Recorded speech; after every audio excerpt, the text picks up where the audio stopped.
story begins with our protagonist running for his life, but he tripped on something, and immediately, he started falling down the cliff. He hit the ground hard, realizing his legs were completely exhausted. Yo-woon looked up and saw a bunch of hooded figures surrounding him. He realized that they were behind everything. One of the hooded figures chuckled, saying that young Master Cheon had taken so long that he was starting to get bored. Yo-woon thought about what he could do, since he was too tired to run anymore. He asked them why they were doing this, since he had no intention of joining the academy and had no chance of winning anyway. The hooded figure replied that it didn't matter if he had given up on the academy or if his fighting skills were terrible. Young Master Cheon should already know that. The figure stated that as long as Yo-woon was a potential heir, there was no other way, and they would make his death painless because he had the blood of his holiness running through him. He couldn't believe they would slander his mother like that. Yo-woon realized they had no intention of killing him painlessly, so he wouldn't die without a fight. He wondered if guard Zhang had taught them how to fight. The hooded figure observed that Yo-woon had no idea what he was doing, but it looked like the battle marks of his holiness ran strong in him.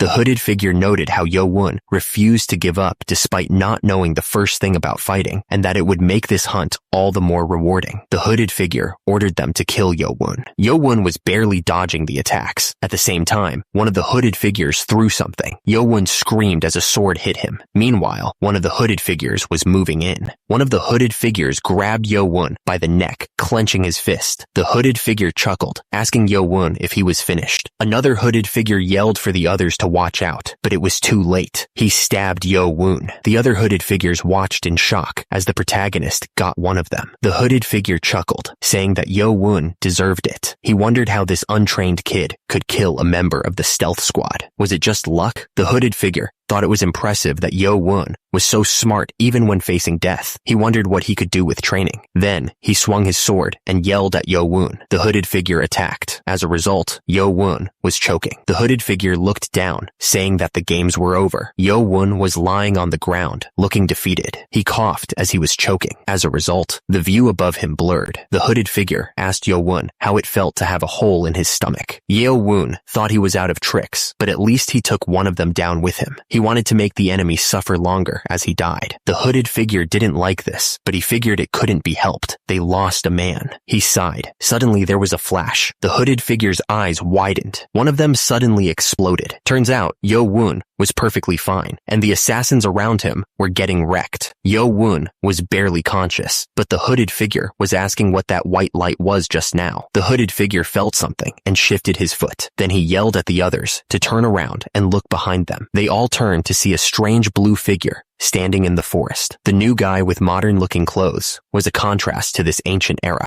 One of the hooded figures wondered what that strange outfit was. The hooded figure yelled, demanding to know who was there, but the guy smirked, and immediately there was a bright flash. The assassins went flying into the air. The assassin was completely shocked by what he just saw. He couldn't believe that the guy had disappeared right in front of them. He wondered if it was some kind of advanced martial art, or if he had turned invisible. Another assassin yelled to the captain, asking what the light was. The captain was just as confused. He wondered if it was the power of some master helping Yo-woon, but he couldn't understand why a master would help him. The captain figured that Yo-woon had lost too much blood to live. They had completed their mission. The assassins yelled to retreat and started running away. The figure's hand glowed with blue light. The last assassin also met his end. Yo-woon was grinning, saying that was excellent. The figure talked to him, saying that his noble ancestor was in a good mood, despite bleeding to death. Our protagonist wondered what the guy meant by calling him his noble ancestor. As his vision blurred, Yo-woon thought to himself that his body was getting cold, and he wondered if this was how he was going to die. Suddenly, a new guy showed up, saying he was already found. He added that he wanted to come earlier to teach him how to use it, but there was no time. The guy said he had to hurry before Yo-woon died, and he stabbed him with a syringe. He admitted that it hurt just watching the needle go in, but he was all done. He said, "All right, forefather." The guy said he hoped Yo-woon would succeed and do some good for his descendants. He told him that the nanomachines were cutting edge, so he wouldn't have any trouble using them. Then, the man disappeared in a flash of light. Yo-woon, barely conscious, wondered what the strange boy was saying. Suddenly, Yo-woon heard something strange in his head. about Skycorp and a Gen 7 nanomachine now being operational. Long ago, the warriors of China learned martial arts to defend themselves. As time went on, these martial arts changed from just self-defense into a deadly art. They wrote down the fighting forms and breathing techniques to increase their power, and these became sacred manuals. Factions started to form as warriors gathered around masters, hoping to become their students. Among these were the righteous faction, who followed the path of good, and the evil faction, who followed the path of wickedness. The leaders of these factions stood on high, surrounded by their followers. These mighty warriors gathered to build their power. Yo Woon woke up in bed, looking around with a shocked expression. He wondered if he was actually alive. He remembered getting stabbed in the stomach. Then he wondered what had happened to him and why he was so wet. As he tried to sit up, he noticed something was wrong. He started coughing, and then he noticed something sticky. He looked at his hand and wondered what the black stuff was. He smelled something awful. He jumped out of bed, asking who was there. He didn't see anyone around and wondered what was going on. Then he heard a voice telling him to calm down. User, Yo Woon, felt like the sound was vibrating in his head. He wondered if it was actually coming directly from inside him. Then he heard a voice that said, "That's right, user." He was shocked and asked, "What?"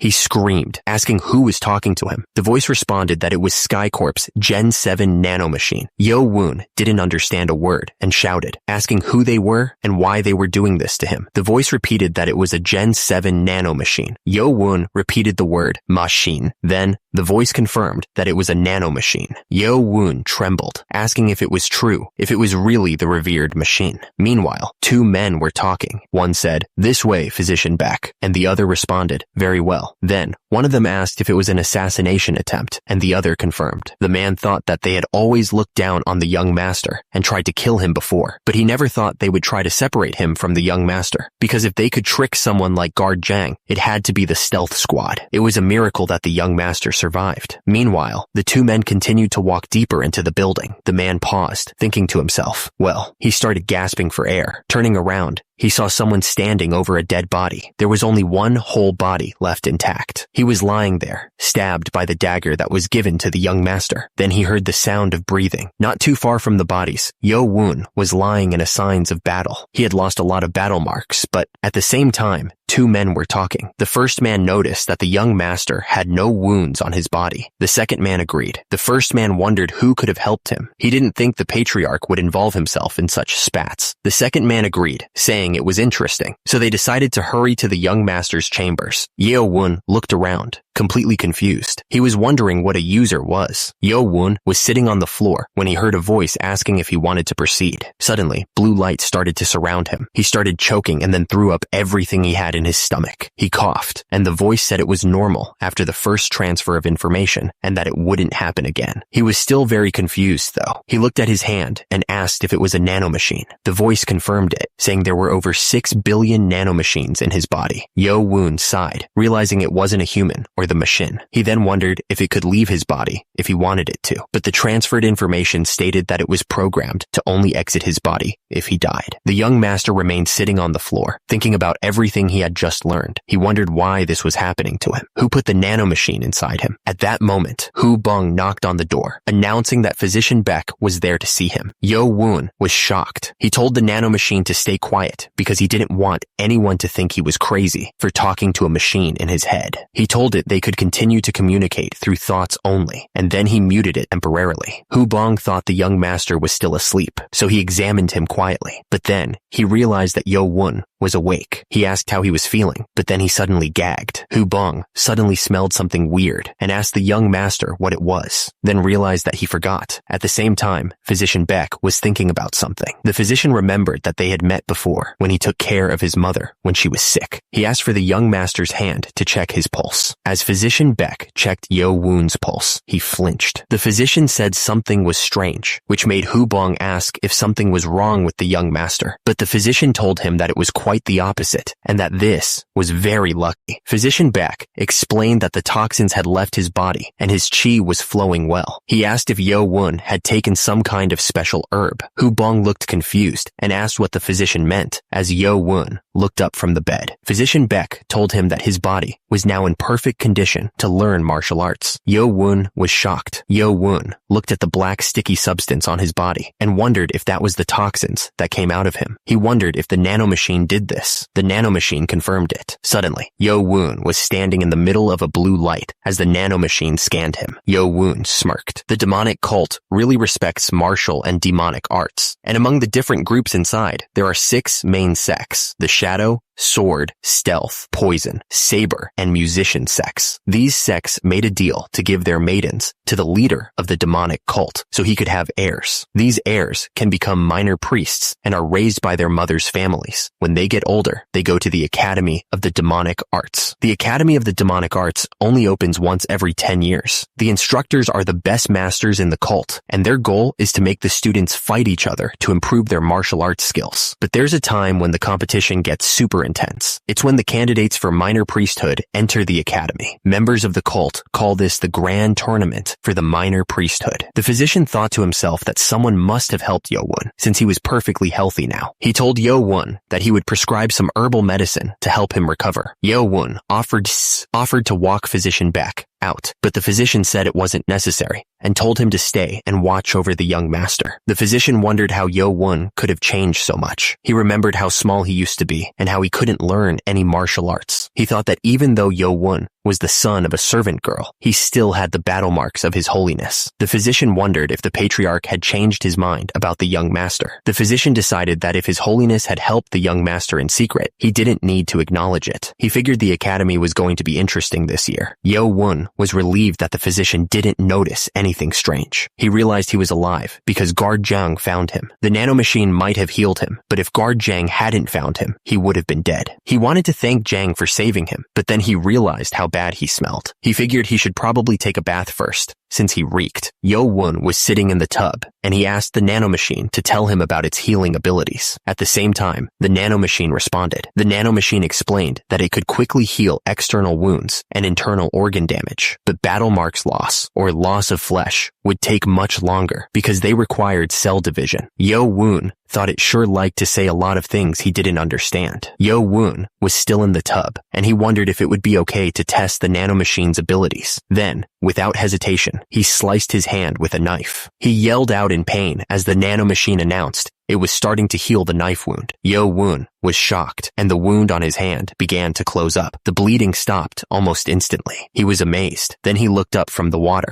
Yo-Woon couldn't believe he had just seen that happen. He knew he could heal, but he wondered if he could use all the other abilities the nanomachine had given him. He decided he would test them out as soon as he was done with his bath. Yo-Woon started flexing his pecs. Yo-Woon couldn't believe it. His muscles had grown like he had been training for years. He asked if the nanomachine had done this too. The nanomachine confirmed that it had restructured his body. The old man came in with his clothes, calling him young master. Yo-Woon replied that it was scientifically impossible to create something from nothing. He added that it wasn't hard to restructure battle marks vessels, tendons, and muscles. The old man thought Yo-Woon was talking strangely again, and that all the studying he did was a waste of time. Yo-Woon told Nano he was in the library and asked what he should do now. The nanomachine told him to hold a book in front of him and turn the pages one at a time. Yo-Woon asked if he should just skim them. The nanomachine said yes. It looked like the only martial arts books there were about acupoints and chi circulation. The nanomachine said that even if someone trained with the 3 powers breathing method for a lifetime, they probably wouldn't even reach the level of a third-rate master. It would probably be better to learn the acupoints. Yo-Woon told Nano he was going to start. At the same time, Nano told the young master to proceed. Nano announced it was done and that the acupoint text was complete. Then Nano asked if he wanted to proceed with the transfer. Yo-Woon confirmed that was correct and told Nano to proceed. Immediately, a surge of energy coursed through him. There was a whooshing sound as the contents were transferred. Yo-Woon gasped and wobbled. Yo-Woon was still gasping for air, but Nano assured him that he would adjust soon. Nano then asked if he was worried about him. Yo-Woon called him a soulless scoundrel. Yo-Woon wondered what he should do now. He thought about the information he wanted, like when he received the transfer of the instruction manual. He knew that acupoints played an important role in the meridian channels and associated vessels for chi, and that the 2 major kinds of acupoints were critical and reservoir acupoints. He realized that critical acupoints are also called paralysis points because striking them can cause one to become momentarily paralyzed. Yo Woon was shocked, saying it wasn't simply memorization and that he understood the whole text. Nano said that it had also corrected any errors in the text before transferring it. Yo Woon was shocked that there were errors. Nano confirmed that it had corrected errors regarding the acupoints based on the information stored in its database. He realized that with this ability, he could study martial arts texts faster than anyone else. Yo Woon smirked, thinking that the other 6 young masters had trained in the advanced martial arts since they were small, but because of their tact and watchful eyes, all he could learn was the 3 powers breathing method. He'd heard that the library in the Academy of the Demonic Arts held not only the demonic martial arts texts, but the texts pillaged from the righteous and evil factions as well. Yo Woon realized that he had a clear goal now. He was going to use his new ability to become the strongest at the academy. Meanwhile, this was the residence of the stealth sect's successor to the minor priesthood, located in the southeast corner within the demonic cult city walls. The guy was furious that he asked his squad to get rid of some trash, but all 5 of them died. He couldn't believe it. He figured a hidden master must have been involved, and he called out young Master Majium's name. The other guy snapped his fingers, apologizing to young Master Cheon. The man thought that someone of such low birth should be helpless, but it seemed he was hiding something. He had even separated him from his guard. He wondered if someone else was protecting him, maybe her father. The guy figured he didn't want to dirty his hands, but it looked like he didn't have a choice. Cheon Yo Woon clenched his fist, promising to kill the man himself at the Academy of Demonic Arts. The sun rose over the mountains, painting the sky with light. Turns out, Cheon Yo Woon was so nervous that he couldn't sleep at all. He was just lying in bed, wide awake. It seemed like it was still dawn, but it was finally the day for him to enter the Academy of Demonic Arts. Suddenly, a man appeared, swinging a sword right in front of the building.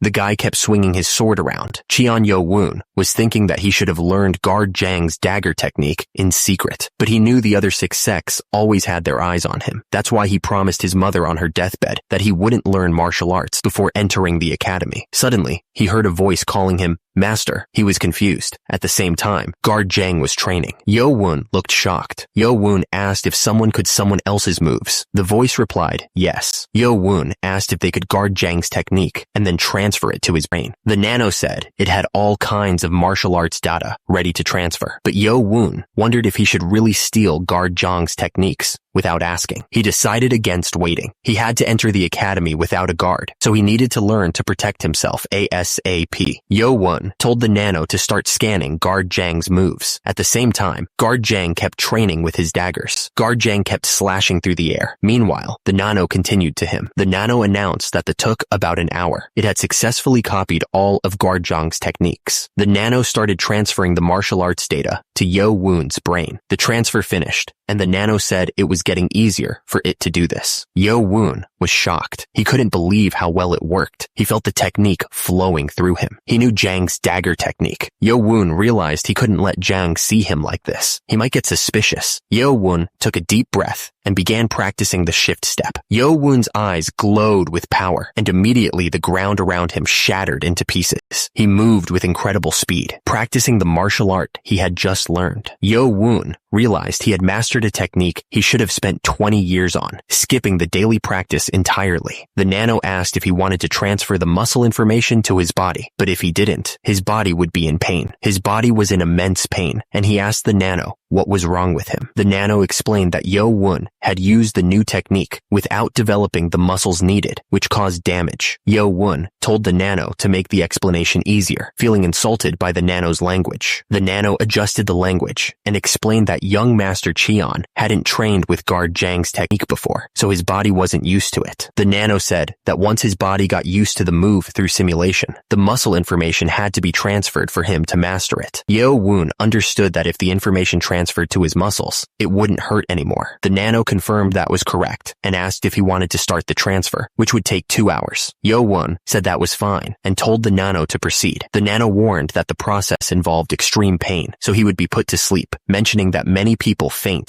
during the process. Yo-woon wondered if he should risk it. He asked if he could proceed without being put to sleep, and if he could still be put to sleep if he couldn't handle it. The nano started the transfer. At first, Yo-woon thought he had worried for nothing and that it just tickled. Suddenly, he was hit with a wave of pain and screamed. The nano started the anesthesia, and with that, Yo-woon passed out. Meanwhile, someone was cooking in the kitchen and tasted the food. He smiled, thinking he would go all out today and cook all of the young master's favorites. The cook remembered that it had been 5 years since he started cooking for Yo-woon, and he couldn't even cook rice back then. A woman, seemingly on her deathbed, told guard Jung that she was leaving Yo-woon in his hands. The cook looked up, thinking about how Lady Hua had died from small doses of poison 5 years ago, and that the young master was now entering the Academy of Demonic Arts. He asked Lady Hua to watch over the young master so that he could cook for him again. Suddenly, Yo-woon flinched, seemingly in pain. Immediately, the cook slammed open the door and asked if the young master was okay. The cook found the young master passed out on the table and shouted in surprise. Immediately, he checked Yo-woon's pulse. The cook found that his pulse was normal, and he wondered what Yo-woon had been doing. Then, the cook noticed some footprints on the ground. He touched the floor to see if they were still wet. The cook realized that the young master had been watching him train for about 2 years. He couldn't believe that Yo-woon had caught up with 20 years of his training just by watching him for 2 years. The system announced that the conversion of muscle fibers and tendons was complete, and it was lifting the anesthesia. Yo-woon woke up sweating.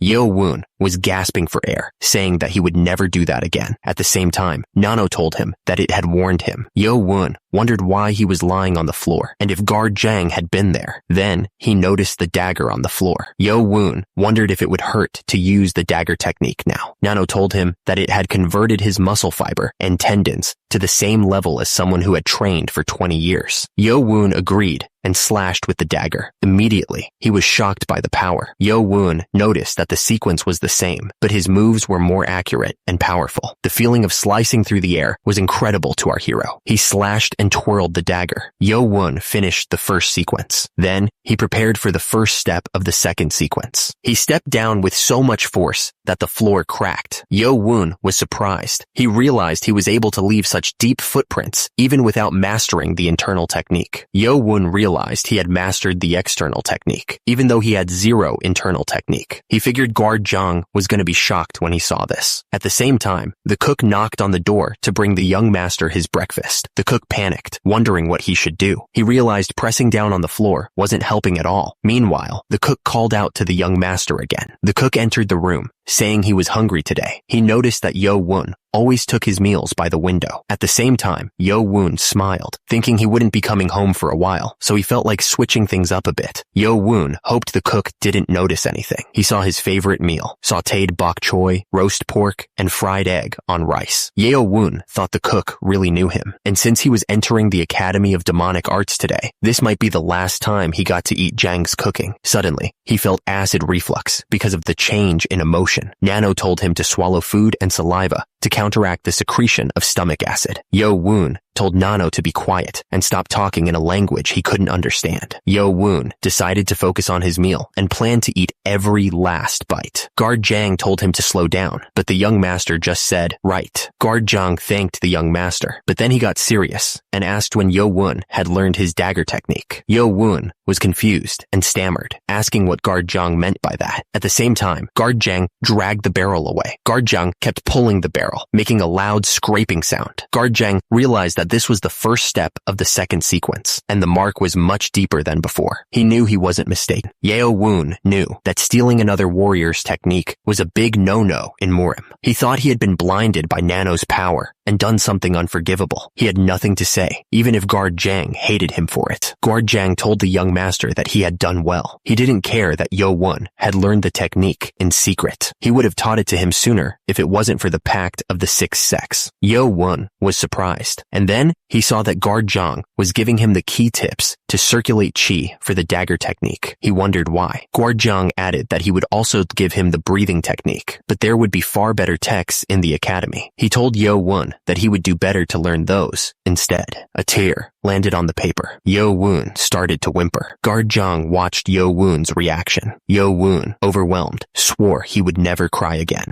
Guard Zhang thought that it had been 5 years since Lady Hua had passed away, and the young master had been very brave since then, but he was still just a kid who needed his parents. Guard Zhang continued, saying he couldn't be by his side once Yo Woon entered the academy. He suggested Yo Woon let out his tears now and become stronger from then on. Yo Woon thanked him, wiping away his tears. Yo Woon took a deep breath, promising himself no more fear and no more hesitation. He told himself that even though his mother was gone, he still had a home to go back to. The academy gate was now in sight. The crowd murmured, wondering if all the sects of the demonic cult were really here, estimating about 1,000 people. At the same time, some students were nervous now that they were actually at the academy. They knew this academy was also the grand tournament for the minor priesthood, so they had to be careful who they sided with. The new students looked excited, but Li Hemeng didn't see anyone with real fighting spirit this year. What a shame, he thought. Li Hemeng glared, warning the students that this could be the end for them. It was Li Hemeng, the right-hand royal bodyguard, one of the top 5 most powerful warriors in the cult. Li Hemeng noticed that the students in the first row looked promising. They must be the young masters from the 6 sects. The first student was Muyan Cheon from the Shadow sect. Next up was Gyeongun Cheon of the Sword Clan. Then Mujaem Cheon from the Stealth sect looked annoyed. Jongsom Cheon of the Poison sect was also present. At the same time, Yukon Cheon of the Saber sect and Wanrio Cheon of the Musician sect were also there. Li Hemeng mentioned the only female candidate in this year's grand tournament, then asked where student 7, Cheon Yo Woon, was. Yo Woon was told that they couldn't find his badge number, and unfortunately, that number was the only one they couldn't find, so he had to wait until they found it. He figured this was some dirty trick by one of the other 6 sects. Fine. He'd wait. Maybe they didn't want to be aligned with him. Whatever. Nothing good could come from causing a scene this early on. Yo Woon remembered that they were the scumbags who tried to kill him any chance they could. He was sure they'd come straight for his head if they saw him now, too. But he knew what. He survived and made it all the way here. He would become the strongest warrior here at the academy. There were so many people here, so the protagonist knew it was going to be impossible to stand in the front. The crowd started whispering about Yo Woon, who was number 7. They heard he didn't know anything about martial arts and would be the first one out. Yo Woon could already guess what they were whispering about. He just scoffed, thinking they could laugh all they wanted. Oh, there he was, looking ridiculous, standing all alone in the back. Li Hemeng watched, thinking this was how the illegitimate child was trying to get attention. How interesting. Suddenly, bugles started sounding. The crowd started chattering, saying that His Holiness was coming, and they needed to quiet down.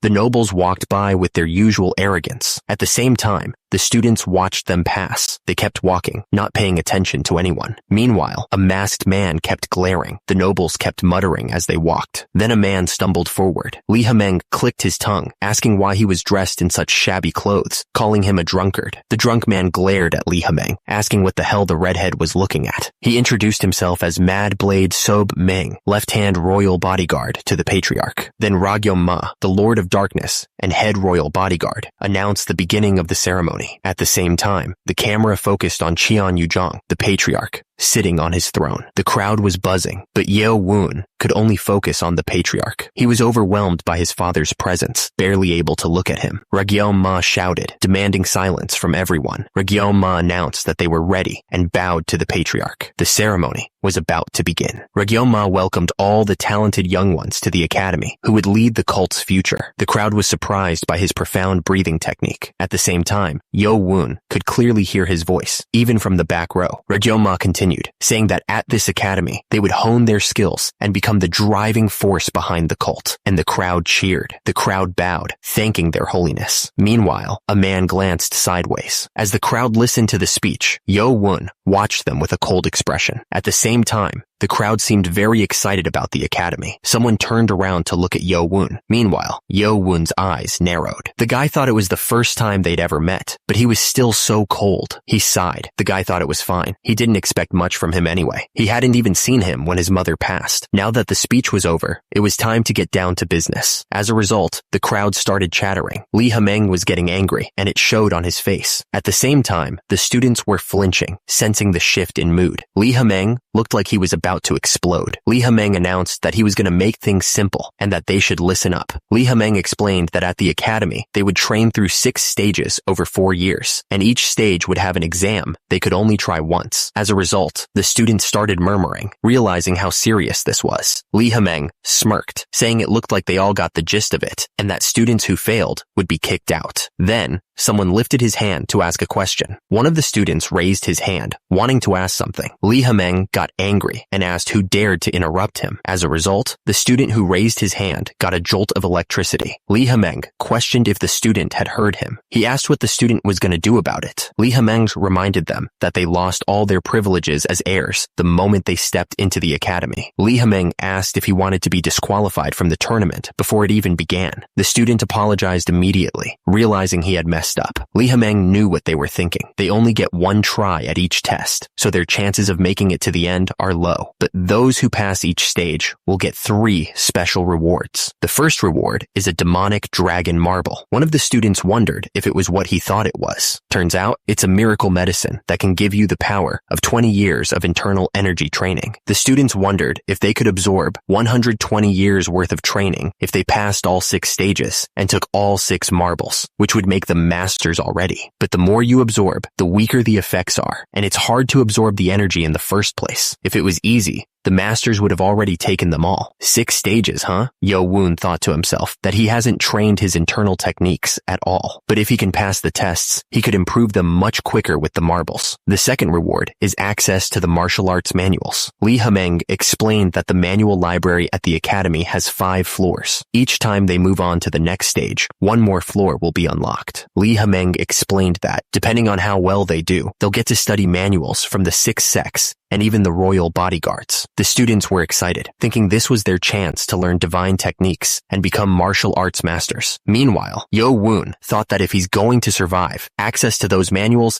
is way more important than the marbles. Lee Ha-meng said that he could guarantee that none of them would reach the 5th floor, even in their dreams, so they should just forget about it. Meanwhile, Sob Meng thought that Lee Ha-meng has a knack for getting everyone excited and then making things awkward all of a sudden. He thought everything Lee Ha-meng does is annoying. Lee Ha-meng added that there was one last reward. Lee Ha-meng continued, saying that they would have the opportunity to be granted statuses and positions that they previously couldn't have even dreamed of. One of the students realized that was why even minor priesthood candidates were put on the same level as everyone else there. He thought that's what they meant when they said everything would be changing once they entered the academy, and from that point on, it's survival of the fittest. Lee Ha-meng explained that as they moved through each stage, they would be given statuses like lower warrior, middle warrior, high warrior, sentry, and warden. He added that they shouldn't even worry about the last rank because none of them would ever get there, and most would probably stop at the 3rd rank. Lee Ha-meng continued, saying that it would be fine for those from regular warrior houses, but for those with more prestigious names, it would be a stain on their house's reputation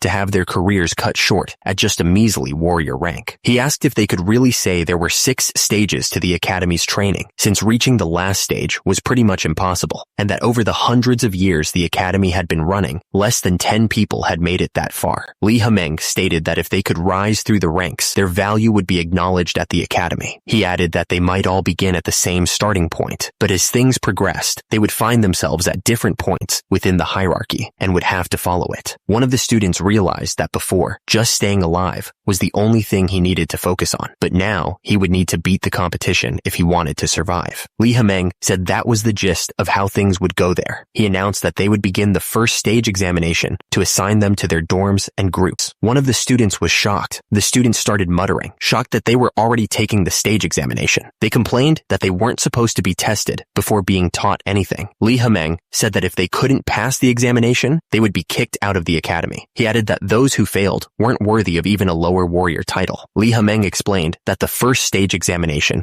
would test their basic abilities. He said that to become a warrior of the academy, they should at least be able to harness their internal power. Meanwhile, one of the students looked shocked. Lee Ha-meng said that they still needed people to fulfill the lowly jobs, so they could feel free to slack off. But the protagonist realized that this was why the ladies of the other 6 sects vowed to ensure he never honed his internal powers. He thought that if he didn't pass the examination, he would end up with no status and at the bottom of the hierarchy. Then they would just come and try to kill him in broad daylight. He smirked at the thought. The guy smirked, thinking the system was perfect, because he wouldn't have to dirty his hands trying to kill that disgusting little vermin. But then he looked confused. Everyone looked towards the stage, curious about what was going to happen next. A woman stood there, holding a musical instrument. Lee Hameng announced that Madame Soyuheng, head of the musician sect and fifth elder of the demonic warrior cult, would be proctoring their first examination. At the bottom, Madame Soyuheng held her instrument. Lee Hameng told them that the examination should be a breeze for all of them. He added that if they failed there, they wouldn't even amount to a lower warrior. The guy was surprised, wondering what the head of the musician sect was doing there, since she almost never showed up in public. He wondered if she was going to do what he thought she was going to do. The students started covering their ears. At the same time, Lee Hameng said that if Madame Hang went all out, the students wouldn't make it out alive. He said she was going to go easy on them, so they didn't need to worry. Madame Hang thought the students should be able to handle it for a minute if they had even a little bit of internal power. Lee Hameng announced that those who could withstand Madame Hang's musical force without passing out would pass the first examination. He then yelled to begin, and with that, the students were blasted with a powerful musical force. The students were getting hit hard by the sound waves. One of the students was screaming, saying he could still hear the music even with his ears covered. At the same time, Madame Hang kept playing her instrument. Someone noticed that most of the students in the middle row from the lower sex had already passed out, but the heirs to the sixth sex and those from higher sex were doing just fine. One of the guys thought this was pretty strong stuff. Meanwhile, Madame Hang kept playing. The guy thought that as heirs to the sixth sex, they had taken lots of medicine from a young age to cleanse their bodies and foster their internal power. He figured that trash with no internal power must be on the floor by now. The sound waves kept hitting the students, but one of them felt like something was off. He thought that something didn't feel right. Madame Hang started strumming the instrument faster and faster. The student couldn't take it anymore. He wondered why Madame Hang was doing this to them. He was starting to feel really bad. Madame Hang's eyes widened as she wondered why he wasn't fainting. It was Yo Woon Cheon who was still standing strong. Yo Woon was confused because over half the people in the drill hall had fainted. He wondered if they had all suffered internal injuries, and then he wondered how he was still fine. The nanomachines explained that the sound waves from the mandolin performance had created powerful frequencies, and emergency defense mode was activated to block the sound waves after detecting possible severe bodily injuries. Yo Woon realized that the nanomachines made sure he wouldn't hear the sound of the mandolin. Nano confirmed that he had temporarily blocked off the bodily functions that detect sounds to defend against external trauma. Yeo Woon asked how he could hear him right now, and Nano said that he was relaying the information directly to his brain. Yo Woon admitted that he still didn't understand him sometimes. Meanwhile, Lee Hamung glared with his red eyes. One of the students shivered. Yo Woon asked Nano if he could protect him from that evil gaze coming from Lee Hameng, but then he quickly changed his mind. He could tell that Madame Heng was getting impatient with her performance, and the power coming from her music was a lot stronger than before. Lee Hameng realized it must be because of Yo Woon. He had heard that the young master had no internal powers, but it didn't seem true since he wasn't even using any key adjustment techniques to keep calm. Lee Hameng thought he had never seen such an interesting outcome since he was appointed as an academy deputy, and he wondered how long Yo Woon would last. Meanwhile, some students started bleeding from their ears. One of the students realized that 20 years of tuning his internal power wasn't enough to block this music. He thought the minute should be over soon, and he had to stay calm to protect the reputation of their sect. He wondered why Madame Hang was playing so intensely, and by her face, she looked really angry too. The music was getting intense, and one of the students suddenly yelled to wait a minute. The young lady looked back, wondering what was happening. At the same time, the other students were also confused. They wondered why he looked so startled, and if something was going on behind them. Turning around, they could hear the music getting louder. The students couldn't believe that someone like Yo Woon, who didn't have any internal power, could stay so calm. It just didn't make any sense to them.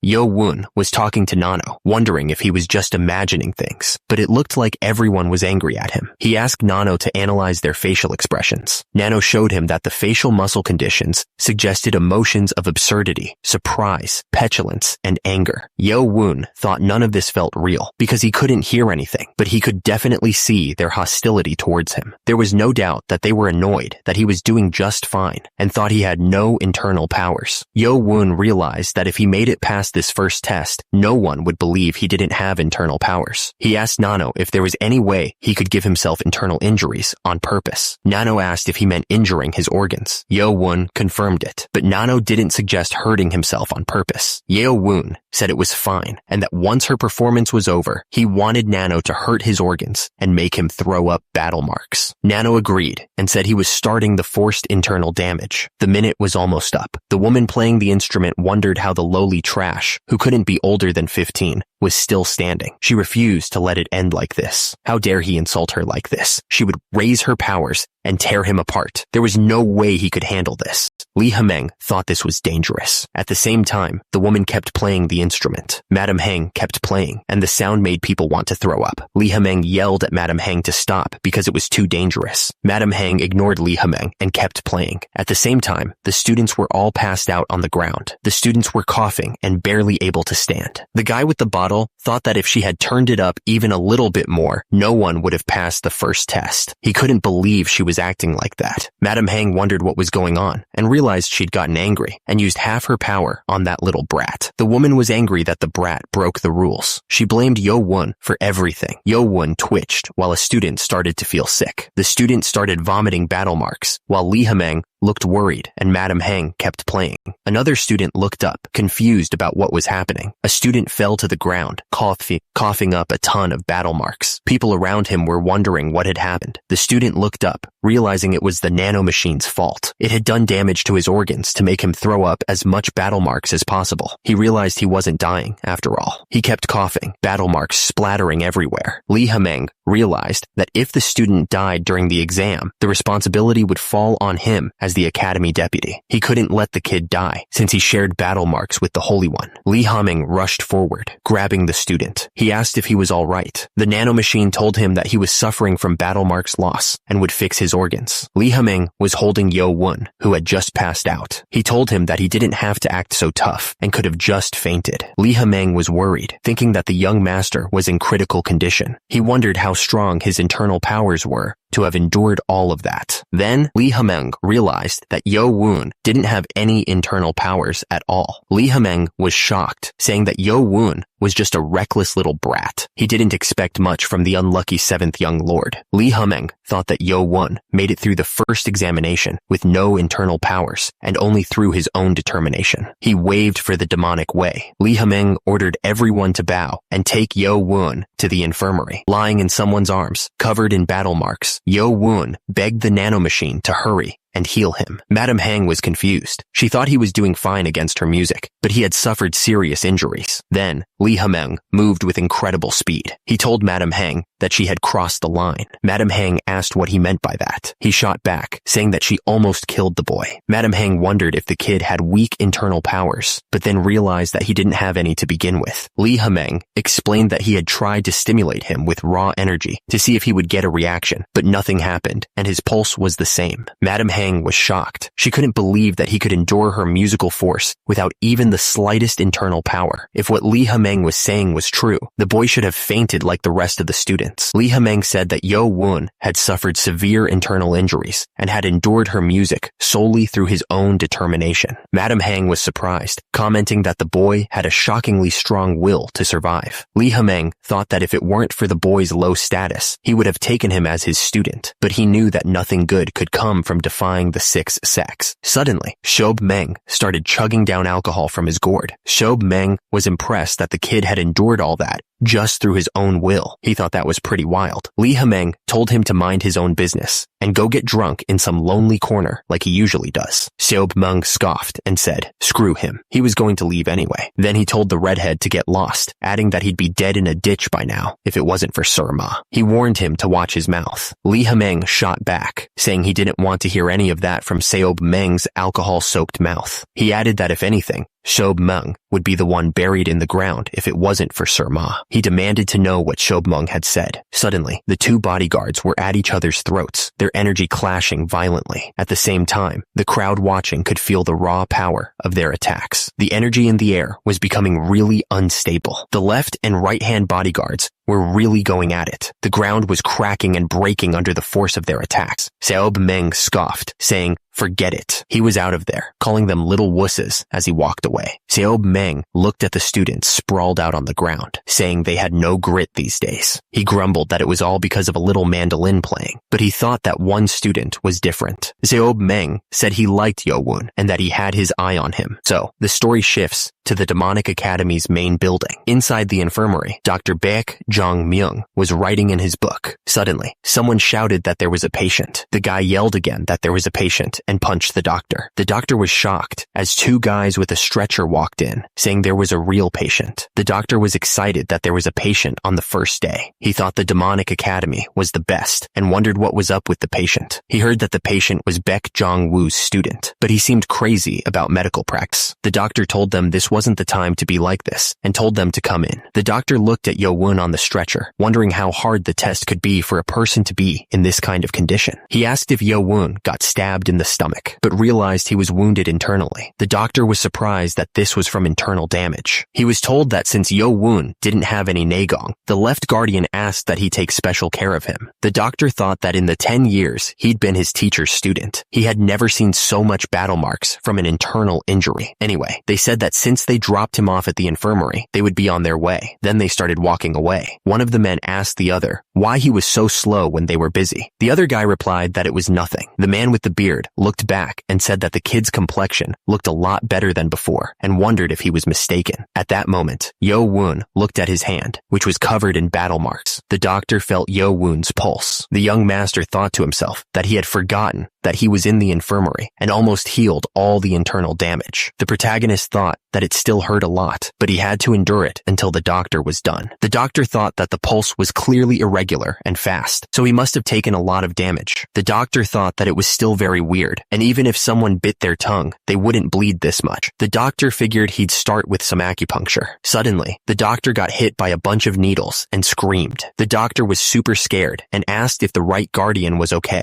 Seob Meng showed up drinking and asked what was going on. The doctor was surprised to see him and said that the little guy, who used to cling to his teacher like a coward, had become the academy's doctor and that he still had that annoying tone. Seob Meng asked what the right guardian was doing at the infirmary, since he shouldn't be hurt at all. Lee Ha-meng said he didn't want to be there either, telling him to rest well. Seob Meng watched him leave, saying he could never figure Lee Ha-meng out. He turned his head back to look at Yo-woon, saying that he was a very interesting kid. Yo-woon was still lying in bed, seemingly surprised by something. Yo-woon was lying in bed, still pretending to be hurt, but he was thinking about something. He wondered why someone was in the infirmary. He suddenly smelled alcohol. It was Seob Meng. Seob Meng was standing over him, asking why he was pretending to be asleep. Seob Meng's hand was glowing with energy. Seob Meng attacked, but Yo-woon managed to block it while still lying down. He was surprised. Someone was watching the fight and was stunned by what he saw. He couldn't believe that someone could raise a person without even touching them. He thought that Yo-woon must be the right guardian of the school. Yo-woon was sitting up, surrounded by blue energy. He wondered if he had been sat up using internal energy. Our hero tried to move, but he couldn't. His body wasn't fixed yet. Seob Meng was still standing over him, smiling. He warned that if Yo-woon kept pretending to sleep, he would hit him in the face. Yo-woon realized he had been caught. Yo-woon was shocked that he had been caught, wondering how Seob Meng knew he was awake. Seob Meng just smirked. Seob Meng started laughing, finding the whole situation pretty funny. Yo-woon looked up at him, but Seob Meng just kept laughing, saying that he shouldn't be so bold in front of a guardian. Seob Meng grabbed the young master by the neck, explaining that any experienced warrior could tell if someone was faking sleep just by listening to their breathing. Yo-woon was surprised that Seob Meng could tell just from his breathing. Seob Meng explained that the average breathing count for a young man is about 12 to 20 per minute, but Yo-woon's breathing was 8 times that, which made it unnatural. He added that he didn't need any unnecessary information. Seob Meng started laughing, saying that kids these days didn't have the insides that Yo-woon did, adding that he was pretty good. Yo-woon wondered if Seob Meng had come because he noticed he was pretending. Seob Meng looked down at the young master, saying that kids these days didn't have any endurance and always wanted to take the easy way out when things got a little difficult. He admitted that he didn't endure it with sheer will. Seob Meng pointed at Yo Won, telling him that he had the will that the others didn't. Sob Meng told the right guardian that the patient wasn't doing so well and should get treatment first. He then told the other man to wait because an adult was talking. Suddenly, Yo Won coughed up battle marks. At the same time, Sob Meng pointed out that Yo Won's face didn't look good. Meanwhile, Yo Won coughed up even more battle marks. Then, someone noticed that he had let go of his energy. As a result, Yo Won fell to the ground. He complained that his neck hurt and that he would get to the point. Suddenly, someone announced that he wanted to take the kid as his student. Lee Hameng was grinning like a maniac. Sob Meng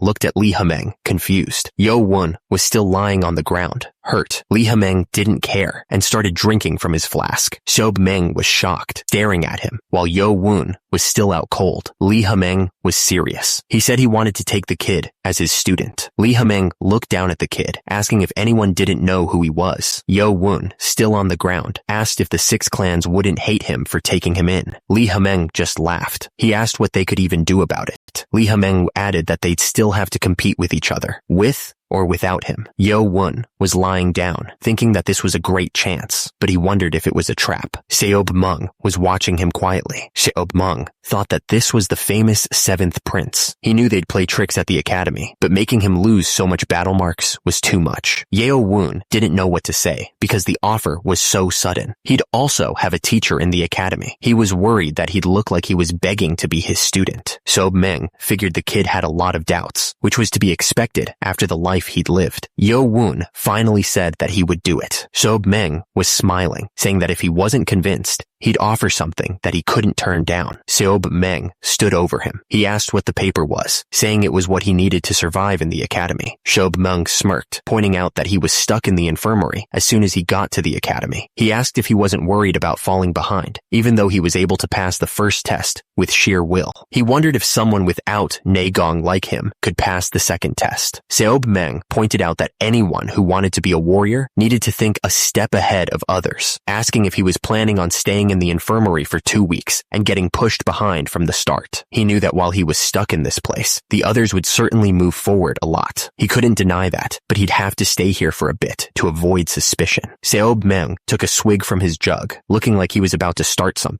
Sob Meng asked if he knew why that redhead jerk sent him here. The left guardian, he continued, asking if it wasn't weird. There were many other kids that were damaged internally. Seob Meng asked why the left guardian didn't send them here instead. Seob Meng explained that most people of Murim could heal internal damage through meditation, but it would be faster if they were treated by a doctor or medicine. So, what did he mean? Seob Meng pointed out that the other kids could at least try to heal themselves, so there was no reason to send them to the infirmary. Yo Won realized that's why he was all alone in the infirmary, because he couldn't even heal himself. Sob Meng thought to himself that he was almost there with the kid and wondered if he should wrap things up now. Sob Meng scoffed, thinking about a kid that couldn't even meditate to heal. Sob Meng asked if he thought someone like that could cure internal damage in a short amount of time. Yo Won thought to himself that it was possible because he had the nano. Yo Won was still lying down when he realized he needed Negong to reach the next stage. He suddenly remembered something else. He recalled that if he passed the first test, he would get the medicine ball and access to the academy's library. Sob Meng started laughing, which confused the boy. Sob Meng said that the redhead forgot to mention something important. He smirked, explaining that the academy's library wasn't a place where people could just come and go as they pleased. Yo Won was shocked when he heard that he could only enter the library after passing a test. He shouted, "What?" Sob Meng grinned, starting to explain. He told the boy that the library was very secure. Yo Won was silent for a moment, processing everything. Sob Meng continued, saying that he could only stay on the first floor for 2 hours.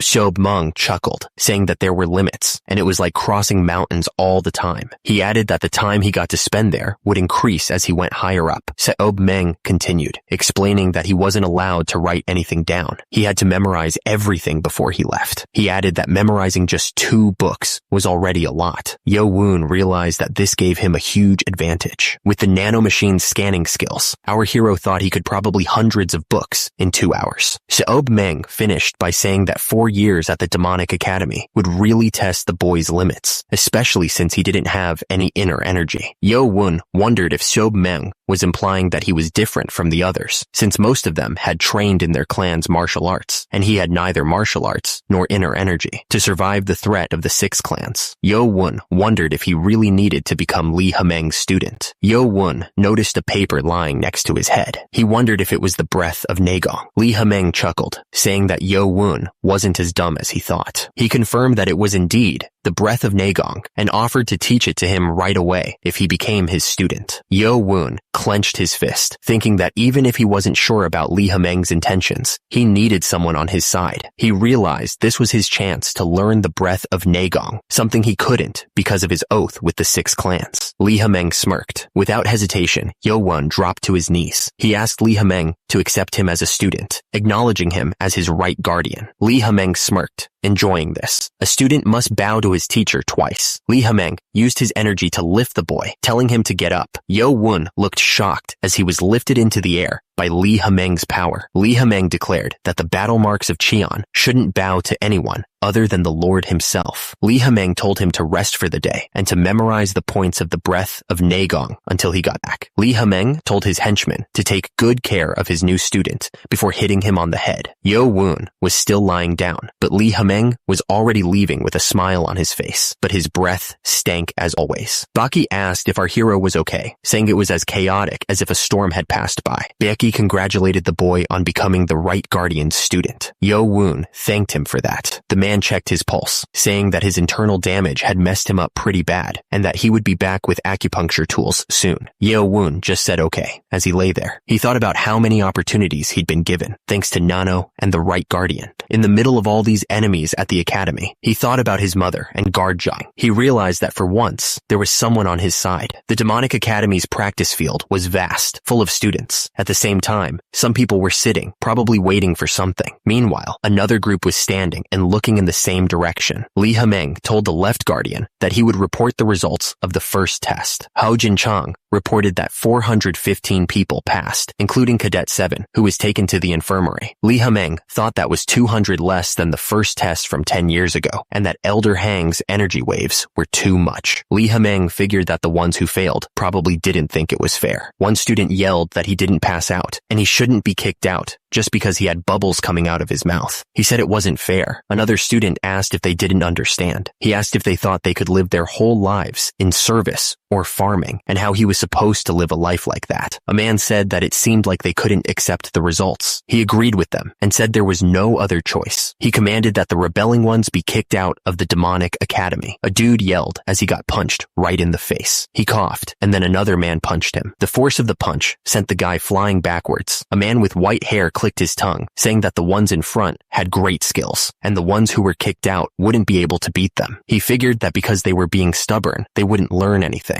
Lee Ha-meng said that if it were him, he'd say it was unfair too. He said that it was because of Cadet 7 that the first test was so hard. The man looked down at the bodies and said that they didn't have luck or skills. He added that it was also their fate. Lee Ha-meng said that among the ones who passed the first test, there were a good amount of exceptional kids, and asked if the other man thought so too. The speaker continued, noting that most of them had internal damage and were in meditation. He finished by saying that 8 of the candidates of the 6 clans in the upper clans seemed to have made it through easily. The man said that some of the cadets were already way stronger than the others. He explained that to not get hurt by Elder Hang's energy waves, someone would need to train for hundreds of years. He added that these students were on a whole other level. The first was Cheon Mu Yun from the Dark Clan, and the other was Cheon Yu Chan from the Blade Clan. The man went on, saying that both of them took the energy waves without even moving. He heard that the Dark Clan and the Blade Clan would be the ones fighting for the win. Lee Ha-meng smirked, stating that it was just as he thought. Someone thought that this was going to be interesting. Someone congratulated them on passing the first test. They would get a bronze medal, showing that they were now part of the lower ranks of the academy, and for the next 4 years, they would train as cadets. The students were told that here at the demonic academy, they weren't allowed to answer with yes or no. They had to answer motto, and anything else was like asking to repeat an order. Lee Ha-meng then told them to start organizing into groups. Someone was ready to start the treatment, now that he was done preparing. The wounded man asked for the doctor. The doctor corrected him, saying his name was Baek Jong-myung. Baek Jong-myung said that instead of just calling him doctor, he should include his last name. Dr. Baek then asked if his condition was that bad, and apologized for having to say that to a cadet of the demonic academy. The wounded man was shocked to hear that it would take 11 to 15 days before he could even try out for the next test. He screamed, asking what he was supposed to do. He thought to himself, what if Nano started healing him? The treatment would be over instantly, but if he healed up too fast, they would get suspicious. The protagonist thought that if he got the normal treatment, he would fall behind in training. Besides, he didn't know anything about the tests after the first one, since he had been taken to the infirmary. The other man told him not to be disappointed. He said that if he was treated by a normal doctor, it would take months, but it would be a lot shorter because he was Baek Jong-woo's student. The man told him that it would still take a long time, even with training. The wounded man said that this might not help, but he would pretend he didn't know the other man was learning martial arts from the right guardian. He thanked him, saying he would repay him in the future. The other man replied that it was fine, and that he didn't expect much anyway. The man suddenly spun around, telling him that since they would be doing acupuncture, he was going to have to take off his clothes. The man thought to himself about this kid. The man thought to himself that even though he knew that Yo-won didn't learn any martial arts, his body was a lot nicer than he thought. The man wondered if he didn't get it through Naegong. Did he learn Weigong? The man told him that the first one goes in the middle of his chest. Suddenly, the nanomachine sensed an attempt to damage the user's body with a sharp iron needle and activated self-defense mode. Yo-won yelled at the nano, telling it to stop because the doctor was doing this for treatment. He asked if it didn't know how to differentiate between an attack and treatment. The nanomachines deactivated their self-defense mode, like Yo-won told them to. He was just glad he survived. The nanomachines warned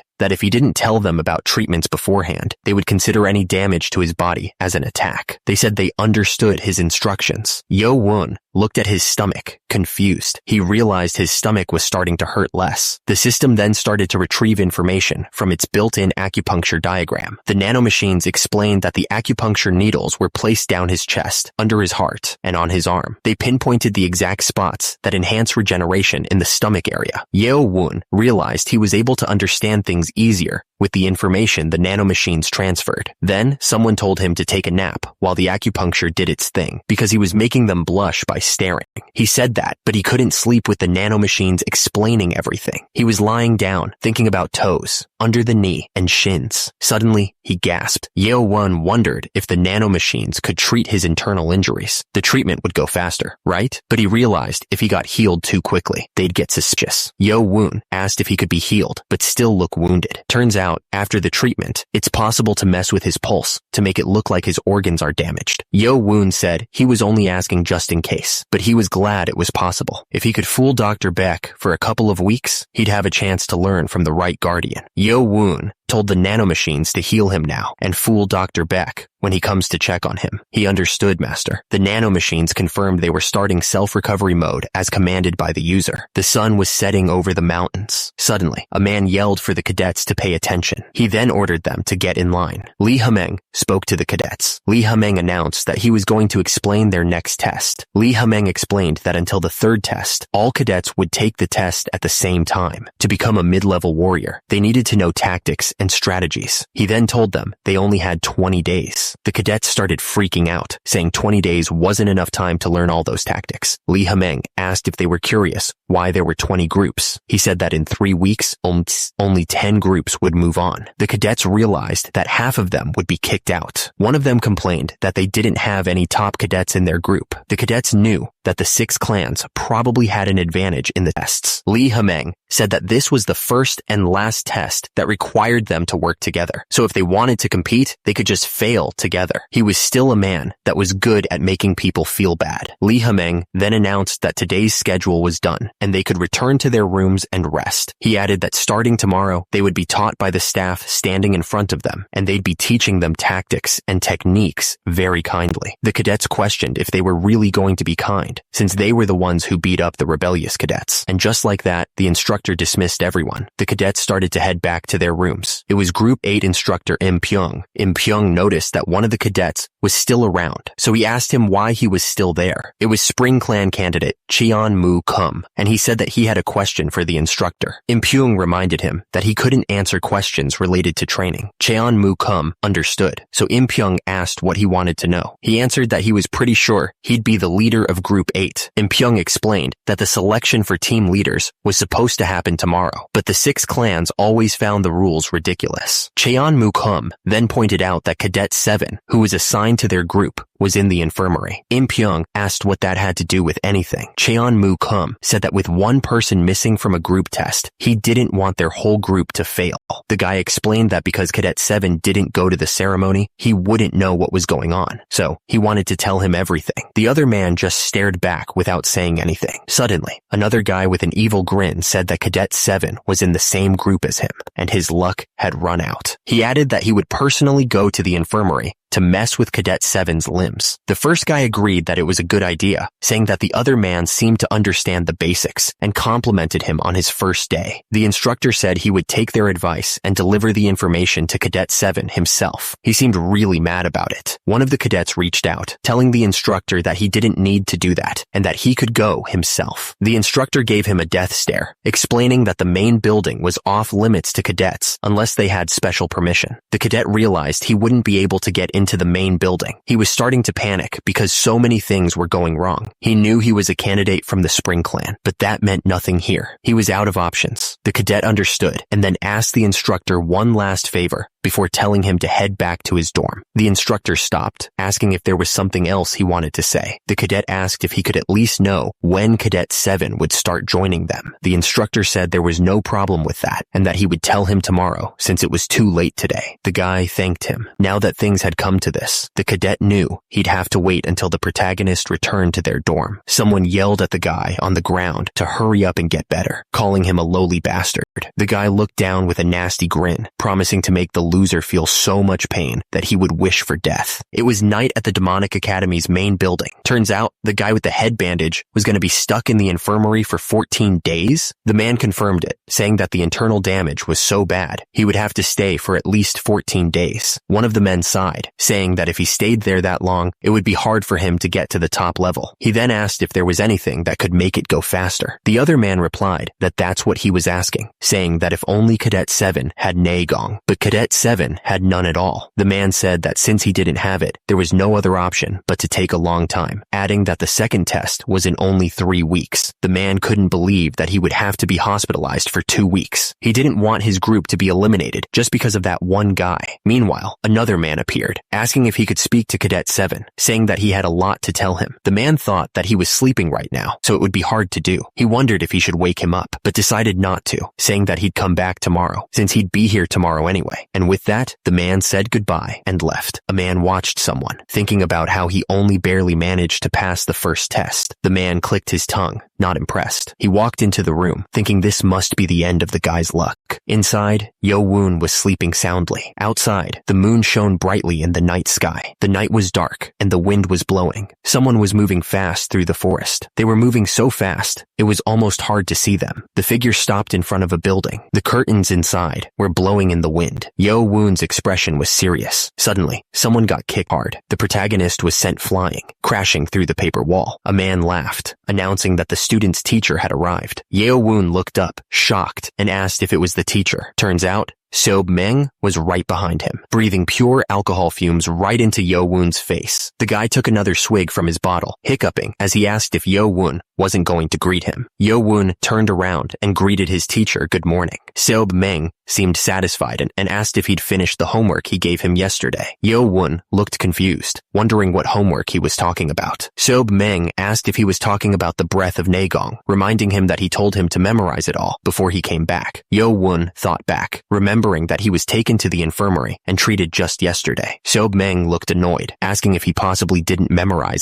everything. Yo-won was glad he was treated by the nanomachines beforehand, saying that of course he memorized it. Seob-meng was surprised that he memorized all of it while he was sick, admitting that he only said that to provoke him. Lee Ha-meng said that Yo-won did a good job on the homework he gave him, and Yo-won thanked him for the compliment. Lee Ha-meng wondered if he came too early, asking if he was tired, but then said that wasn't it. Lee Ha-meng was glad, saying he would tell him this because he had to know anyway. Lee Ha-meng told him that he could only teach him for 2 weeks, and Yo-won was shocked. Lee Ha-meng explained that he could come see him in the infirmary, but once he went to his dorm, he wouldn't be able to contact him. Lee Ha-meng realized that Yo-won couldn't have known about his situation since he was in the hospital when he arrived. Lee Ha-meng explained that he had to work as a main teacher during the day, so he could only come early or people would get suspicious. Lee Ha-meng continued, explaining that it was against the rules to receive training from outsiders in the demonic academy. If he got caught, it would only make things worse. Yo-won thanked him for his consideration, saying that he thought Lee Ha-meng would be stubborn, but he was paying a lot of attention. Lee Ha-meng agreed, saying that since they didn't have much time, they should get started. Yo-won was surprised, asking if he meant right now. Lee Ha-meng, looking impatient, reminded him that they didn't have much time to waste. Yo-won understood and turned around to sit on the ground. Lee Ha-meng yelled at him to hurry up. Yo-won wondered why he was doing all this. Lee Ha-meng told him it was a good thing that he had memorized his breathing technique of 1,000 martials. Lee Ha-meng placed his hand on Yo-won's chest. Lee Ha-meng told him that because they didn't have much time, he would stuff the flow into him. Yo-won was confused and asked what he meant by stuffing it in. Lee Ha-meng explained that it was a sophisticated way his great-grandfather created, and that Yo-won didn't need to feel the chi because his teacher would do everything for him. Lee Ha-meng told Yo-won to clench his jaw, warning him that if he screamed and the guards came, it would be the end. Yo-won screamed in pain. Lee Ha-meng told him to shut his mouth. At the same time, the nanomachines started analyzing the intangible energy that had entered Yo-won's battle marks. The system identified the energy as chi or chakra, and it began to analyze the effect it was having on the young master's body. Yo-won realized that the instructor's strong naegong was forcing his veins to open, but it was too much for him to handle. Lee Ha-meng wondered what was happening with the kid. Lee Ha-meng couldn't believe Yo-won hadn't learned anything. He couldn't find any blockages in his body. He noticed that Yo-won's muscles looked like they had been training, but as far as Lee Ha-meng knew, he hadn't learned any martial arts. Lee Ha-meng wondered if the Lord was involved. The woman smiled. Lee Ha-meng guessed that out of all his 7 wives, the Lord only cared about Lady Hua, so maybe he cared for this child secretly. The man grinned, saying that things had turned out great. He figured that with Yo-won in that state, it should only take about a week to create a good amount of naegong. Meanwhile, back at the demonic academy dorms, someone punched with incredible force. The guy in the suit followed up with a powerful kick. The man screamed, calling him Prince, and asking if he was okay. The other guys told him to get a hold of himself and asked who he thought he was, attacking Cheon Jongsum of the Poison Clan. The man with the cuts on his face replied, asking if it mattered who he was or who the other guy was. Becky said that the demonic academy was only based on strength, and that now that he'd won, he'd be in charge of Group 12 and focused, trying to memorize the movements. He took a deep breath. Hu Bong asked if he had memorized the flow. Yo-won replied that he remembered it clearly. Hu Bong laughed, saying that this first trial must have been pretty painful, but it was the best way to teach those without naegong. The woman told him that his goal was to get enough naegong in 7 days, 1 week. Hu Bong then asked if he understood. Yo-won could see that Hu Bong was tired, so he figured he should be able to endure at least that much. Yo-won replied that he would succeed as much as Hu Bong cared about him, adding that he could say some commendable things. The woman announced that today's training was over. The man reminded him to not forget the breathing method and the flow, making sure he knew it. The man said he would leave him be now, telling him to take care of himself as Yo-won thanked him. Yo-won looked down, thinking that surely he'd be able to build up naegong in a week. At the Demonic Academy practice field, many students were training. Lee Ha-meng figured it was all going as expected. Turns out, those kids had become the leaders of their groups, and a lot of them had messed up faces after the night before. The reason why the instructors weren't at the dorms on the first day was to get the students to fight each other and establish ranks themselves. The man was surprised. Group 12 should have had the candidate from the Poison Clan leading it, but Cadet 18 18 is the leader? Looking at the students, the man could tell they had been through a brutal fight. Li Hemeng thought that anyone who dared attack a prince with a black name tag had insides and was skilled. Li Hemeng figured they should start cadet training. He said, "All right." The man on the platform called for everyone's attention.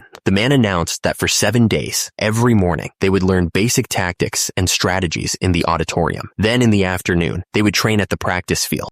The instructor demanded if they understood. The academy loomed in the distance. The instructor ordered everyone to head to the auditorium, telling Group 1 to move forward. Someone called another a stupid bastard. Cheon Kum was asked how he could fall in the rankings like that. The guy with the long hair smirked, saying that the Poison clan was nothing without poison, and that they were even worse than the lower clans. The guy looked up, clearly angry, and yelled that he would get his revenge. His eye twitched with fury. Another guy turned away, saying that the first guy was calling Baek Gi a jerk and insulting him. The angry man shouted that he would make Baek Gi regret being in the same group as him, and that he could have fun playing the leader game by himself. It was night at the Demonic Academy dorms. Cadet 3 was standing by. Cadet 3, whose name was Motto, answered the instructor, clearly flattered by the praise for his performance during the formation training. The instructor then dropped some news. Cadet 7 would have to stay in the infirmary for a couple of weeks. The instructor sighed, wondering if someone without Nagong, like Cadet 7, would even be able to catch up after being gone for so long. The instructor said he'd be visiting Cadet 7 again that day. He told the rest of them to train hard or study during their free time, then called out motto. Suddenly, someone punched another student right in the face. The student went flying, and right after, Cheon Kum was told to be quiet. Another guy said it would only make things harder if he kept poking at that temper. The guy got angry, wondering how the hell he could be stuck in the infirmary for weeks. Ja Hyun, a loyal clan member, and Cadet 80 said that if the doctor said it, it must be true. But the prince completely lost it, yelling that it was obvious the bastard was just pretending to be hurt. The prince was so angry about that damn bastard with his filthy bloodline that he kicked a pillar in half, grinding his teeth just thinking about him lying there comfortably. One of his men asked him to calm down. The guy had an idea, suggesting that instead of getting angry for no reason, they do something about it. The prince seemed intrigued by the idea. Days passed. The doctor yawned, bored out of his mind. He sighed, complaining that it had been 5 days without any patients, and he was dying of boredom. He hoped that Cheon Yo-woon wouldn't be his last patient ever. Suddenly, the doctor screamed.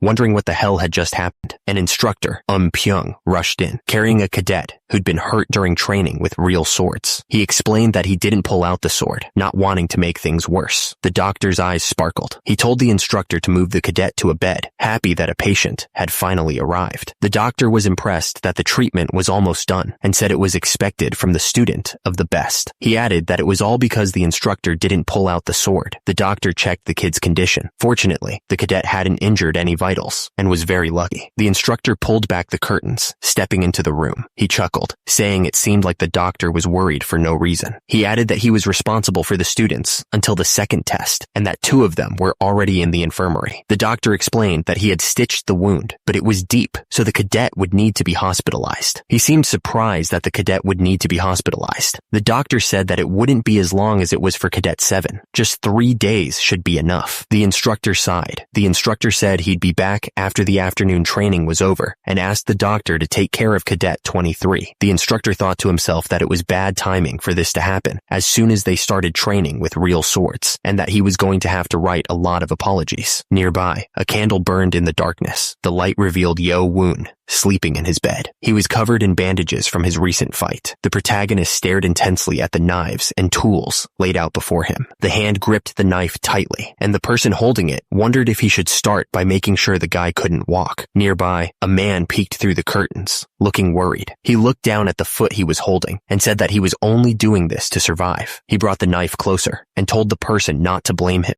Suddenly, the man screamed in pain as electricity surged through his body. The axe on the ground crackled with electricity. Yo-woon sat near the guy he just shocked and said, "Of course." He looked forward and thought to himself that it was just as he expected. The building stood silently under the moonlight. Someone gasped for air, eyes wide open. He looked up at the ceiling and wondered if he had fainted, and if so, why. He was shocked to find himself tied up on the floor. He was furious and wanted to know who had done this to him. Hu Bung was tied up with rope, looking shocked. Yo-woon grinned, admitting that he was the one who did it. Hu Bung was completely completely stunned and asked how this was even possible. Yo-woon explained that while Hubong was out cold, he tied him up and put him on the bed, and then wondered how he even passed out. Hubong thought that he was supposed to have extreme internal damage, but instead, he seemed perfectly fine. Hubong started freaking out, wondering what the voice was saying about him being bald. He looked in the mirror and screamed, realizing that he was bald. Hubong started crying, saying he couldn't feel the smooth texture of his hair anymore. He couldn't believe it, asking how he could be bald. Hubong was in complete shock, just thinking about his hair. Yo-woon told the bald man to shut up, but then he noticed something. The guy had fainted again. Hubong was still out cold. Yo-woon asked if he had calmed down now. Meanwhile, Hubong was still struggling against his restraints. Yo-woon wondered what the guy was even trying to say with a gag in his mouth. Yo-woon thought the guy was just naive when he first saw him at the entrance ceremony, but he couldn't believe this was what he was actually like. Yo-woon stared down at the bald guy and wondered who he really was. Hubong struggled against his restraints, asking how he thought he had survived this long. With that, Yo-woon smiled, mentioning the assassination attempts and the scumbags who had tried to poison him. At the same time, Yo-woon asked how many people Hubong thought there were. Yo-woon said he knew Hubong was just fooling around earlier, but did he know how much it would hurt if he got stabbed?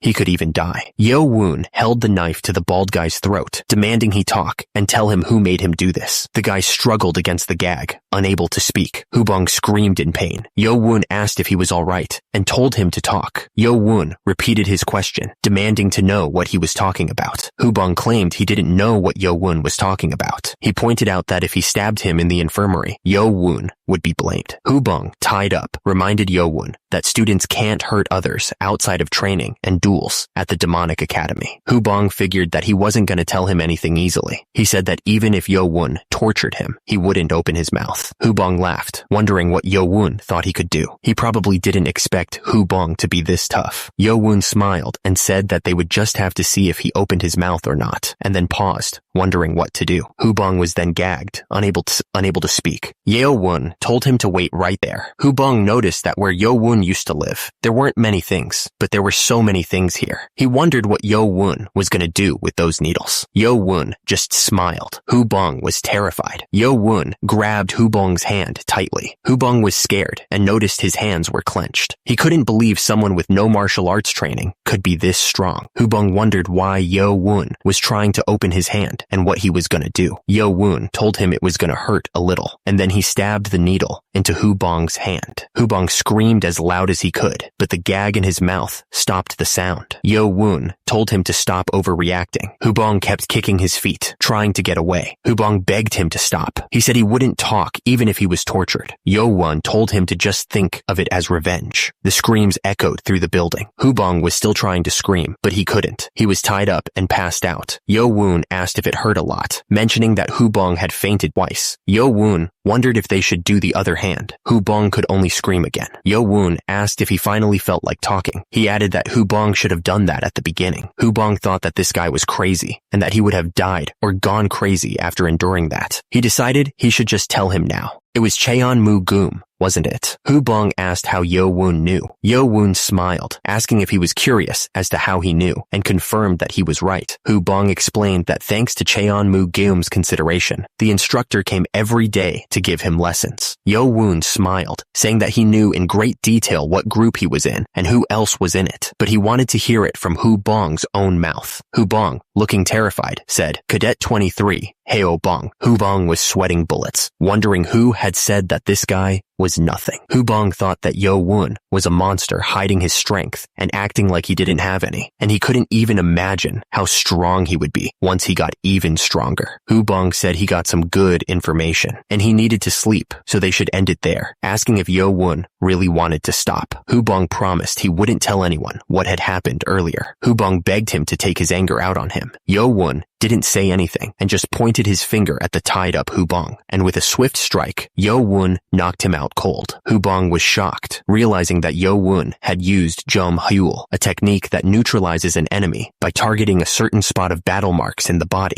He was sweating, thinking he was wrong about Yo-woon. He thought that Yo-woon didn't have any nagong. Yo-woon just stared down at him. Hubong was furious, calling him a bastard in his thoughts. He was fooling everyone. Under the moonlight, a figure ran across the rooftops. The guy moved so fast, he was practically a blur. Someone was watching all this, thinking the kid learned fast. It was the day before. One of them was helping the other focus his energy. The man couldn't believe what he was seeing. This kid, how was this even possible? In just 5 days, Yo-woon had managed to get Naegong. It normally takes at least 2 to 3 weeks, maybe even a month. He was way better than the man expected. This guy was the real deal. He had originally planned to help Yo-woon get Naegong in about 2 weeks, and then teach him basic techniques and breathing methods. He realized he'd have to change his plan. Suddenly, a voice called out, "Hello, teacher!" Yo-woon greeted Hubong, saying that his student, Cheon Yo-woon, sends a morning greeting to his teacher. Yo-woon asked where he had put it, saying that he had it under his bed, and told him to bring it there. It was the Black Dragon Ball, made by the Demonic Academy, with medicinal herbs. It's a medicinal ball given to students that pass the first test. If absorbed properly, it allows one to acquire years' worth of Naegong. However, after it's consumed, the body becomes resistant, so the effect is less effective on a second dose. Hubong held the box out, but mentioned that it still had a nasty smell. Hubong thought that if the kid took this, he should be able to get a maximum of 20 years of Naegong. Then he should be able to take care of himself. But then, Hubong realized something. He asked who the kid over there was. Hubong seemed surprised. Hubong was tied up and knocked out. Yo-woon looked down and asked if he had done something to his battle marks point. The guy was saying that someone came after him after Dr. Beck left. He was shocked to hear that the guy came after him. Turns out, since yesterday, which was the 5th day since they entered the academy, training was done with real swords. The injured guy figured he was stabbed on purpose to get close to the other guy. He couldn't believe the guy dared to do such a thing in the infirmary of the Demonic Academy. Didn't he know he could be kicked out if he was discovered? It seemed like the guy had the insides to not be afraid of it. Or, the protagonist realized,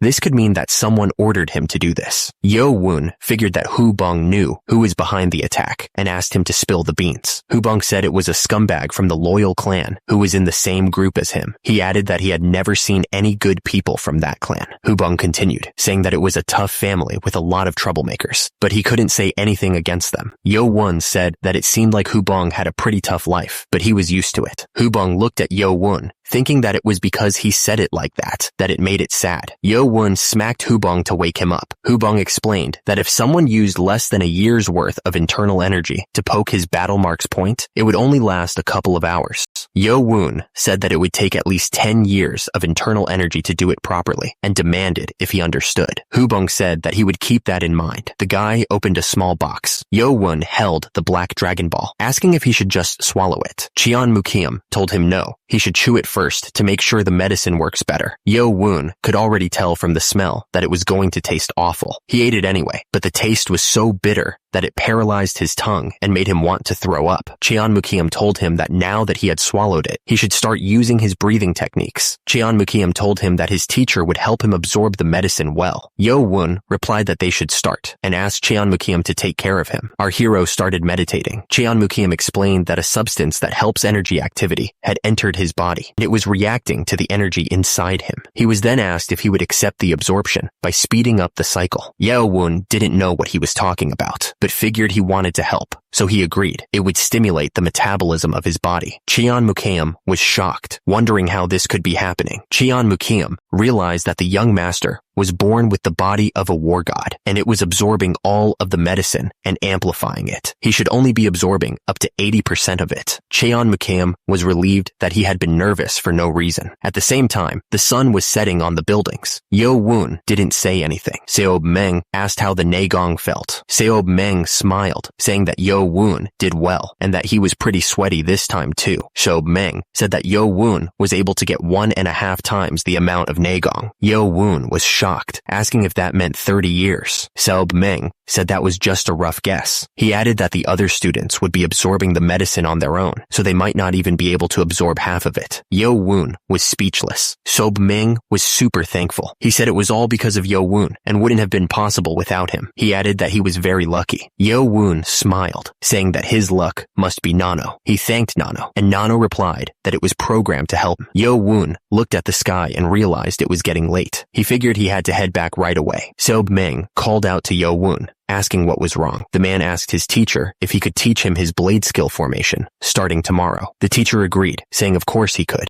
He warned that the student wouldn't have a lot of time, so he better be ready. The student replied that he would be. The scene showed a view of the city. Lee Hameng laughed, saying it was a very nice morning and that someone seemed to be in a good mood. The man smiled, saying that it was all thanks to Jahyun, and thanked the prince. He laughed, saying that the other guy must be struggling a lot since his limbs were broken. He laughed again, saying he'd been wanting the other guy to get on the floor and crawl like a bug, adding that it even made his skin itch. Lee Hameng just burst out laughing. He pointed at Hubong and asked where his hair had gone overnight. Still laughing, Hubong was mad, but he couldn't yell because of the guy next to him. Lee Hameng apologized, saying he laughed too much and was tearing up, but then said it was too late to cover for Hubong. Lee Hameng just stood there, looking down at the guy in the bed. Yo Woon was just lying there, thinking. The guy was thinking that something must have happened overnight. The man decided to not pay attention to it. He remembered that the Mado House doctor should only focus on treatment and not ask questions. 2 days later, at the Mado House's group 8 quarters, the man thought it was interesting. Shouldn't he have been kicked out of the group? The guy explained that he wanted to cut the 7th's tendons, but the doctor stayed by Cheon-yo Woon all night because of his bad wounds. The man couldn't believe it. He asked if the doctor didn't even sleep and if this was the excuse he was getting.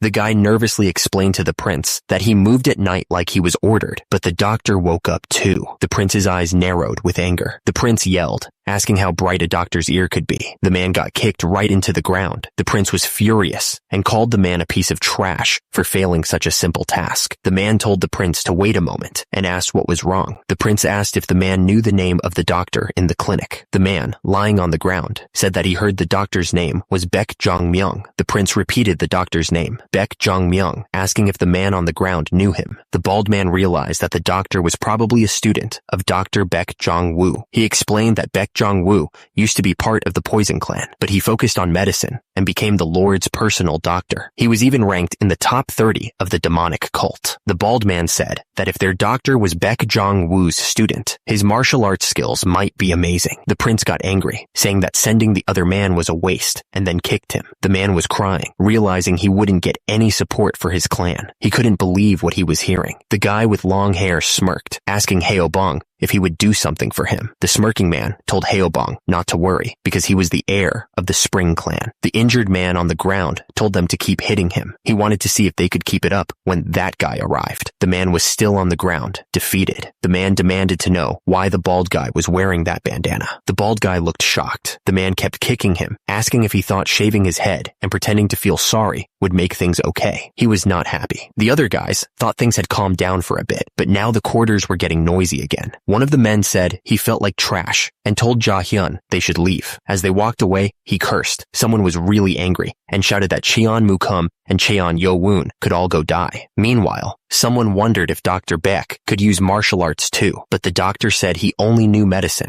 Days later, at 6 a.m., the Mado House clinic was empty. Bare feet stepped onto the floor. The man stared at his hands, deep in thought. Someone stepped forward, putting all their strength into the move. The guy moved like a blur, his sword cutting through the air. The man watched him, thinking that the student was a genius. He thought that he had only shown the butterfly shadow step a few times and fixed his posture these past few days, but his movements were stable and natural. The man figured that if he kept training, he would have no problem operating formation. Lee Hameng told the student that next was movement. The student started moving his hands, trying to get a feel for it. Thanks to the nanomachine scanning Lee Hameng's posture, he could perfectly copy it, but that would make him suspicious, so he decided to go just a bit slower. The student practiced the movement, trying to make it his own. Lee Hameng explained that the grafting martial technique has 24 movements, and that 3 basic movements create 1 formation, making up to 8 formations. Lee Hameng thought that it took too much time to teach him the basics, so he couldn't teach him the connections. Lee Hameng figured that if he had 1 or 2 months more with him, the student would have been able to learn everything completely, but 1 week is too short. Lee Hameng told the student, "That's it. You memorized it well." The student replied that Lee Hameng was flattering him. The teacher handed him a piece of paper, asking what it was. Lee Hameng explained that it was the butterfly dance and Naegong operation technique. He wanted to teach it himself, but since it was the last day, he figured that the young master master would be able to learn the basics easily. Li Hemeng warned him that he'd check on him later, so he better not slack off and memorize it properly. The student thanked him, promising not to fail him. Li Hemeng simply replied that he shouldn't. Li Hemeng then picked up a stick and started practicing the moves. Li Hemeng presented his wild dance blade. He told the young master to try wielding it. Yo Woon grabbed it and said it felt surprisingly light. Yo Woon noticed that normal swords weighed around 2 to 3 guns, but this wild dance blade was only around 1.5. He wondered if it was because of the butterfly dance. Li Hemeng smiled, impressed by the young master's quick thinking. Yo Woon checked the blade and noticed how sharp it was. He thought Dr. Beck would be annoyed if he saw this. Li Hemeng smiled, explaining that even though the blade was light and had a narrow range, it was made with cold iron. The sharpness and durability gave the sword its title. Yo Woon told him to step back so he could show him what he wanted to see. Li Hemeng told him to watch closely, showing him his butterfly technique. And then Yo Woon activated his nanomachines. The nanomachines got ready to Li Hemeng's technique, as requested by Yo Woon. The sun rose over the demonic cult, painting the sky with light. Yo Woon ran across the rooftops. One of the figures on the roof said that the right guardian was finally leaving, and that the other did well pretending not to know.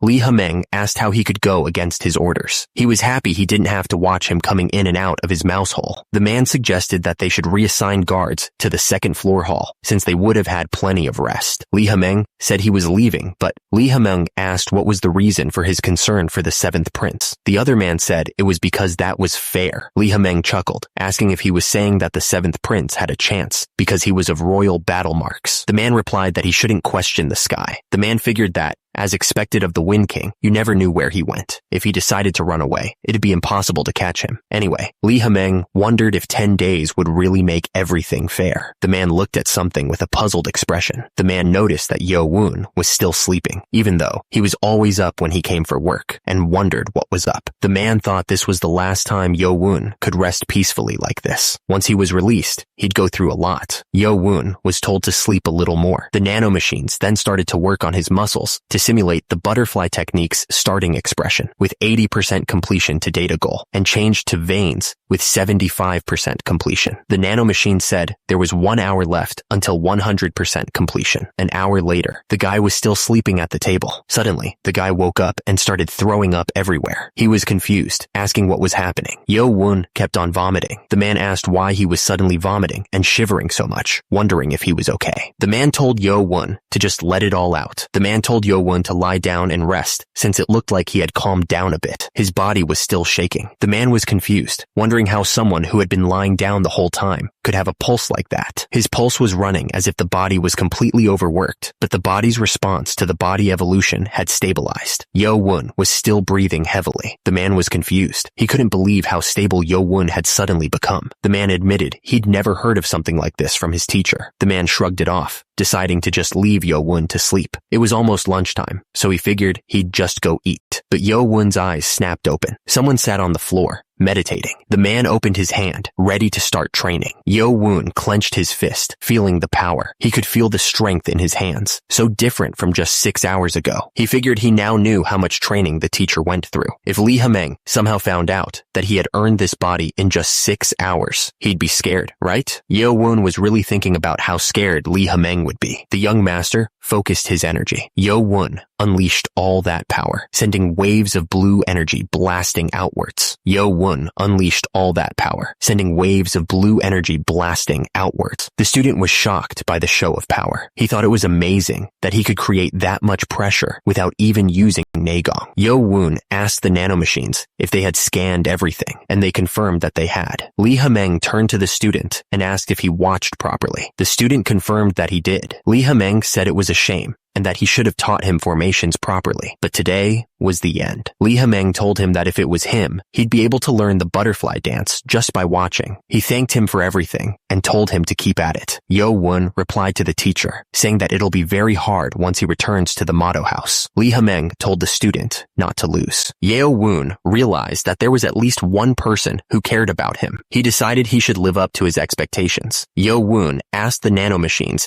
If they were done analyzing the scanned move, and they confirmed it was completed, the nanomachines told him that to use the move, his muscles and veins needed to change a lot, and it would take about 6 hours. Yo-woon was shocked and asked why it would take so long. He started practicing the move, trying to get it right. He put more power into the move, trying to speed up the process. Yo-woon kept practicing, putting his whole body into it. He was happy because he only used the first formation, and it was the same as his teachers. Yo-woon prepared to move on to the second formation. Suddenly, he stopped. He could hear someone walking in the hallway. Yo-woon wondered if he had always been this sensitive. Had his senses become sharper as his body changed? He realized that all preparations were now complete, which was great. Yo-woon turned around to see a man standing behind him. Yo-woon told the man he was ready to be discharged, asking if he knew what was complete and when he had woken up. He realized the presence he had felt in the hallway was Dr. Beck. Yo-woon placed his hand over the emblem on his chest. Dr. Beck sighed, saying he didn't even have any other patients, and wondered what he was going to do when Yo-woon left. Yo-woon said there would be more patients soon, but then thought to himself that it was better if there weren't any. Dr. Beck thanked him for his time, saying he'd be praying for him. Then the door shut. Now Dr. Beck didn't have anything to do, so he wondered if he should just sleep. Meanwhile, Yo-woon stood at the door, ready to leave. Yo-woon thought that if the doctor didn't pretend not to know that the right guardian taught him martial arts, it would have been uncomfortable the whole time he was in the clinic. Yo-woon promised to never forget the doctor's kindness. He added that he would definitely send all the patients the doctor wanted. The doctor's students got goosebumps, wondering what was going on. It was afternoon at the Meadow House, and group training was about to start. Suddenly, some of the guys noticed someone. They realized it was another clan heir in their group, and it had been 2 weeks since they last saw him. The guy smirked, saying that the wait was finally over. Yo-woon walked forward, and someone called him a peasant. Turning around, Yo-woon was greeted by someone who asked if he was okay now, calling him leader. Yo-woon smirked, saying that he was completely cured, which was fortunate. The guy speaking reminded him that he had explained it in theory, but asked if he remembered his position, which Yo-woon confirmed. He told him to go that way with these weapons. The 2 guys started walking, carrying the shield and spear with them. The guy asked if he had only come now because he was scared. Cheon Mugum insulted the other guy, calling him dirty. Cheon Mugum was furious. Cheon Mugum yelled, asking how that scumbag could ignore him. Yo-woon smirked, telling Cheon Mugum not to get too excited yet. Yo-woon thought that he would show him what's what soon enough. The instructor announced that they would start practical training with real swords, so everyone needed to pay attention to their spacing. He warned them that if the same accident happened again, he would kick them out of the academy. The instructor yelled, asking if they understood. A red flag was raised, and right after that, the students started moving. Turns out, even though Cheon Mugum's personality is pretty bad, he controls his teammates well, like a clan leader should. The problem, though, is Cheon Yo-woon. He'd put him in the position with the least movement on purpose, hoping he wouldn't screw things up. But then, he was surprised because the boy was actually doing better than he thought. He wondered if he could keep up with the others, and if he was quick-witted. The order came to line up their shields properly, and keep their posture and lineups straight. They were doing well, but they couldn't move until they got the command. Minutes later, someone messed up, and the instructor yelled at them for moving when they weren't supposed to. He kept shouting, asking if they thought they could beat the other groups in the second test, if they couldn't even do this right. He told them to pay attention. The man wondered how the guys who had been training this whole time could be so bad. He noticed that Cheon Yo-woon was perfectly fine and hadn't moved at all. He wondered if he was really the same guy who had been lying down in the clinic the whole time. The man decided he needed to reassess Cheon Yo-woon and ordered them to change formation. The instructor kept yelling at them to surround the enemy in a semicircle. He then ordered them to move forward half a step, praising them as they took big steps. One of the students followed the instructions, focused on the task. The instructor got angry, wondering why Cheon Yo-woon wasn't making any mistakes. He thought that there was no way he would just watch the peasant succeed. Ja-hyun was among the soldiers. The soldier told them to just nod if they could hear him. The instructor told the third lineup to do as he said. One of the soldiers replied that he understood. The instructor immediately ordered them to change the lineup. The instructor ordered the soldiers to quickly stack the shields 3 levels high. Yo-woon thought it shouldn't be too hard, especially since the nano had already imported the simulation video for them. He then told them that once the shields were stacked, they should stick their swords out through the holes. Yo-woon stressed that they needed to keep their speed up, even if they were being careful. One of the instructors complained that he could see someone's behind completely and wondered what was going on. The bald man stood over Yo-woon, declaring that peasant battle marks should stain the ground. At the same time, the other soldiers continued stacking their shields. Meanwhile, Yo-woon's eyes narrowed. The bald man realized that Yo-woon had noticed his attack. The bald man figured he was just going to use a little bit of inner power, since Yo-woon didn't know martial arts. But he decided to use all his power. Yo-woon blocked the sword with his shield. Because of the force, Yo-woon was sent flying high into the air from the shield wall. Yo-woon was shocked that he had been rebounded. Hubong was lying on the ground. Hubong was confused and wondered if he had been catapulted off because the other guy's inner power was much stronger than his. Hubong looked up, still trying to understand what just happened. Yo-woon saw that it was the same guy from before and asked what he was doing back here. Hubong, who was still on the ground, yelled out, calling him leader, and immediately a foot landed on Hubong's face. Hubong was still feeling the pain in his ankle. The men with shields were sweating, knowing they were in trouble. Yo-woon was smiling like a boss. The guy looked angry, asking how a peasant dared to laugh at him. Yo-woon saw Hubong grinding his teeth and asked if he couldn't come to his senses. Hubong tried to say something about his butt. Yo-woon looked furious, saying that this kid was completely gone, and then punched him hard. Yo-woon asked if he was also the one who stabbed number 23 in the back last time. Yo-woon told him that he wouldn't be having any free time for the next 4 days, and that until bedtime, he would be receiving hell's training with his leader. The guy looked angry, saying that this piece of trash was still making excuses. The guys were saying that he deserved it, acting all high and mighty, with Cheon Mugun backing him. Someone was clenching their teeth in anger. The guy looked furious. Someone shouted the name Cheon Yo-woon. The guy told him that he wouldn't have any free time for the next 4 days, and he would be receiving hell's training with their leader. The guy yelled, saying that the trash was still making excuses. Someone noticed that Cheon Yo-woon's power was stronger than he thought. He wondered if the right guardian taught him, but it was still weird. Lee Hameng thought that the bald guy should have around 30 years of training worth of power since he took the medicine ball, so he wondered if Cheon Yo-woon's power exceeded that. Cheon Mukeum thought there was no way that the drunkard Xiao Bemeng taught him properly. The guy wondered if Cheon Yo-woon had a body that could naturally take in the full power of the medicine ball. Lee Hameng thought that was the only way to explain it. He figured that even if he was a half battle marks, he was still the son of a tiger. Someone noticed the standoff between 2 possible heirs in the same group and thought things were about to get interesting. The scene changed to the Grand Armament Great Hall. Everyone started eating at Motto. The food looked really good. Our hero thought the chicken marinated in soy sauce was delicious. He was happy to finally be eating something other than white porridge after 2 weeks. Anyway, he wondered if Cheon Mu-gyum was going to keep glaring at him during the entire meal. He decided to just enjoy the food for now. Yo-woon said he didn't know why they hated him so much, but he couldn't forgive the 6th clan's actions either. He added that they wouldn't know what it felt like to watch their mother die without being able to do anything. He would trample over all of them from now on. At that moment, an announcement rang out, declaring that mealtime was over and Friday's schedules were wrapped up. Everyone except number 80 was dismissed. The man shouted for everyone to leave. Then he told number 80 to come with him. Yo-woon smirked, already planning his next move. He started walking towards the building where the trainees were staying. As he walked, he thought that Group 8's quarters were in room 8 on the 1st floor, which was easy to remember.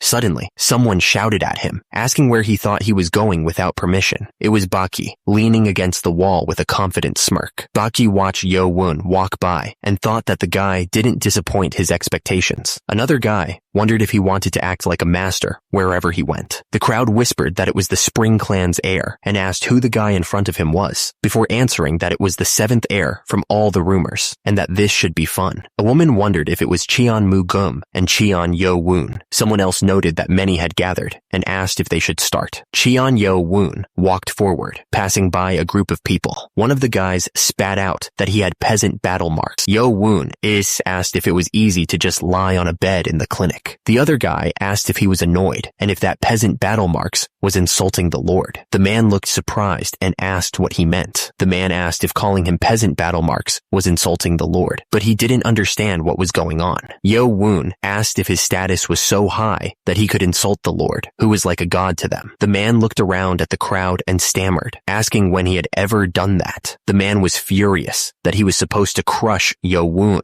but instead, he was the one receiving that treatment. The woman smirked, thinking that the Spring Clan were really stupid. The man watched the scene unfold. Cheon Kyung Woon thought the guy was making a big deal out of nothing and called him a dull scumbag. Suddenly, someone got punched hard. The guy was furious and said that he was going to crush that arrogant mouth, and then he got punched again. Yo Woon was ready to beat someone else up. Yo Woon asked what the guy was trying to say about crushing Kwek. The guy coughed up battle marks. The guy was furious that a peasant dared to do that.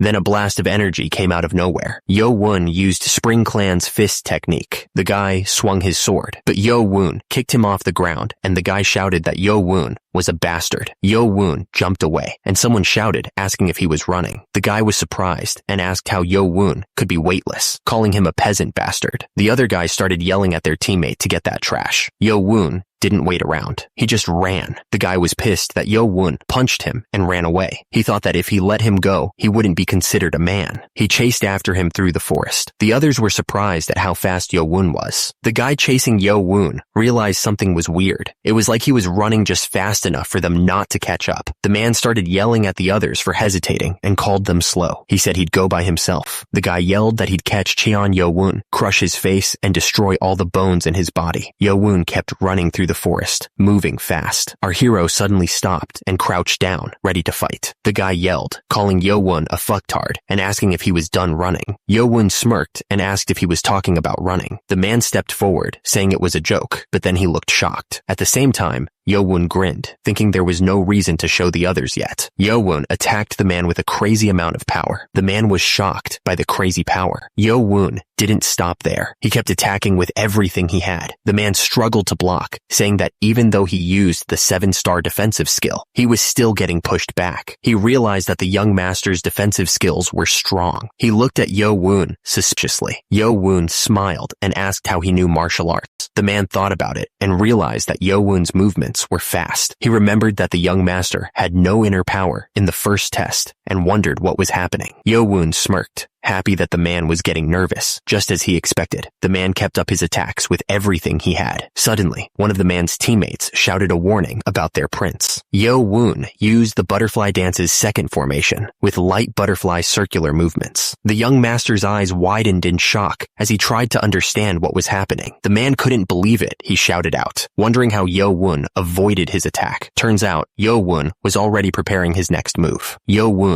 struck with immense power. Because of that, the man's face contorted in pain. The man didn't give up and used the Spring Clan's fist technique's second formation to launch a continuous batting fist attack. The unnamed man's eyes were full of anger. At the same time, he kept attacking with his fist. The man kept hitting him with everything he had, trying to take down the young master. The attacks were so strong that Yo Woon was sent flying back. The man was still unable to match Yo Woon's skills. He thought that Yo Woon's power must have been higher than the other students even before he joined. He figured that Yo Woon's power must be even higher since he took the magic ball, but he was still determined to stand his ground. The unnamed man knew that he needed to attack without giving the young master time to react. He moved so fast that the air around him blurred. The man was shocked to see an afterimage. He couldn't believe the young master could use that kind of martial arts. Yo Woon moved with incredible speed. The young master attacked with a spinning strike, pushing the unnamed man back. The unnamed man was shocked by the young master's speed and power. Yo Woon didn't give him a chance to recover. The force of the blow sent the man flying. Yo Woon stood over the fallen man, who was coughing up battle marks. He realized that the young master was good with formations, but he had no idea how to respond to the enemy's attacks. The guy was down, realizing he had been so focused on the punches that he didn't see the kick coming. He was surprised that the young master used skills that didn't suit him, but he could tell that he was just making it up as he went. Cheon Mukium smirked, saying that it was exactly as he expected. He was just trying to copy others without knowing his own limits. The man wondered if Cheon Mukium, realized that he had only learned this technique with 2 formations, and that he didn't have enough actual experience. He realized that he had underestimated Cheon Mukium. Who knew experience would make such a big difference? The man balled his fist, admitting he didn't know how the young master had learned martial arts. He used the Spring Clan's fist technique, 5th formation, instant attack, Spring's roar, but he said he would ask questions later. The young master wondered what to do and what formation he needed to use. Suddenly, his system detected danger from an external force. The system started increasing eye functions in response to the danger, operating defense mode through battle tutorial. So,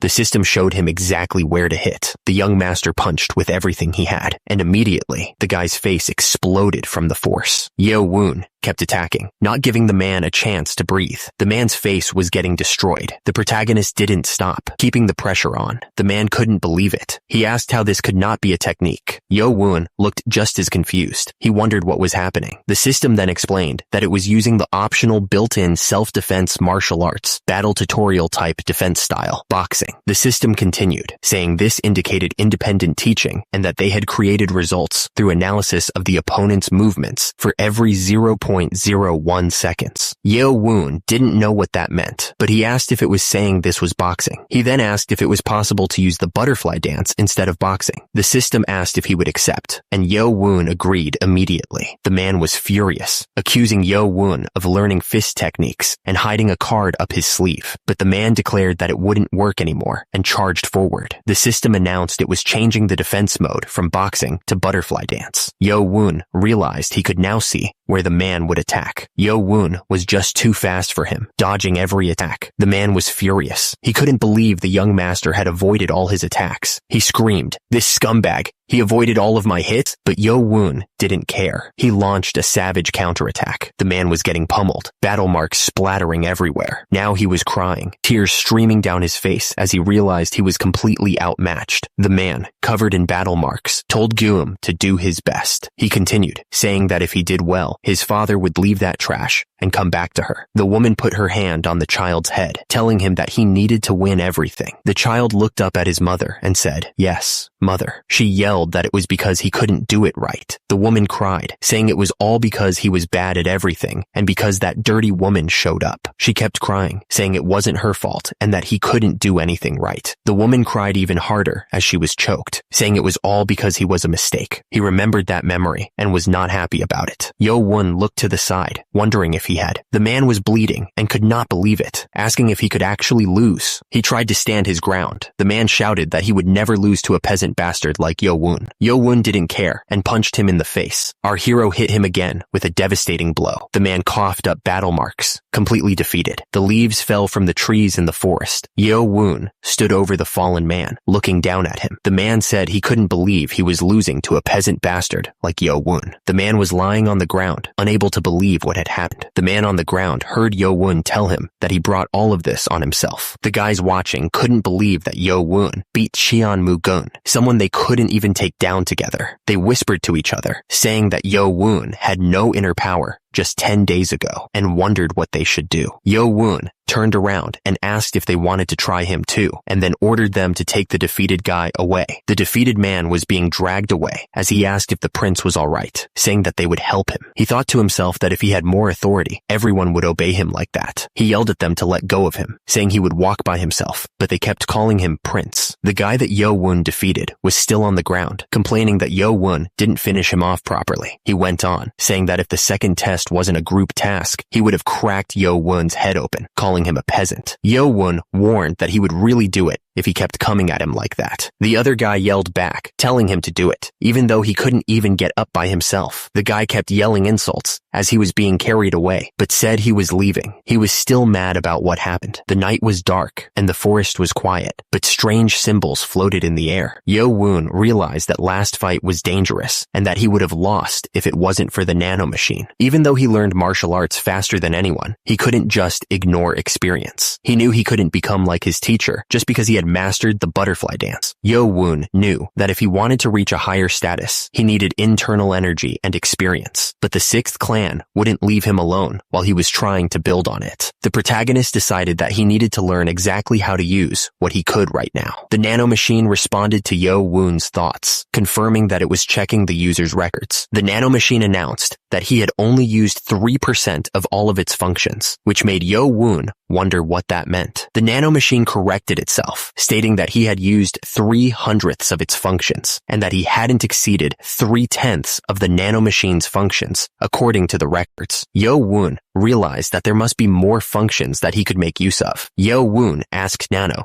to tell him in detail about all the functions it could perform, and he accepted the transfer of the 7th generation nanomachine's function manual to his brain. The nanomachine asked if Yo-woon would like to add the English language to help him understand the manual, mentioning that it was the weird language he sometimes spoke in. Yo-woon agreed. The nanomachine confirmed that it would transfer the 7th generation nanomachine's manual, along with the English language, to his brain. The information flooded into Yo-woon's brain. The information transfer finished. Yo-woon felt a little dizzy from all the new knowledge, but at least he didn't feel like throwing up. Now that he had the manual, Yo-woon immediately started searching for new functions. Yo-woon was staring at the interfaces floating in front of him, totally shocked. He couldn't believe it. He wondered if he could really do all of this stuff. Then he saw something about repetitive battles in augmented reality. If he could do that, he could get all the practice he needed. Yo-woon wondered if he could run a simulation with Cheon-mu-geum. Turns out there wasn't enough information to make a perfect copy, but the nanomachine could make a simulation based on their last fight. Yo-woon decided to try it out right away. Yo-woon reached out and touched the ground. He wondered if this place would be good enough. Turns out nobody was around. The simulation avatar started to activate right in front of him. Yo-woon was amazed. Yo-woon realized that this was an avatar in augmented reality. The system asked if only he could see the avatar, and then said that the simulation settings were being changed,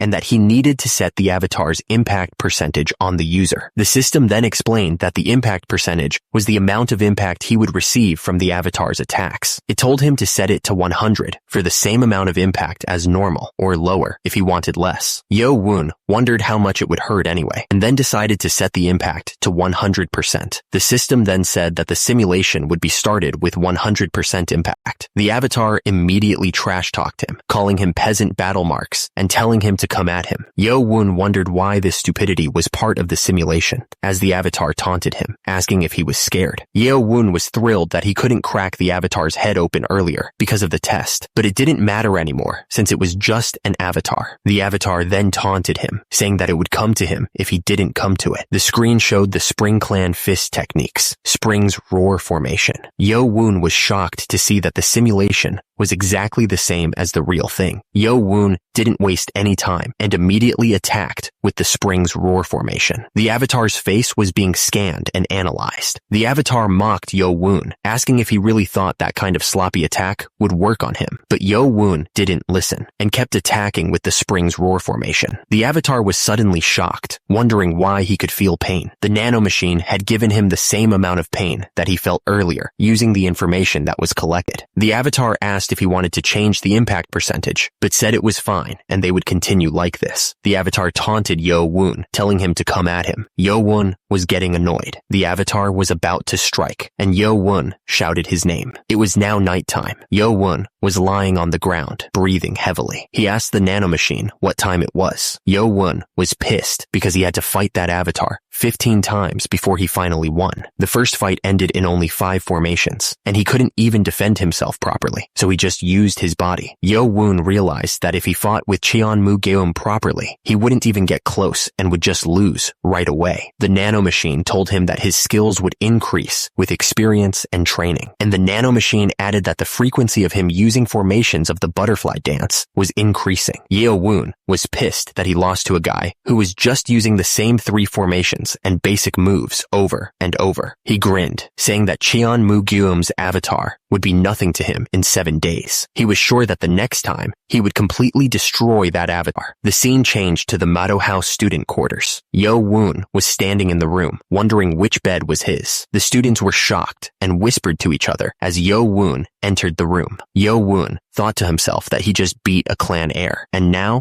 They were clearing the path for him. Suddenly, one of the students called him Prince. The guy told him that his bed was this way, and Yo-woon was surprised. The other students wondered why he was acting like that. The guy asked Yo-woon why he was acting so different. The man said he had already been abandoned by Cheon-mu-gum, so he had nothing left to lose. He figured he was probably gonna die anyway. He figured he might as well take a gamble. The man, Cadet Hyo-bong, declared that he wished to serve Prince Cheon Yo-woon as his master. Hyo-bong was basically shouting, asking if he was really offering loyalty to the 7th prince, who didn't have any power. Yo-woon looked at him, asking if he really wanted to serve him as his master. Hyo-bong said he still felt bad about what happened before. He begged Yo-woon to take him in as a servant and let him serve him as much as he could. Yo-woon thought to himself that this guy wanted to be his servant, even though he's always had a hard time trusting others. Hyo-bong kept begging. Yo-woon was thinking that someone actually wanted to become his servant, even without being forced to become his guard by the Lord's orders. The protagonist smiled faintly, looking at Hyo-bong. Hyo-bong was super grateful and said he would do his absolute best. Suddenly, someone interrupted, saying he had only left for a little while, and this stupid thing was already happening. The guy yelled at Hyo-bong, asking who he was showing his loyalty to. Hyo-bong was thinking that Cheon-mu-gum and Ja-hyun were scary, but he couldn't show his fear. Hyo-bong yelled, asking who the guy was to call someone else's servant an insect. Yo-woon said that the guy was the insect for kissing up to someone's butt. Hyo-bong stammered, asking what Yo-woon had just said. Yo-woon smirked, asking why he was stuttering. The guy was furious, asking if they were scared and calling them names. He charged forward, calling them a peasant scumbag. But Yo-woon didn't even flinch. He blasted the guy with a powerful strike. The force sent him flying backwards, while everyone else watched in shock. Yo-woon smirked, thinking that the guy was nothing compared to the avatar he had fought. The guy on the ground was gasping for air. Hyo-bong was thinking that he had made the right choice. Yo-woon turned to him and asked if he wanted another go. Cheon-mu-gum scoffed, telling him to enjoy it while he could, because nothing had changed just because he had a servant. The crowd couldn't believe it. Cheon-mu-gum actually walked away from the fight. The crowd whispered, not sure if they should be happy or not, but they knew that the Spring Clan's authority wasn't going anywhere. But maybe, just maybe, Yo-woon stood there, looking like he was ready to face whatever came next. He'd bring a new change to the demonic academy. A week later, it was time for the group type second test, the Mado House Grand Armament. The instructor shouted that he had taught them everything they needed to know, and now they were responsible for how they performed. The instructor yelled, wanting to make sure everyone understood what motto meant. He explained that before they started, they would draw lots to decide who would fight who. Groups 1 to 4, 5 to 8, and 9 to 12 would draw lots among themselves. Lee Ha-meng ordered the group leaders from groups 1 to 4 to come forward. Someone noticed that the group leaders for groups 2 and 3 had changed. Turns out, Cheon-mu-yeon from the Dark Clan was still the group leader for group 1. Someone pointed out that Cadet 72 had been in group 4 before, right? They were still unsure though. Lee Ha-meng smirked, wondering if there were just 2 people. Then, someone reached into the box to draw the lots. Down below, the group leaders watched the process. The results were in. Match 1 would be Group 1 versus Group 3, and Match 2 would be Group 2 versus Group 4. The crowd cheered for their group leader. Lee Ha-meng called out for the leaders of Groups 5 through 8 to come forward. The crowd was shocked. Turns out, 2 people had changed this time as well, and they were wondering if Group 8 was for real. Lee Ha-meng just smirked at the situation. Yo-woon started walking forward. The crowd noticed him and were surprised. Cheon-mu-gum was furious, saying he had warned him so many times, calling Cheon-mu-gum an idiot. Turns out, this was after the end of training last afternoon.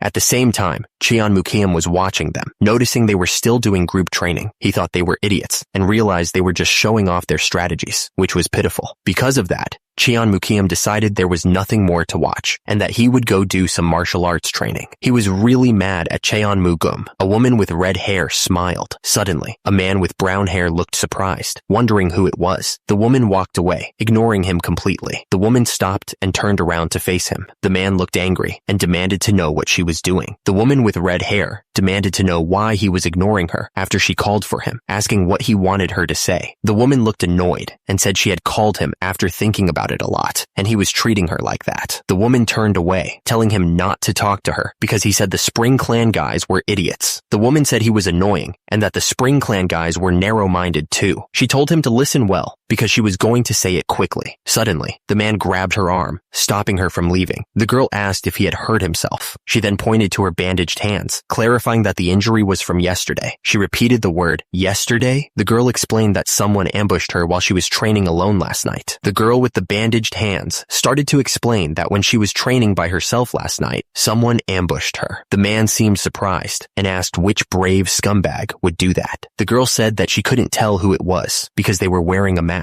The man asked if she wasn't attacked because she was being careless, mask or not. The girl got angry and told him not to make light of her words. She said she was never careless around that masked scumbag. The red-haired woman told the man to be careful since she got hurt. She added that there was a good chance they would go after him next. The man looked confused and asked what that had to do with them being in the same competition group. The red-haired woman reminded him that they would be split into groups of 4, and then they would draw lots to decide who they would fight. The man asked what that had to do with anything. The red-haired woman asked why they would split them into groups of 4 when they could just have everyone fight each other. The man looked even more confused and said he didn't understand what she was trying to say. The red-haired woman was getting frustrated, explaining that the teams knew exactly who they would be fighting. The man realized that they announced it in advance on purpose. The red-haired woman confirmed that they wanted the team leaders targeted because if the leader was gone, it would mess up the team's formation. The red-haired woman told him to watch out since the test was tomorrow and warned him not to go off to train by himself. She didn't want to hear any embarrassing news about a clan heir getting kicked out without even passing the second test. Yo-woon kept practicing his martial arts. He thought that the weakest of them all was warning him and that she was overstepping her boundaries. It still wasn't something he should just overlook though. It made him feel like trash, so he wondered if he should at least take Ja-hyun along. Meanwhile, the sun started to go down, painting the mountains in shadows. Someone told the master that it had become late in the evening. Yo-woon asked Nano what percentage of matches he'd won against Cheon-mu-geum's avatar. It was around 60%. He said he still had a lot to go, and that he'd said he'd be able to beat it easily within a week, but he'd only beaten him 60% of the time. Nano told him that his practical ability and the proficiency of his formations had become a lot higher after 106 training sessions. It estimated that he would be able to achieve his wish in the next few days. Yo-woon asked if it was consoling him. Nano replied that it was an estimation from the analysis, which Yo-woon thought was stiff. He said he should start making his way back to the quarters. Yo-woon looked around, seemingly confused. He started to walk. Suddenly, Yo-woon heard the sound of fighting nearby. Someone screamed in pain. He immediately ran towards the location. Someone wondered who was fighting because it was too dark to see. It looked like someone was on the ground too. Nano activated night vision mode, so Yo-woon could see what was happening. The night vision kicked in, and Yo-woon saw Cheon-mu-geum lying on the ground, and he realized that Cheon-mu-geum had been attacked by someone wearing a mask. Cheon-mu-geum was seriously injured, clutching his chest in pain. The masked man didn't give him a chance to recover, unleashing another attack. The masked man's power was overwhelming, sending Cheon-mu-geum flying. Yo-woon realized that the masked guy's moves were not to be taken lightly. He wondered who it could be. He was getting angry. The masked man was kicking with incredible force. Yo-woon screamed as he felt the power. The masked man was ready to attack again. The masked man kept attacking, not giving Yo-woon a chance to recover. Someone thought to himself that he didn't want to help Cheon-mu-geum, but he couldn't let the team leader get hurt right before the test. Suddenly, someone screamed at the top of their lungs for them to stop. The guy with the sword jumped in to attack the masked man, but the masked man was able to block the attack with ease. The masked man jumped, kicking out with incredible force. The masked man realized that he had increased the distance between them right before the attack hit, and he knew he was dealing with an expert. The masked man's eyes narrowed as he stared intently. The masked man stood tall, while Yo-woon fell to the ground, defeated. The masked man looked up at the moon, deciding he should give up chasing after him. The man cursed, realizing he had been defeated. He asked if the other man was okay. The man angrily refused to accept help from someone like him, saying he'd rather be left behind. The scene shifted to the Mado house quarters. The men inside looked shocked. They saw a man carrying another man, and they exclaimed in surprise, recognizing the prince. The men were worried and asked what happened and if the prince was all right, but the prince told them to treat the injured men first. Another man asked if the master was hurt, but Cheon-mu-geum said he was fine and not to worry. The nanomachine scanned Cheon-mu-geum's injury, identifying a 4-centimeter stab wound that was only 2 millimeters deep. Cheon-yo-woon realized that the injury wasn't that bad. One of the men noticed that Cheon-mu-geum was bleeding. As a result, Cheon-yo-woon looked furious, knowing who was responsible for the prince's injury. The man was bleeding and pale, barely able to speak. Hu Bong yelled for someone to call the leader right away. Someone quickly started to bandage the wound. The men asked the leader how he was doing, explaining that they had done what they could with the available supplies. Cheon Mukiam looked at the injured man with concern, wondering what was wrong. The injured man was told that he wouldn't be able to walk normally for a while. The injured man was in a lot of pain. The other men started to panic, realizing they were screwed now that their leader couldn't walk. Suddenly, blue energy shot into the injured man's head, starting to heal him. Someone told the injured man to sleep for a bit, promising to take him to the infirmary, and that there was one more injured person that needed help. One of the guys offered to carry the injured man, but Yo Woon said he would go himself. Someone shouted for the leader. Another guy ran up, carrying someone else who was hurt, saying that Cadet 80 had also hurt his head, though not as bad as Cadet 4. The leader said he knew, and that he figured someone would bring the injured guy over somehow. Someone replied, saying so he wasn't dumb, and that he left the guy so someone would follow him. The leader asked what the reason was, explaining that it wasn't much, but that only their team had the vibe that this setback would make them fail the test, and that it was a surprise to see that this one was hurt. The guy carrying the injured man said that was all he wanted to say, and demanded they give him the injured man. The man told him he should go back now, because he already knew he couldn't walk around at night. He understood. He told him that if he didn't have teeth, he needed to learn to use his gums. The man looked confused, wondering what the heck he just said. The guy turned around and walked away, leaving leaves falling behind him. The voice wondered if something like this had happened to other teams too. The voice thought it was just a loophole in the testing method, but now he realized there was a hidden purpose behind the second test. Yo Woon looked serious as he considered the implications. The ants surrounded the injured ant. The voice said that aiming for the team leader meant they were trying to make it easier to beat that team in the test tomorrow. Yo Woon suddenly realized something. He understood that the reason they were split into groups that would fight each other was all part of the plan.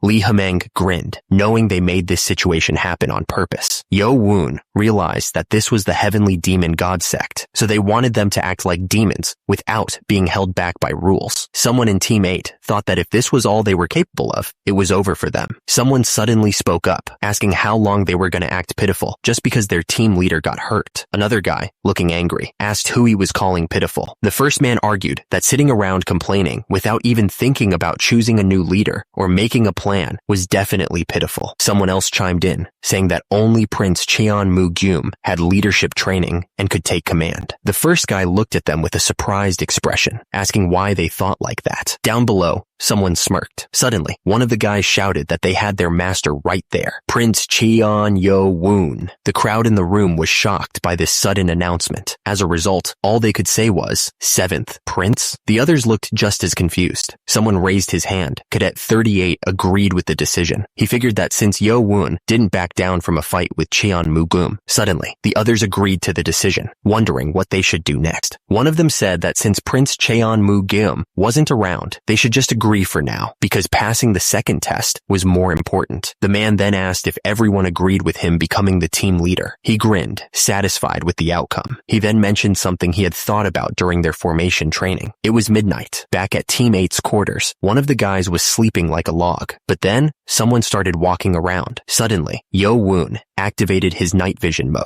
The nanomachine confirmed that it was activating night vision in his field of view. The hallway shimmered under the green glow of night vision. Yo Woon sighed. He jumped from the roof. Yo Woon landed silently, using his hand to brace himself. He thought about how many times he had come to Team 7's quarters tonight. Yo Woon asked Nano if anyone was still awake at this hour. Nano started scanning room 7 to see who was awake, labeling everyone as asleep. Nano confirmed that all 20 people inside room 7 were sound asleep, which meant they were finally all sleeping. Satisfied, our hero jumped down from the window. He then asked Nano if the person who attacked Cheon Mu-gyum was in there, but after scanning everyone and comparing their body size to the attacker, Nano found no match. Suddenly, the hand started glowing with strange energy, and the man speaking said it didn't matter, and immediately, the guy was being electrocuted. He looked up, wondering if this guy was Team 7's leader. Turns out, it was Yo Woon, who asked what the man was. The man could only look at him in shock and disbelief. The masked man looked at the guy on the ground, thinking that he woke up because he was there. He figured the man was perceptive, as expected of Team 7's leader. The masked man was confident that there was no way the guy would recognize someone wearing a mask in the dark. He figured the guy would have trouble walking around properly for a while, since he'd used a needle to poke his muscles. The masked man stared, saying it wasn't the guy's fault, but he shouldn't resent him. The masked man wondered if he should move over to the next room, since he was done with Team 7. Turns out, the leader of Team 5 is Cheon-won Ryo. The masked person thought that the attacker wasn't a girl. Plus, Cheon-won Ryo couldn't beat Cheon-mu-gum in martial arts anyway. That meant the person who attacked Cheon-mu-gum was in Team 6. He saw that all 16 people in Team 6's quarters were sound asleep. The masked person realized there were supposed to be 20 people in Team 6. Even if they counted the 3 female cadets, someone was still missing. The masked person asked the nanomachine to find if anyone matched the attacker, but there was no match. So, the one who wasn't around was likely the culprit. The masked person wondered if the attacker had been on the first floor. They would have found him moving around earlier. He was now trying to figure out what to do, but then he paused, thinking about his strategy. He realized there was no rule that said he could only aim for the team leader. It was going to be an eye for an eye and a tooth for a tooth. The guy with red hair figured that if the person was leading Team 8, it meant the Spring Clan kid got hurt by someone. Lee Hameng thought they had perfectly understood what the test meant, and this time the participants weren't disappointing. Lee Hameng then asked if they had all drawn. Since they had all prepared fairly for the test, he hoped they'd show good victories. The students looked at each other, wondering if it was really going to be fair. The guys from Team 8 walked down the stairs. Then, on the ground, the students were getting ready. Yo Woon stared at one of the guys and thought the eyes looked familiar. Yo Woon immediately ordered the nano to the guy. The system started scanning the guy's body. They came back, saying it was a 100% match based on height and body shape. The guy smirked after that. The second test round was about to begin. Team 1 versus Team 3, with the winning team being the one that suppressed the other. Lee Hameng yelled for the match to begin. At the same time, the fighters charged at each other, screaming. Cheon-mu-yeon, Team 1 leader from the Dark Clan, shouted that they were starting from the right. Someone noticed their diagonal formation and wondered about it. The panel showed diagrams of a normal formation versus the diagonal one. The two teams clashed, swords meeting shields in a brutal fight. The group advanced, pushing forward with their shields, and immediately, a massive explosion of energy erupted. The soldiers were getting pushed back, struggling to hold their ground. They screamed for their teammates to resist. One soldier managed to stab another. As a result, battle marks spilled from the soldier's mouth. Another soldier yelled, trying to get his teammates to come to their senses and get back in the fight. The soldier coughed up battle marks, clearly in pain. He fell to his knees, unable to stand anymore. The flags waved, symbolizing that it was their loss. The enemy stood over him, telling him to surrender. The soldier finally admitted that he lost. Lee Hameng thought the fight was pretty boring, since the other team wasn't that strong. The announcer congratulated Team 1 for winning and passing the second test. Then, it was announced that Team 4 had also won against Team 2, and the next teams were called forward to compete. It was finally Yo Woon's team's turn to fight, but the enthusiasm of his teammates had dropped, which wasn't good. Yo Woon noticed that his teammates looked nervous, so he asked if they were. He knew they were anxious because the team leader had changed, and he admitted he was nervous too. Yo Woon explained that if they didn't win, they'd be kicked out of the academy, and it was too early for that. He was also angry, and didn't want to lose to the scumbag who tried to make them face problems by attacking their team leader like a coward. Yo Woon told them that if they all felt the same way he did, they couldn't afford to lose. The team raised their swords, ready to win. Lee Hameng watched them, thinking that encouragement alone wasn't enough to guarantee victory. The guy thought they'd soon find out if Yo Woon was a panther or just a stray cat. The signal was given. The team that overpowers the opponent wins, and the fight could begin. Cheon-won Ryo, the leader of Team 5, clicked her tongue, wishing she was up against Cheon-mu-gum's team instead. The other guy told Yo Woon that he didn't belong there and that leaving the academy would be better for his pitiful life.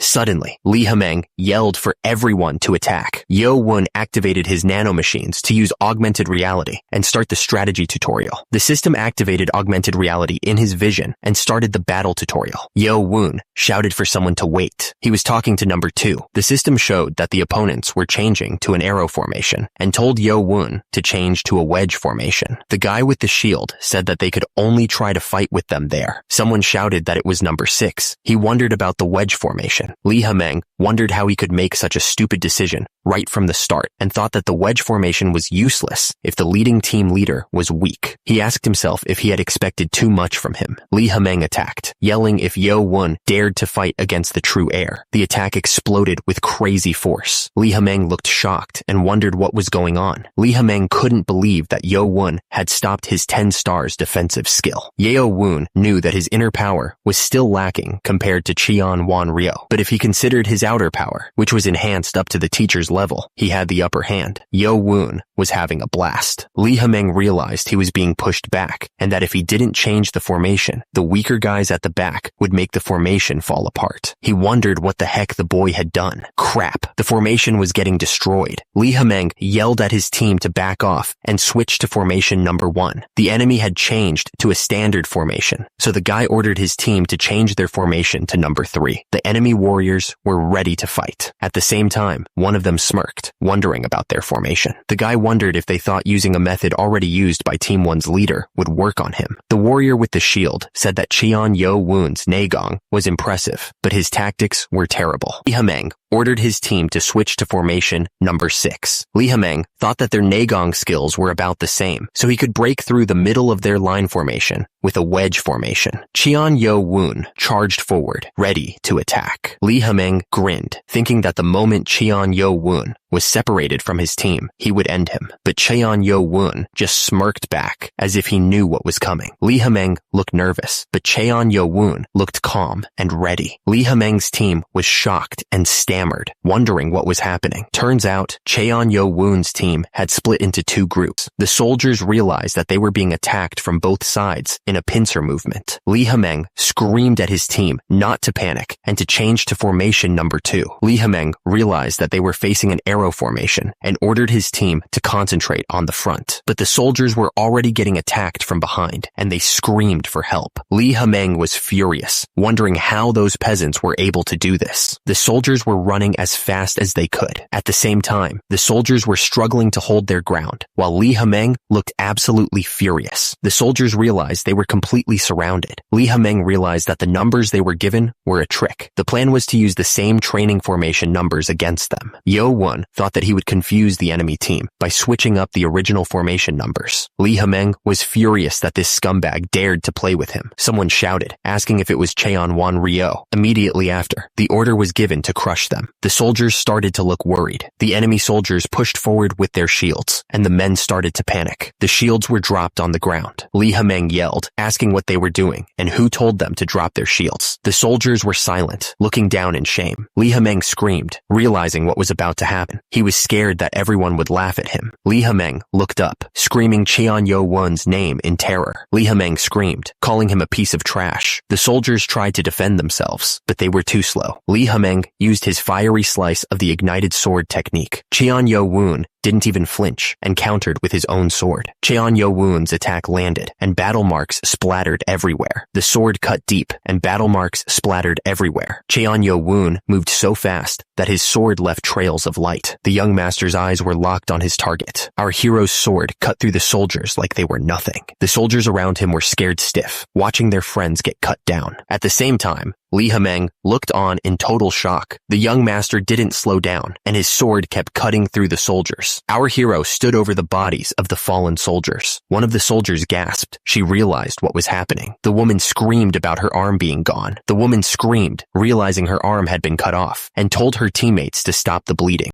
Qian Yo Won's face was covered in battle marks, but he stayed calm, realizing that the sword wasn't strong enough. Li Hemeng thought he had stopped Qian Yo Won's sword, but he realized the last move was incomplete, and he yelled in pain. Qian Yo Won looked down at his opponent and said he was going to kill him, realizing the training sword had its limits. It was announced that Team 8, led by Cadet 7, had won and passed the second test. The crowd went wild, cheering for Cheon Yo Won. Li Hemeng was surprised that Cheon Yo Won used the 7 butterfly connections. He knew that the young master was still lacking in Negong, but his movements were nearly on the same level as Shob Mayang. He wondered what the drunkard had done to him. Li Hemeng knew that it wasn't just because of Seob Mayang's teaching. Cheon Yo Won had grown overwhelmingly in all aspects within 21 days. Below, the group of people were in formation. He was amazed by the young master's tactics and strategies, as well as being daring enough to cut off Cheon Wan Ryo's arm. He thought he was a genius. Lee Hameng wondered if he should have taken Cheon Yo-woon in and as his disciple before So Mang did, but realized that wouldn't work since he was the owner of the academy. Turns out, Cheon Yo-woon wasn't going to be happy about all this. The guy with the shield realized that the young master had beaten the Sound Clan and was hiding his martial arts. He needed to remember him since he had basically showed everyone what he was truly capable of. The announcer called for the third competition group to come forward. The group marched forward, ready for the fight. One of the fighters realized that he thought he had avoided something properly. One of the fighters realized that he hadn't even considered the fact that the crazy guy who messed up his team and used the time when he wasn't around to cripple everyone's legs was Cheon Yo-woon. Our hero smirked, knowing he had done a good job tricking everyone the whole time. Meanwhile, one of the members of Team 7 was saying that everyone except the team leader was limping. He thought they should be able to beat them easily if they attacked boldly. He didn't know who did it, but he was thankful. The order was given, and the group charged forward in the 6th formation. But one of the warriors realized that they couldn't do anything because their legs were injured. Yo-woon grinned, telling the trash that they should be thankful for the rest of their lives. The group tried to switch to an arrow formation, but one of the warriors laughed, asking what good a formation was when everyone was limping. Yo-woon moved with incredible speed, his sword ready to strike. At the same time, the warrior screamed as he raised his shield, trying to defend himself from the attack. But Yo-woon's sword cut right through the shield like it was nothing. The warrior screamed, realizing his shield was useless. Yo-woon didn't hesitate and brought his sword down on the warrior. The warrior coughed up battle marks, his eyes wide with shock as he realized what had just happened. He screamed as he was pushed back, the force of the blow almost unbearable. The warrior was sent flying back from the sheer power of the attack. He stammered in shock, unable to believe what was happening to them. Another warrior screamed that they were being pushed back, fear in his voice. Another warrior screamed as the sword pierced right through his neck, killing him instantly. The warriors were ordered to suppress them all and not let anyone stand back up. Lee Hameng watched the scene unfold, muttering in disbelief. Yo-woon continued his assault, striking another warrior. Yo-woon stood tall among the fallen, his presence overwhelming. Yo-woon, covered in battle marks, warned that someone was next. Suddenly, a warrior shouted Cheon Yo-woon's name. Yo-woon smirked, realizing he'd made an annoying enemy. The announcement rang out. Team 7 had won the 3rd round. Back at the Mado House's main hall, back at the academy owner's office, a group of men sat around a table. Lee Hameng announced that he had the list of everyone who failed, including their grades up to Team 5. Another man noted that a lot of people failed this time and asked if Lee Hameng was talking about the higher clans. Lee Hameng explained that those without clans just wanted to be guards, so it didn't matter. But the higher clan's heirs might feel wronged since they would have made it to the 3rd round if it wasn't for the group test. The man replied that something like this wouldn't have happened if they had used the same rules as the old demonic academy guide, but there was nothing they could do about it. One of the men at the table argued that if they didn't reassign the failed participants positions and duties based on their performance, the higher clans would protest. Lee Hameng chimed in, saying that the higher clan's heirs would grow well with their own martial arts, but it was unfortunate that the middle and lower clans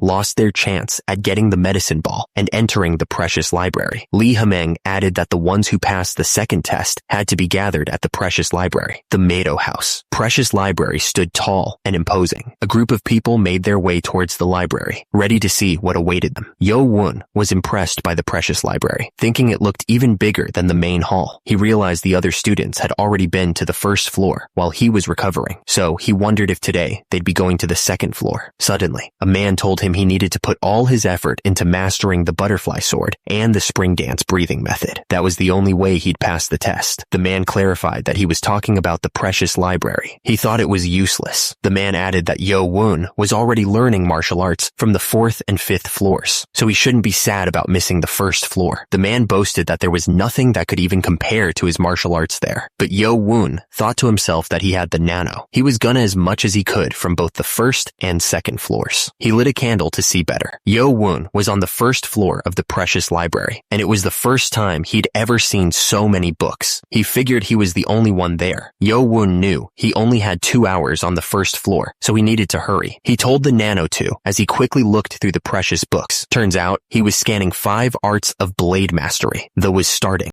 The was complete. The was complete. Yo-woon asked the nano how much time he had left. The nano told him he had 1 hour left, and he had scanned 55 books, including sword mastery and breathing techniques. He told the nano not to send those to his brain yet, since he had only looked at the outer border books. Yo-woon wondered if he should check the inner shelves too. Yo-woon then looked at a giant rock in the room. The warrior wondered if the young master was an expert, and if he was the one who protected the first floor of the library. Yo-woon wondered why there was a gravestone in the middle of the library. The warrior stared intently. The warrior's shirt had a strange symbol on it. The warrior explained that the gravestone was left by the main academy's founder, the heavenly demon ancestor. Yo-woon was surprised to hear about the heavenly demon ancestor. The warrior explained that the words were carved into sapphire. It looked like there was a poem written on it. He wondered what it meant. Yo-woon was shocked. He realized that the writing was carved with a finger. The warrior thought it was amazing that the ancestor focused his energy into his finger to write on the sapphire, something that's hard to scratch, even with a sword and large amounts of energy. The warrior explained that people usually try to read the books and don't pay attention to the carving, but Yo-woon found the ancestor's trace because he's his bloodline. He admitted that he almost missed it too. Yo-woon said that was to be expected. The warrior continued, saying that no one would pay attention to a gravestone with a poem when there are so many books around. He's been protecting this place for over 20 years, but no one has ever noticed it. He added that includes the descendant of the heavenly family. The warrior apologized for taking up so much of Yo-woon's time and told him to keep doing what he was doing, saying he understood. Yo-woon suddenly noticed something strange. He wondered what it could be. Turns out, there were marks from sharp objects on the back of the gravestone, like someone was hiding something. Yo-woon ordered Nano to analyze the traces. Nano started analyzing the surface of the gravestone, and the analysis was quickly completed. According to the analysis, the traces were left by the sharp blade of a sword. Yo-woon wondered why there would be sword marks there. Yo-woon was shocked that someone would do this to the heavenly demon ancestor's gravestone. According to Nano's analysis, it looked like 2 people made those marks. He couldn't believe it. Yo-woon looked closely at the marks on the gravestone, but he couldn't tell anything just by looking. So, Yo-woon ordered Nano to show him the sword traces in 3D. He instantly noticed a huge difference in the strength and angle of each sword. It was easy to miss that 2 different people made these marks. Yo-woon wondered if someone tried to hide the original scarring by making even more messy scars on top of it. Maybe. Yo-woon asked Nano if it could tell the difference between the 2 people's sword traces, and then ordered it to get rid of the sword traces, except for the ones that were there first. Nano got to work, analyzing the sword traces.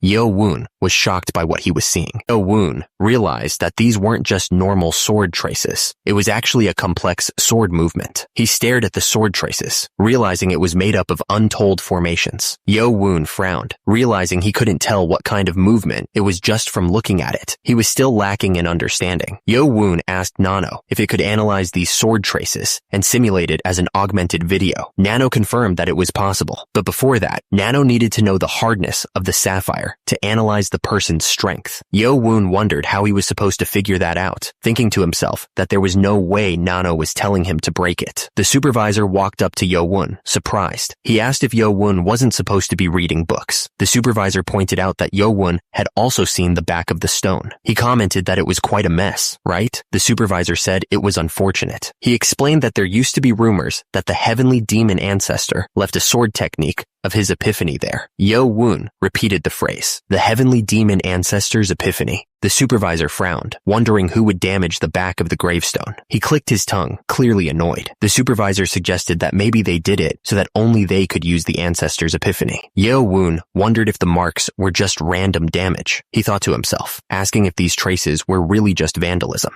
The supervisor told Yo-woon that he was leaving to make rounds. He added that Yo-woon should look around before he left. Yo-woon thought to himself that, fortunately, the supervisor was leaving. Nano explained that the hardness of the sapphire could be measured by placing a hand on the surface. Yo-woon acknowledged, realizing he could do that now. He placed his hand on the gravestone to measure the hardness of the sapphire. Yo-woon touched the surface, activating Nano's analysis. He groaned, annoyed that it was loading. Nano announced that the investigation into the stone's hardness was complete. With diamond at a hardness of 10, the sapphire was a 7. Yo-woon was impressed, saying it was really hard. Yo-woon stared at the gravestone, wondering who could have ruined the original sword traces with their own. Using the analysis of the stone's hardness, the sword traces were now being simulated as an augmented video. The augmented video simulation was starting. Yo-woon started to ask who did this, but Nano cut him off, saying that conversation was not supported. The sword trace simulation was starting. The augmented video simulation showed the first sword movement. A golden figure swung a sword with incredible speed. The golden figure moved with impossible speed. The sword flashed, leaving trails of light. Yo-woon was stunned by the complexity of the sword movements. The simulation continued to play out as Yo-woon watched, completely absorbed. Yo-woon was determined to understand every single movement. Yo-woon called out to Nano in shock. Yo-woon asked if this was one movement. Nano responded that the analysis showed all the formations connected. According to his martial arts knowledge, it was one movement. Yo-woon's eyes widened. There was no way. He thought back to the butterfly sword technique, which was made up of 8 formations. Even that had taken him half a year to master, but this couldn't even be compared to that. He realized that it was impossible to annul this technique. Yo-woon couldn't believe his luck. He hadn't expected anything from the first floor of the library, but he had stumbled upon a real opportunity. He told Nano to save the movement so he could transfer it later. Nano confirmed that he understood. Yo-woon realized he could have easily missed this treasure because of the messy sword traces. He figured that whoever left these marks must be quite evil, but then he thought that maybe he should be thankful. After all, only he had earned this movement. Nano began to explain the analysis of the sword traces after removing the mess. Movements that were interconnected had been found. Nano explained that 45 movements had been carved according to time. Yo-woon was shocked. They weren't sword traces to cover the technique, but were all sword movements instead. Yo-woon thought about it for a second. Maybe. He ordered Nano to simulate the sword movements in order as an augmented video. Nano confirmed. Nano showed the first sword movement. The simulation continued, displaying the 2nd, 3rd, and 10th movements. The 20th and 30th movements flashed before his eyes. Yo-woon watched as the movements were becoming more and more perfect. Nano announced that the augmented video simulation had finished. Yo-woon looked a little surprised as the augmented video simulation finished. He snapped back to reality. Yo-woon asked Nano if it could make the initially saved sword movement and the 45th sword movement fight against each other through augmented video. Nano confirmed that it was possible. A wide grin spread across Yo-woon's face. Nano activated battle mode in augmented video. The two figures clashed, their movements a blur of light and energy. Yo-woon's eyes widened in disbelief. The green figure struck the final blow, sending the gold figure crashing to the ground. Yo-woon looked completely stunned. It got annulled. Yo-woon realized that the first movement he thought was perfect, with just a difference of one formation. This wasn't just trying to get rid of the movements from before. The 45 sword traces were the record of the long process of trying to annul the original movement. Yo-woon asked the supervisor if the first floor was the only floor with a sapphire gravestone. The supervisor replied that he had only worked on the first floor, so he didn't know exactly, but he had heard that there was one on every floor. Yo-woon smiled. He told Nano to get ready because they were going to the 2nd floor. They had arrived at the Motto House Precious Library, 2nd floor. Yo-woon noticed that the others weren't finished yet. He figured it was because the first floor's reading time was 2 hours and the 2nd floor's was 3 hours. Suddenly, Yo-woon recognized someone in the library. That guy was the Blade Clan's Cheon-yu-chan. The other clan heirs didn't even come here because they were overconfident about their own clan's martial arts. Yo-woon thought to himself that Cheon-yu-chan must be a careful guy, seeing as how he was even studying the low-level martial arts. He should be more careful of him compared to the others. The library was full of students, quietly reading. Yo-woon stood in front of a gravestone. It was here. He wondered what was on the back. Yo-woon smirked, as he thought. The gravestone's surface was completely scratched up with sword traces. Yo-woon told Nano to analyze these like it did on the first floor. Nano confirmed. Nano found the same sword traces from the first floor. The first sword trace was a sword movement made up of 24 formations. The sword traces left by the other person were 56 sword movements. Yo-Woon reacted. 56? Yo-Woon realized that they must have done more research to annul the first movement that was carved here as compared to the first floor. Yo-Woon wanted to check it right away, but it would be hard since there were a lot of eyes here. He told Nano to extract only the sword movements and save them. Nano confirmed. Yo-Woon thought to himself that he had earned 4 incomparable movements. He was looking forward to when he could transfer it to his brain and body. Yo-Woon told Nano to start the scan. Someone slammed their book on the table in frustration. The students continued to pore over their books, trying to decipher the ancient texts. Cheon-Yu-chan muttered about what that bastard was doing. He couldn't believe it. Cheon-Yu-chan complained that it was hard to learn anything, even if you read the words one by one. But that guy was just flicking through everything. Cheon-Yu-chan told himself that he needed to focus. There was no time to pay attention to that bastard. They only had an hour left. Yo-Woon looked satisfied as he held the book. Nano announced that the scan had been flipped through the book, his expression unreadable. He seemed to be searching for something specific, his eyes scanning each page intently. A student watched him from the background. Nano announced that a total of 156 books had been scanned so far. The AI then told Yo-Woon to analyze all the books that were scanned today and save the data to the program's data. Nano confirmed that it understood the instructions. It added that this should be enough. Now, there was only one thing left. The fighter stated that he was confident that the original butterfly sword technique was among the main academy's top 10 martial arts. However, he cautioned against overconfidence, no matter how good someone's martial arts were. The fighter continued, saying that understanding was exceptional, but to master martial arts properly, one needed to practice formations and movements hundreds and thousands of times. A voice emphasized that experience was the most important thing. It seemed that the speaker was about to explain how to get that experience. The man explained that his student had to go through many hardships and difficulties fighting enemies to understand martial arts. That was why the academy was a great place to build experience, by fighting with those of different clans and those without clans there.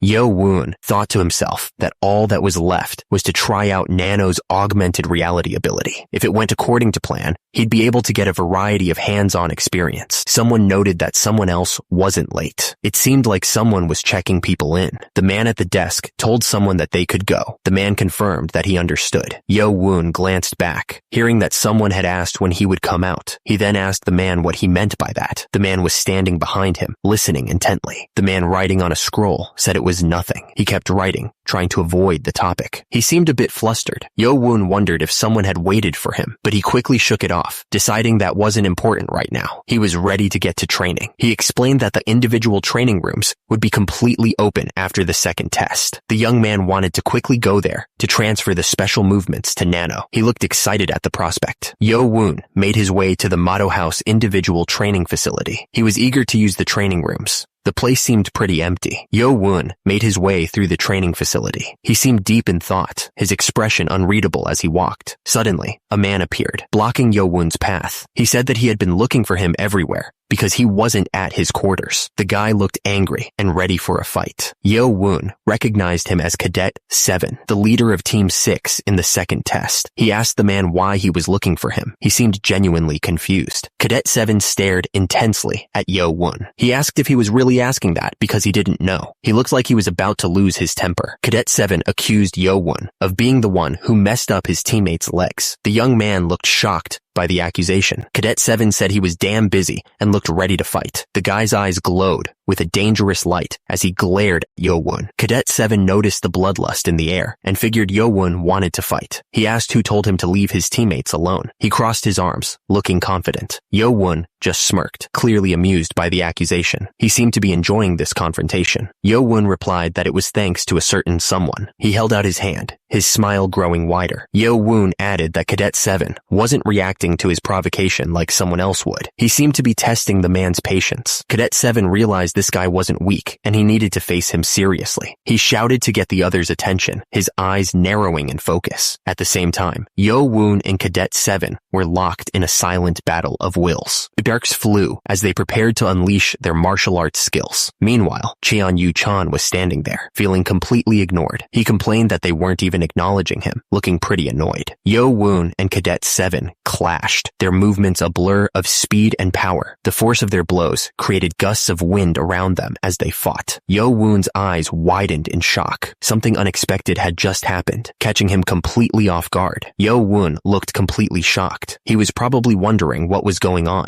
Cheon-Yu-chan laughed, identifying himself as from the Blade clan. He added that both of them had great focus, as expected of team leaders who passed the second test. Cheon-Yu-chan was still smiling as he spoke. He apologized for the wait, but asked if he could have the other guy first, saying it would only take a moment. Cheon-Yu-chan bowed his head slightly as he made the request, and immediately, Cadet 7's expression changed. Cadet 7 was furious and demanded to know what he meant by letting him have him first. The guy had been looking for this scumbag all day, so he told Cheon-Yu-chan to get lost before he got angry. Cadet 7 was thinking what he should do, since he had waited to see the guy. He was clearly expecting a fight. Cadet 7 was getting angry. He thought the other guy was a total scumbag. Cadet 7 attacked with red energy. He couldn't believe the guy dared to look down on him like that. Cheon-Yu-chan was still smiling. He thought the other guy was pretty feisty, but Cheon-Yu-chan wasn't worried. He was clearly about to attack. Cadet 7's eyes glowed with intense focus. He was determined to win this fight, no matter what it took. Cheon-Yu-chan blocked the attack with a smile. He clearly wasn't taking the fight seriously. Cheon-Yu-chan looked at him and asked how he liked that. He seemed to be enjoying himself. Cadet 7 was shocked. He realized that Cheon-Yu-chan had stopped his move with a simple stance, and he wondered if the other guy's skills were really that advanced. Cadet 7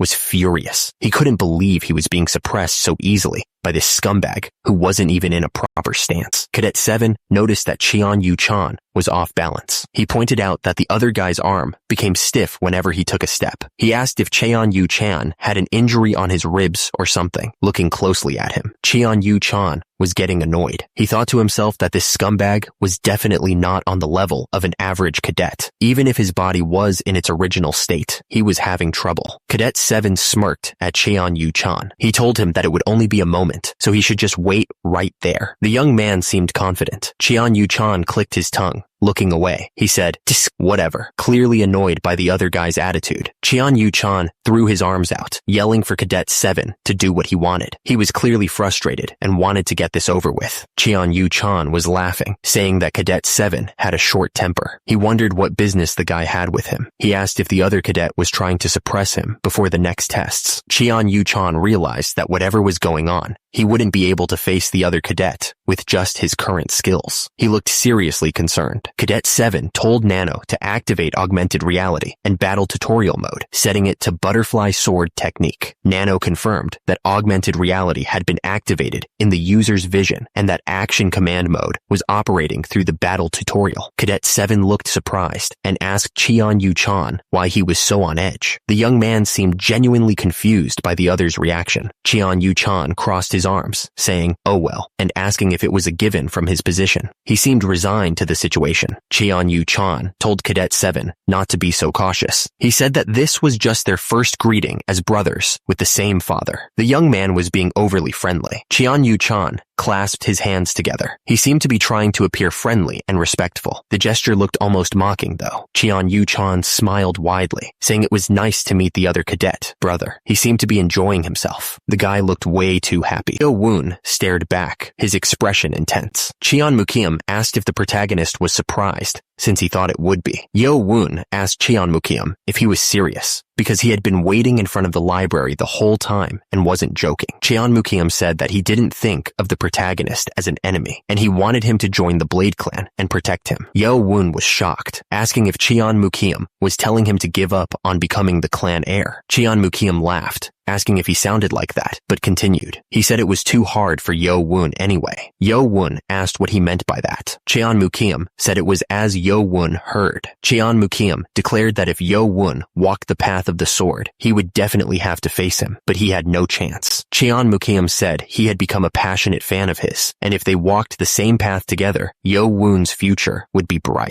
Yo Woon looked at him, confused. Yo Woon decided he would just ask for something else. Yo Woon warned that Cheon Mukium wouldn't be able to handle him, so he shouldn't block his way. He'd at least let him keep his life then. Yo Woon and Cheon Mukium stood facing each other in the courtyard. Cheon Mukium's expression changed, his eyes glowing with power. The nanomachine analyzed Cheon Mukium's movements, warning that he was focusing a lot of energy into his right hand. Yo Woon realized this was the beginning of a fight. Cheon Mukium's hand shot out towards Yo Woon with incredible speed. Yo Woon stared at Cheon Mukium, his expression unreadable. Cheon Mukium suddenly burst out laughing, the energy he'd been gathering just fading away. Turns out, he wasn't gonna attack after all.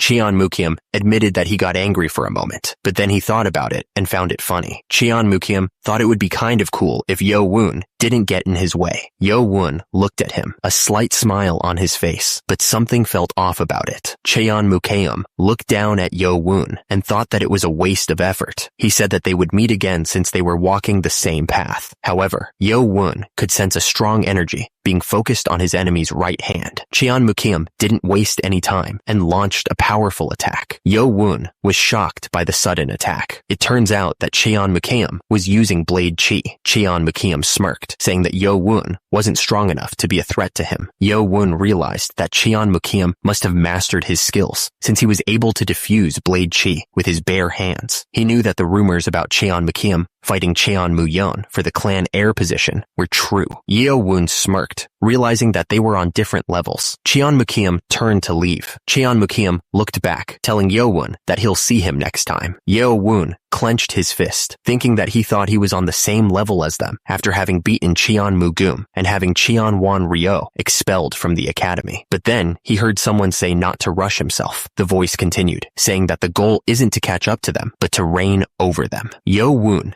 stood alone in the courtyard, thinking about the encounter. Yo Woon realized that Cheon Mukium had read his attack beforehand. He had been aiming to cut off Cheon Mukium's right arm, but Cheon Mukium escaped the attack before he could even use his blade. Yo Woon smiled, realizing that Cheon Mukium was different from the others. The scene shifted to the Mado House individual training room. Yo Woon opened the door and wondered if this was the individual training room. He looked around, realizing the room was about 2.5 meters wide and long, not big enough to practice his formation with shadow steps. He knocked on the stone wall, noting that it was pretty thick. Because of that, he figured he could study without anyone bothering him. Even if he could only gather internal energy here, it should be enough. Yo Woon told Nano to activate an augmented reality, and the system confirmed it was activating in his vision. Yo Woon told Nano to simulate the formations scanned from the sapphire gravestone on the second floor, in the order they were carved. The simulation started, showing a figure moving with incredible speed and precision. Yo Woon realized it was faster and more complicated than the one from the first floor. He knew that even if he used the last formation of the butterfly dance, he wouldn't be able to block even one movement. He wondered how many people would even be able to block this formation. Then, he told Nano to simulate the formation left by the other person in order of age. The simulation continued, showing the first, second, and third movements. The simulation of the sapphire gravestone formation continued, showing the 56th attempt. Yo Woon was shocked, realizing that mastering a sword technique to this level required complete dedication. He could tell just by looking at the process of perfecting one formation.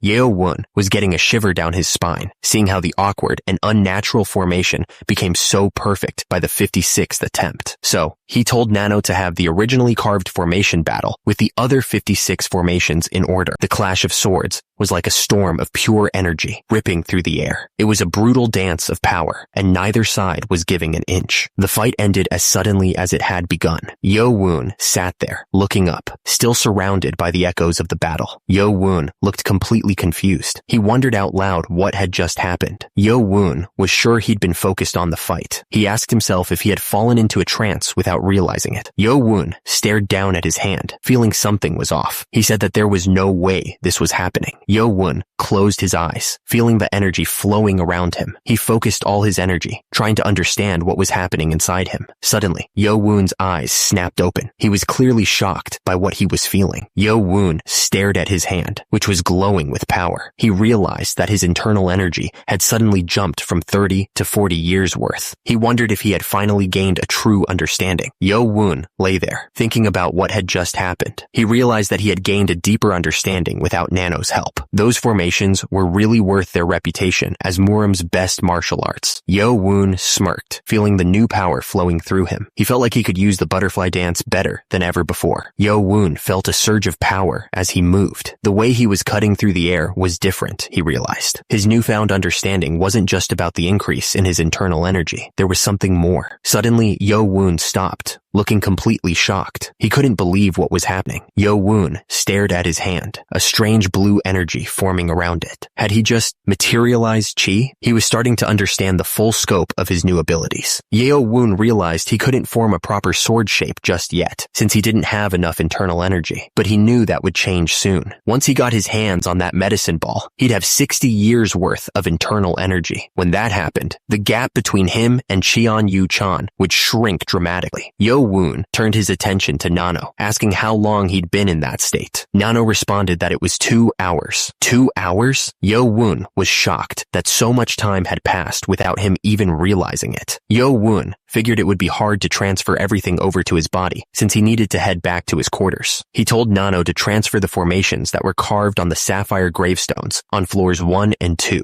as well as the 45th and 56th formations, right into his brain. Nano confirmed that the 4 formations were being selected for transfer. Yo-woon held his head, wondering when these headaches would finally stop. He asked Nano how long it would take to transfer all of this new knowledge into his body. Nano's analysis came back, stating that it would take 10 hours to fully transform his muscles and energy flow. What? 10 hours? Yo-woon asked, frustrated that it was taking way too long compared to the butterfly dance. Even if it was a different level of martial art, Yo-woon knew it couldn't be helped. He'd need to come out earlier. He decided to head back for the day. Back at the Mado House Team 8 quarters, Yo-woon noticed that a lot of the cadets weren't there. He wondered if they hadn't come back from their training rooms yet. As Yo-woon walked in, he was greeted by Hyo-bong. Hyo-bong bowed respectfully, asking if Yo-woon had come first. The notes Hyo-bong held were covered in text, filled with diagrams and scribbled corrections. It looked like he'd been studying hard. Hyo-bong explained that everyone was studying and practicing what they'd memorized from the library. He asked if Yo-woon had gained something good, adding that he had only studied a second-class martial art and a step technique because he was weak at bare fist techniques. Hyo-bong added that it was a time when everyone was throwing themselves into work. He said that the 4 days that were given for rest weren't a time to just waste away. The point was clear. If you wanted to step forward even just a little bit, then you couldn't spend this period of time uselessly. The next day, as the sun began to set, the Mado House was quiet. Inside the individual training facility at Mado House, the transformation of the user's muscles and energy flow reached 100% completion. He was surrounded by a strange blue energy. The system announced it was canceling sleep mode. Yo-woon sat up, his face flushed. Yo-woon grunted, his face contorting with the strain. The transformation was taking its toll. Yo-woon collapsed back onto the floor, exhausted. The system announced that it was proceeding with the stabilization of the body's biological reaction to the transformation. Yo-woon sat up, panting hard. He said that he could finally live now that the transformation was over. Yo-woon looked down at his hands, clenching them into fists. He admitted that he couldn't get used to the transformation, no matter how many times he went through it. He focused his internal energy, feeling the power surge through his body. The energy crackled around his fist, ready to be unleashed. Yo-woon stared at his fist, his eyes wide with surprise. He realized that the strength he could put into his hand was on a completely different level. It felt like he'd become much stronger than when he mastered the butterfly dance. Yo-woon lowered his head, thinking about his new strength. He was now stronger than ever before, and he had no idea what he was going to do with all this power. Yo-woon stared at his own body, eyes wide. He thought that he was blessed to see such muscles, even though it didn't quite feel like his own body for some reason. Yo-woon turned away, looking at the training room wall. He could feel the power humming beneath his skin, a constant reminder of how much he had changed. Yo-woon focused his energy into his hand, feeling it gather like a storm. The air crackled around his fingers, ready to explode with force. Yo-woon sat down, closing his eyes. He needed to calm down and think about what had just happened, letting the energy flow through him. Yo-woon realized that his skills weren't enough, and he had been too confident after hurting Cheon Mujum. Now that he had experienced the difference between him and that Blade Clan guy, he needed to study a lot more to get his dignity back. The man closed his eyes, thinking that he needed to forget about the likes of Cheon Yo-woon. He needed to aim for something bigger, something that would truly test his strength. He sat there, meditating, and thought about aiming for something bigger. He knew that he was capable of so much more, and he wasn't going to waste his time on small fries. Suddenly, the training room exploded. The force of the blast sent rocks and debris flying everywhere, leaving a gaping hole in the wall. The man screamed as something slammed into him. Blood splattered across his face, and he stumbled back, trying to figure out what the hell just happened. He looked up, his eyes wide with shock. He stammered, wondering if it was an assassin who had just attacked him. The man looked up at the massive hole he had created, his face covered in blood. He couldn't believe what had just happened. Who would dare to do something like this? He realized it was Cheon Yo-woon who had done this. That damn scumbag, he thought. He shouted, trying to wake up whoever was unconscious nearby. The man pointed at the gaping hole in the wall, furious. How could anyone be so reckless as to punch through the walls of the cadet training area? What if someone had been seriously meditating? They could have been killed. Lee Hameng scolded Cheon Yo-woon, telling him to be thankful that Cadet 108 was still alive. If not, Cheon Yo-woon would have been kicked out of the academy. Lee Hameng warned that this would be going on his record. Cheon Yo-woon just apologized. Lee Hameng told Cheon Yo-woon that he wasn't allowed to use the training rooms on the first and second floors anymore. He could use the rooms in the basement, but if he broke those too, he wouldn't be allowed to use any of the individual training rooms ever again. Cheon Yo-woon said he understood and would be more careful. The man stood there, watching Cheon Yo-woon walk away. He was lost in thought, trying to understand the power he had just witnessed. Cheon Yo-woon walked away from the training room, his mind racing. He was thinking about his internal energy and how it had exceeded its limit. Cheon Yo-woon stared at the hole in the wall, a look of disbelief on his face. He asked Nano why he had become so strong, admitting he never thought he could punch a hole through the training room wall. Nano explained that Cheon Yo-woon's muscles and energy flow had reached their maximums. Nano continued, stating that his muscles and energy flow in his body had been transformed to their utmost, to the point where he could leave traces on Sapphire with his physical strength. Cheon Yo-woon looked at his hands, realizing something. He thought about how the simulation data was created by analyzing the traces left on the gravestone without the actual movements being shown. He started to understand. The thought suddenly struck him. Was the focus on leaving traces on the sapphire stone instead of perfecting the formation on purpose? Cheon Yo-woon looked at his hand, wondering if his current power was his body's limit. Nano explained that it was the result of slightly altering his body to avoid affecting his physical growth based on his estimated growth data. Cheon Yo-woon asked if he could become stronger by growing more. Nano confirmed that his limits for muscle and energy flow transformations would increase if his physique grew completely. Cheon Yo-woon resolved to try harder, understanding that time was the key and that Nano could only stimulate his growth plates. Suddenly, Lee Hameng appeared, looking absolutely furious. He yelled that they hadn't joined there yet and threatened them to join, or it wouldn't end well. The crowd began to chant, demanding that everyone use the link and join there. It was a full-on advertisement attack. The individual training facility, basement, was silent and empty. It was the perfect place to practice. Cheon Yo-woon took a deep breath. Even though he had decades of practice data on the movements sent to his brain, he was still nervous. It was his first time actually trying out the absolute technique, the one that might be the heavenly demon ancestor's greatest idea. Cheon Yo-woon closed his eyes for a moment, trying to focus. He mumbled that he would start with the absolute sword technique. He began the absolute sword technique, starting the first movement. Blue energy swirled around him as he tried to get the motion right. Suddenly, Cheon Yo-woon stopped, looking frustrated. He told himself to hold on. Cheon Yo-woon planted his feet firmly on the ground, dust swirling around him. He was going to try this one more time, no matter what.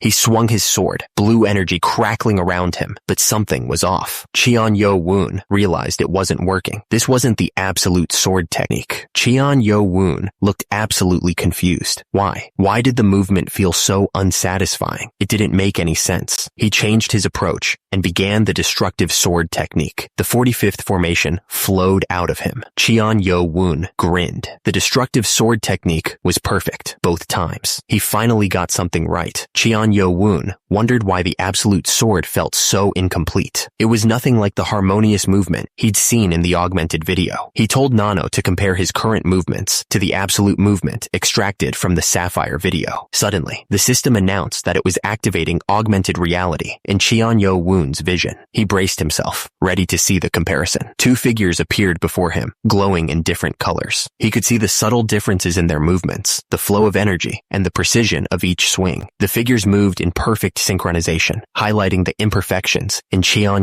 Woon's movements. The energy crackled around them, a stark reminder of the power he couldn't quite grasp. Cheon Woon realized that his movements were connected, but unnatural. He was even a beat slower in completing it. He was getting frustrated, asking himself why he couldn't get it right. Cheon Woon fell to the ground, looking absolutely furious. He was asking himself what the hell was going wrong with the technique. He stared intensely, trying to figure out the issue. Cheon Woon realized that even if he didn't have the right energy flow, it shouldn't affect the movement. Suddenly, Cheon Woon's eyes widened. He realized it had something to do with the energy flow. Cheon Woon held his head in his hands, looking dejected. He realized that even the last formation of the butterfly dance couldn't be performed properly without circulating the internal energy the right way, which meant he was missing the most important part. He sat there quietly, trying to figure out how to solve the problem. The energy of the glowing stone pulsed around him as he thought. Young Master Cheon Woon asked Nano to create an augmented video of the front side of the stone on the first floor. He waited as the system searched through the video, saved from his visual data. The system confirmed it had found the saved data. Nano began creating an augmented video of just the front side of the stone for him. The augmented video appeared. The poem read, "The mighty wind blows, and the clouds fly high. After spreading my name across the continent, I returned home. How could I not protect the four corners of my nation with the brave warriors I have gathered?" Young Master Cheon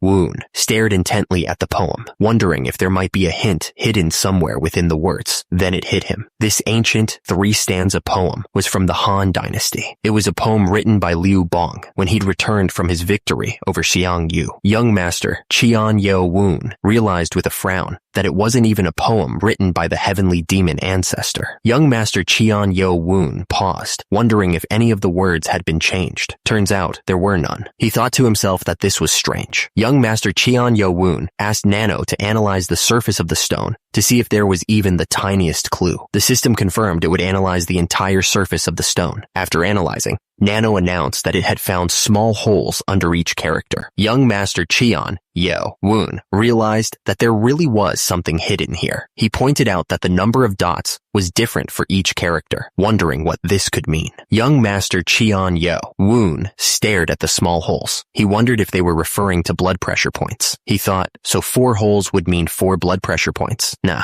what would they mean? Young Master Cheon Woon suddenly remembered that the first book he had Nano was about blood pressure points. He recalled that that book had a number and a footnote for each blood pressure point. Young Master Cheon Woon muttered that the 4th blood pressure point would be the solar plexus point, located in the stomach. He realized that the energy flow should start from the dantian, but that would mean 7 dots. Suddenly, he had an idea. Young Master Cheon Woon realized that the character for big had 3 strokes, so if he added the 4 dots, it became 7. He was definitely on the right track. Young Master Cheon Woon continued, noting that wind had 9 strokes and the dots below it were. Young Master Cheon Woon looked up, realizing that the last one was the 23rd blood point. He was figuring it out. Young Master Cheon Woon grinned, finally understanding. He had figured it out. Young Master Cheon Woon threw his fists up in the air, shouting that he had figured out the hidden energy flow. He looked absolutely absolutely thrilled. Young Master Cheon Yo-woon laughed like a maniac, declaring himself a genius. Nearby, one of the guards tilted his head, looking confused by the sudden outburst. Miles away, the wind blew through the mountain peaks. The birds flew under the clouds. Back at the main building, people bustled around. The place was always busy. Young Master Cheon Yo-woon, having just finished a large dinner, decided he should quickly head to the individual training facility. He was going to try out the absolute technique using the proper energy flow. Young Master Cheon Yo-woon paused, looking stunned. He hadn't expected to be interrupted. The guy stepped forward, introducing himself as Yumpa, the 200th cadet. He asked young Master Cheon Yo-woon if he would be willing to duel. Young Master Cheon Yo-woon looked at him suspiciously, asking why he should even bother. He didn't see any reason to fight a stranger. Yumpa realized he hadn't thought things through. He admitted that he was only thinking about himself. Yumpa offered a deal. If young Master Cheon Yo-woon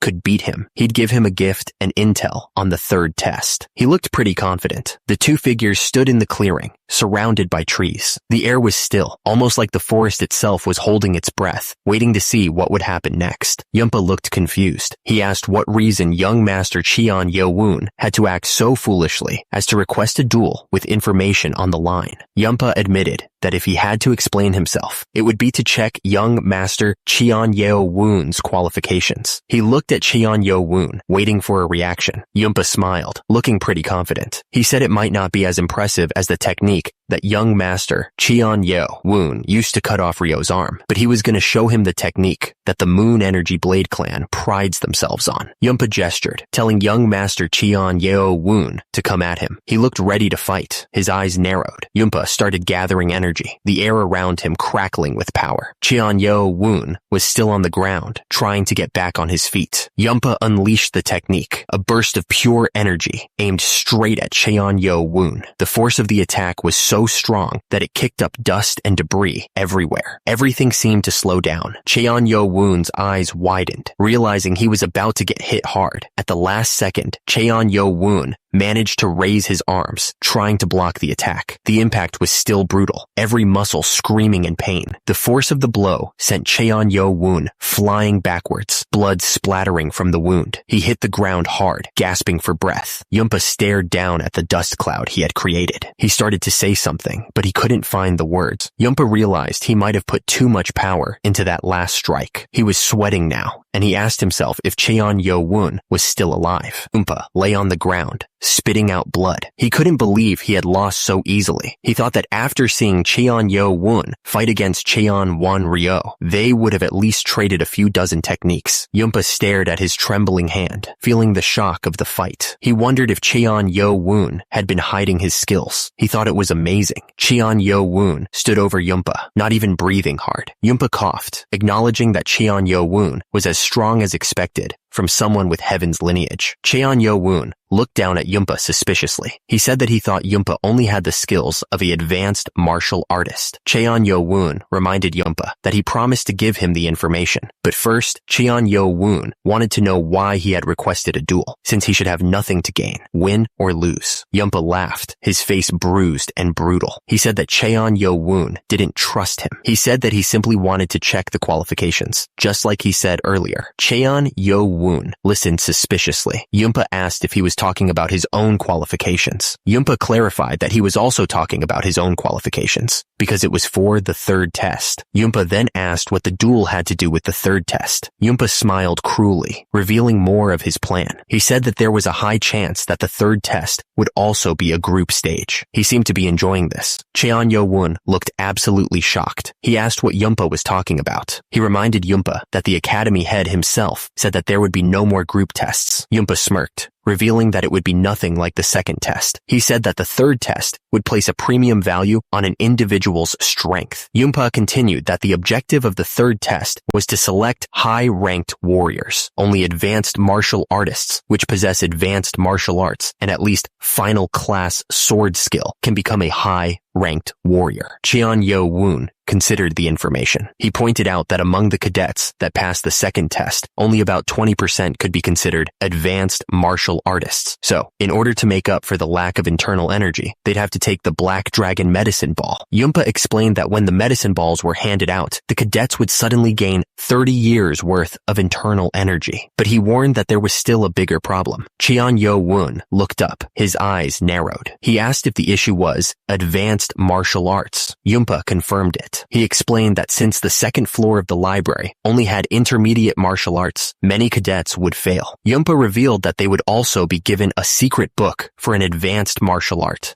Yo-woon stared at him, his expression unreadable. He asked if that was all there was to it. Yunpa smirked, knowing he had Yo-woon's attention. He explained that if the third test was simply learning the martial art, over 80% would pass. He added that the secret book should contain the 7 demon sword technique, which is part of the sword demon sword formations and usable by all the high-ranked warriors of the cult. Yo-woon had heard of the sword demon sword formations before. Turns out, they were sword formations created by the greatest swordsman of his time, the sword demon himself. Yunpa explained that the technique was originally created to combat Soram's 18 disciple and 108 disciple formations, but among them, the 7 demon sword technique was special, despite being only an advanced martial art. When 12 people used it together, it became the 12 sword formation, and when 36 people used it, the 36 sword formation. Yunpa continued that when 108 people used it, it became the 108 sword formation. He said that a plain advanced martial art becoming a terrifying sword formation was amazing. Yo-woon listened carefully as Yunpa explained that even an advanced martial artist could beat an expert with the 12 sword formation, a master with the 36 sword formation, and that the 108 sword formation had the power to face off against even a grandmaster. Yunpa revealed that his father had formed a 12-man group to learn the 7 demon sword technique. Yo-woon asked suspiciously how many people were in the group. Yunpa explained that mastering the 7 demon sword technique wasn't enough by itself. He added that performing the sword demon sword formation was quite difficult, so much so that unless you were an advanced martial artist, you couldn't even understand the formation.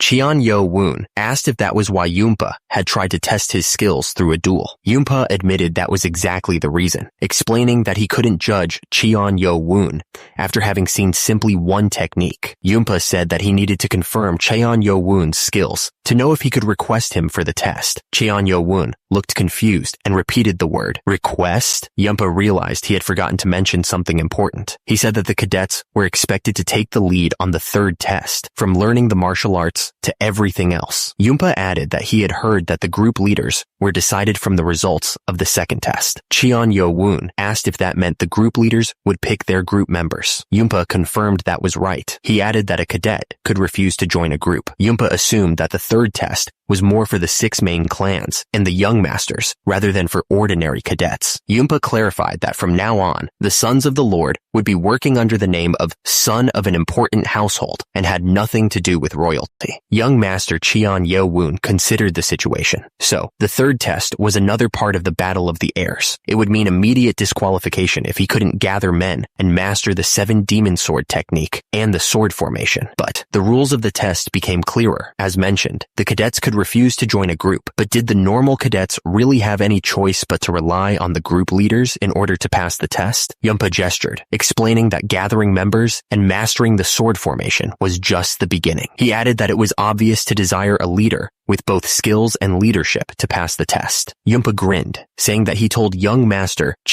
Yo-woon that he'd give him a gift, and that gift was him. Yo-woon stared back coldly, thinking that no one had asked for him. Yunpa shrugged, dismissing any possibility that young master wouldn't be chosen as a group leader. He insisted that he was positive that young master Yo-woon would be selected. He added that someone as skilled as him would be better than a half-assed cadet for the young master to pass the test.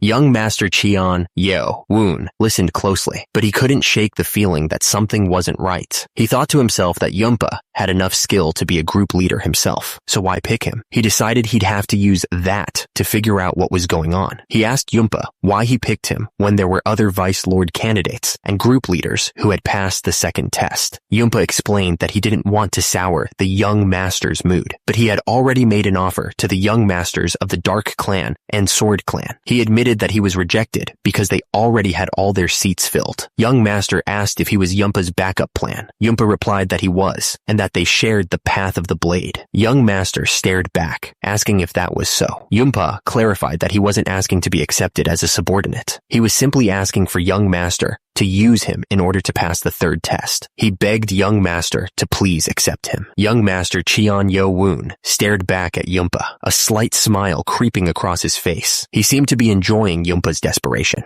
Yumpa thanked the Young Master, but then immediately refused his request. He asked what he meant by that. Young Master Cheon Yo Woon looked down at Yumpa and repeated that he refused. There was no room for argument. The wind blew through the trees above, carrying the scent of distant rain. The forest seemed to hold its breath, waiting. Young Master Cheon Yo Woon called out to Nano to start a facial analysis. He knew it wasn't perfect, but it was the right move to activate it when he thought something was off about Yumpa. He saw the analysis results. Nano reported that there was a small change in Yumpa's facial muscles, indicating a 45% chance he was lying. But as he continued to speak, Nano revealed that the chance had gone up to 62%. Young Master Cheon Yo Woon was not fooled. He knew that Yumpa was hiding something. He thought to himself that he was only playing it safe, since it was still just a chance that Yumpa was lying. Meanwhile, Yumpa was talking to another man. The man said that they were walking the path of the blade. He added that they even shared the path of the blade, whatever that meant. Young Master Cheon Yo Woon realized that Yumpa was pursuing the blade, yet he only went to the Dark and Sword Clan candidates. He thought that Yumpa must think he's a fool for cleverly omitting the Blade Clan. Yumpa and the man were laughing like crazy. Yumpa couldn't believe that Young Master Cheon Yo Woon had refused after listening to the information on the third test. The man thought that Young Master Cheon Yo Woon was such an interesting fellow. He added that Young Master Cheon Yo Woon got what he wanted and dipped. He knew that Young Master Cheon Yo Woon wouldn't fall for such an obvious trap. The man questioned Yumpa's next move, asking if he was going to crawl back and beg Young Master Cheon Yo Woon to take him in. He didn't think the Young Master was stupid enough to fall for that. The man continued, explaining that the plan was to join Young Master Cheon Yo Woon's group and then disqualify him by leaving the group on the day of the test. He thought it would have been funny if it went as planned, but it'd be a waste for the Young Master to get disqualified over something so small. He added that if the Young Master wasn't a rival in the Battle of the Airs, he would do whatever he could to recruit him. Yumpa, now kneeling, begged the man to give him another chance, insisting that he still had other plans. The man dismissed Yumpa, saying that was fine, and he didn't have to do this anymore. He told Yumpa to find a group to join before it was too late, or maybe he'd even become a group leader. Yumpa was confused, asking what about something, but he didn't get to finish his sentence. The man cut him off, saying that there were already a few guys besides Yumpa that he needed to sort out. Yumpa was on the ground, still trying to figure out what had just happened. He was completely outmatched. The man stared down at Yumpa with a cruel smile, telling him he had no use for someone that was useless. He told him to get lost. Yumpa was sweating bullets, realizing his situation was getting worse. He was completely terrified. The man watched Young Master Cheon Yo Woon walk away, thinking about how he had defeated Yumpa in one blow. He remembered his skills from a few days ago weren't at that level. The man crossed his arms, admitting that it was definitely confusing, but he guessed only time would tell if it was luck or skill. He was definitely the man was thinking about the prodigies, wondering if the rumors were actually true. He knew some people in Group 8, but it wasn't enough, and there was no guarantee they'd even listen to him. He stared at his hand, thinking he should just finish his training for the day. He figured he could think about it more back at the dorms later. The man asked Nano if it had finished analyzing the martial arts books they scanned yesterday on the first and second floors of the library. Nano confirmed that it had completed the analysis of the 55 beginner martial arts books on the first floor and the 56 intermediate martial arts books on the second floor. He then asked Nano if it would be possible to make a hologram of a specific person after analyzing their QI and body movements, and then make the hologram reenact martial arts. Nano responded that it was possible if he selected the person as an avatar and specified the martial arts. He thought for a moment, deciding to go with the 5-art sword mastery for the martial arts. He wondered who he should use as the person for the hologram. The system was constructing a hologram of a martial artist, analyzing their movements and QI. It was almost time to test his skills. The hologram of Cheon Mugyum appeared, pointing a knife at him. He shouted at him, calling him a bastard commoner, and demanding he come at him. Cheon Yo Woon thought to himself that the insult was going to be stuck in his head all day. Cheon Mugyum's hologram lunged forward, screaming that he still didn't know his place and needed to die. He was really going all out. Cheon Yo Woon barely managed to block the hologram's attack. Sparks flew as their weapons collided. Cheon Yo-woon struck back with a powerful blow, sending the hologram flying. The hologram coughed, clearly damaged by the hit. Cheon Yo-woon looked completely shocked. He couldn't believe it. Cheon Moo-gyum's avatar had died from a neck fracture. What the hell? The system confirmed that Cheon Moo-gyum's avatar couldn't take the full force of his attack. Cheon Moo-gyum's hologram laughed, saying that 4 days ago, he would have only been pushed back. He added that Cheon Yo-woon would regret this. Cheon Yo-woon wondered if he had surpassed Cheon Moo-gyum because of this realization. He thought to himself that this wasn't what he had in mind. He figured that even if he assigned an intermediate martial art to the avatar, it wouldn't make much of a difference. He stared ahead, lost in thought. He was trying to figure out his next move, thinking about how to improve his training. Cheon Yo-woon ordered the system to create 5 Cheon Moo-gyum avatars. Actually, he changed his mind and told it to make 10, giving each of them a different intermediate martial art. The system began creating avatars for the simulation, surrounding Cheon Yo-woon with glowing blue figures. Each avatar was assigned a different intermediate martial art: heaven-splitting flying sword, spinning kick, emotionless sword, triple killing sword, and more. Cheon Yo-woon wondered if he had gotten ahead of himself, thinking 10 avatars might be too many. But Cheon Moo-gyum's avatars immediately started trash-talking him, calling him a cocky commoner, and asking if he was trying to provoke them. They added that he was just a bastard. Cheon Yo-woon wondered if he should readjust the number of avatars, but quickly changed his mind. He told the system there was no need, and to just start it. He was going to kill them all. The avatars charged at him, weapons drawn. Cheon Yo-woon realized he was about to be attacked from all sides at once. He braced himself, knowing this was going to be tough. Cheon Yo-woon managed to block the first wave of attacks, deflecting blades and kicks. But as he prepared for the next attack, he looked surprised. Something unexpected was coming. Cheon Yo-woon came down hard, his kick aimed right at the avatar's head. The force of the blow sent the avatar crashing to the ground, the impact shaking the entire training room. The system announced it was temporarily suspending augmented reality. Cheon Yo-woon fell hard, the sudden shift throwing him off balance. Cheon Yo-woon groaned, feeling the pain from the fall. He realized he'd forgotten just how small the training room was, without the augmented reality making it seem bigger. Cheon Yo-woon looked up, his eyes widening at the sight of the cracked ceiling. The room was a mess, a clear sign of the battle that had just taken place. Another man stumbled into the room, holding his head in pain. He asked what the hell had happened to the ceiling, clearly not happy about the damage. The instructor scolded Cheon Yo-woon, reminding him that he had been warned. He declared that Cheon Yo-woon was banned from the individual training facility from now on. Cheon Yo-woon could only apologize, feeling a little embarrassed. The instructor turned and started walking, gesturing for Cheon Yo-woon to follow. Cheon Yo-woon followed quietly, wondering where he was being led. They walked for a few minutes, arriving at another building. The system noted that the building appeared to be about half the size of the individual training facility, but the width of the door was much larger, which was weird. The instructor gestured towards the entrance and told Cheon Yo-woon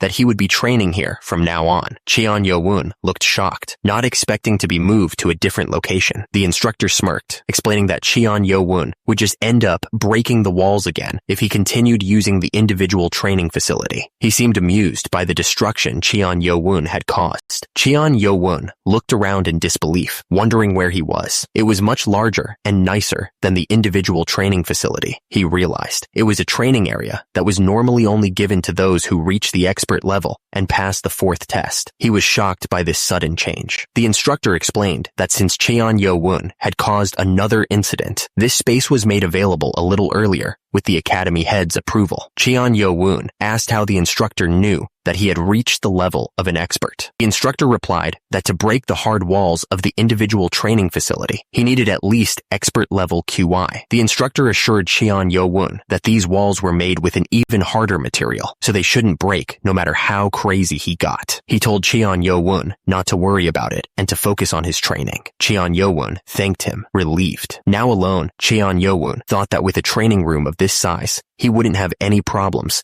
using augmented reality. He asked Nano what time it was. Nano replied that it was a little past 8 p.m. He realized he still had time to train. Cheon Yo-woon wondered if he should continue dueling against 10 Cheon Moo-gyum avatars, since a single advanced martial artist was too weak. Suddenly, an idea sparked in his mind. Cheon Yo-woon wondered if he could duel against Sob Maeng Sensei's avatar. He asked Nano if it was possible to create one based only on the movements of the butterfly dance that Seob Maeng had shown them in the infirmary. Cheon Yo-woon figured that even with limited data, Seob Maeng would be more helpful than Cheon Mugum. Nano initiated augmented reality in Cheon Yo-woon's vision, asking him to select a martial art. For now, Nano would use the butterfly dance and create an avatar for the simulation, targeting Seob Maeng. Even though it was just an avatar, Cheon Yo-woon felt more tense than when he fought Seob Geum's avatar. Suddenly, Seob Maeng's avatar appeared, pointing a finger at Cheon Yo-woon. The avatar called him a rookie, asking if he was now revolting against his sensei. The avatar laughed, saying that Cheon Yo-woon was beyond laughable. Cheon Yo-woon asked Nano to mute Seob Maeng, finding him annoying. Nano acknowledged. The system also informed him that Seob Maeng was among the top 10 martial artists within the demonic clan. Cheon Yo-woon knew he was no match for Seob Maeng in terms of martial skill. He decided to aim for Seob Maeng's weakness with a preemptive attack, but the avatar blocked his techniques with ease. How could he block them so easily? The avatar's attack slammed into Cheon Yo-woon with incredible force, sending shockwaves through the air. He winced in pain as blood trickled down his face from the impact. The avatar of Seob Maeng didn't let up, pressing the attack. It moved with blinding speed, each strike carrying the full weight of its martial skill. The avatar's attack sent Cheon Yo-woon flying back, slamming him against the hard floor. He coughed, feeling the pain shoot through his body. Cheon Yo-woon lay on the ground, spitting blood. He thought to himself that he knew he would be no match for the avatar, but he didn't think he'd be taken down with a single technique. Cheon Yo-woon stared at the blue outline of the avatar. So, this was the skill of one of the top 10 martial artists in the demonic cult. He realized. The system asked him if he wanted to change the martial arts of the avatar. Cheon Yo-woon shouted, denying the offer. The system announced that combat was resuming. The Seob Maeng avatar asked if he wanted to try again, chuckling at the thought. The Seob Maeng avatar grinned, ready to finish the fight. He shouted that he was going to try out his absolute technique, asking if Cheon Yo-woon was even ready for it. Cheon Yo-woon stared intently, his eyes narrowed. He was trying to process the technique, to understand the flow of energy. Cheon Yo-woon raised his hands, trying to block the incoming attack. The force of the avatar's technique was overwhelming, and he could feel the pressure building. The avatar moved with impossible speed, striking from every direction. Cheon Yo-woon was desperately trying to keep up, but he was being pushed back further and further. Cheon Yo-woon's eyes widened as he felt something click into place. He realized that it was working, that he was starting to understand the technique. Cheon Yo-woon prepared to unleash everything he had. He knew this was the final movement, the last chance to turn the tide. But even as he moved, the Seob Maeng avatar was faster. The avatar's attack landed with brutal force, sending Cheon Yo-woon flying. Cheon Yo-woon crashed to the ground, coughing up blood. He could feel every bone in his body aching, every muscle screaming in pain.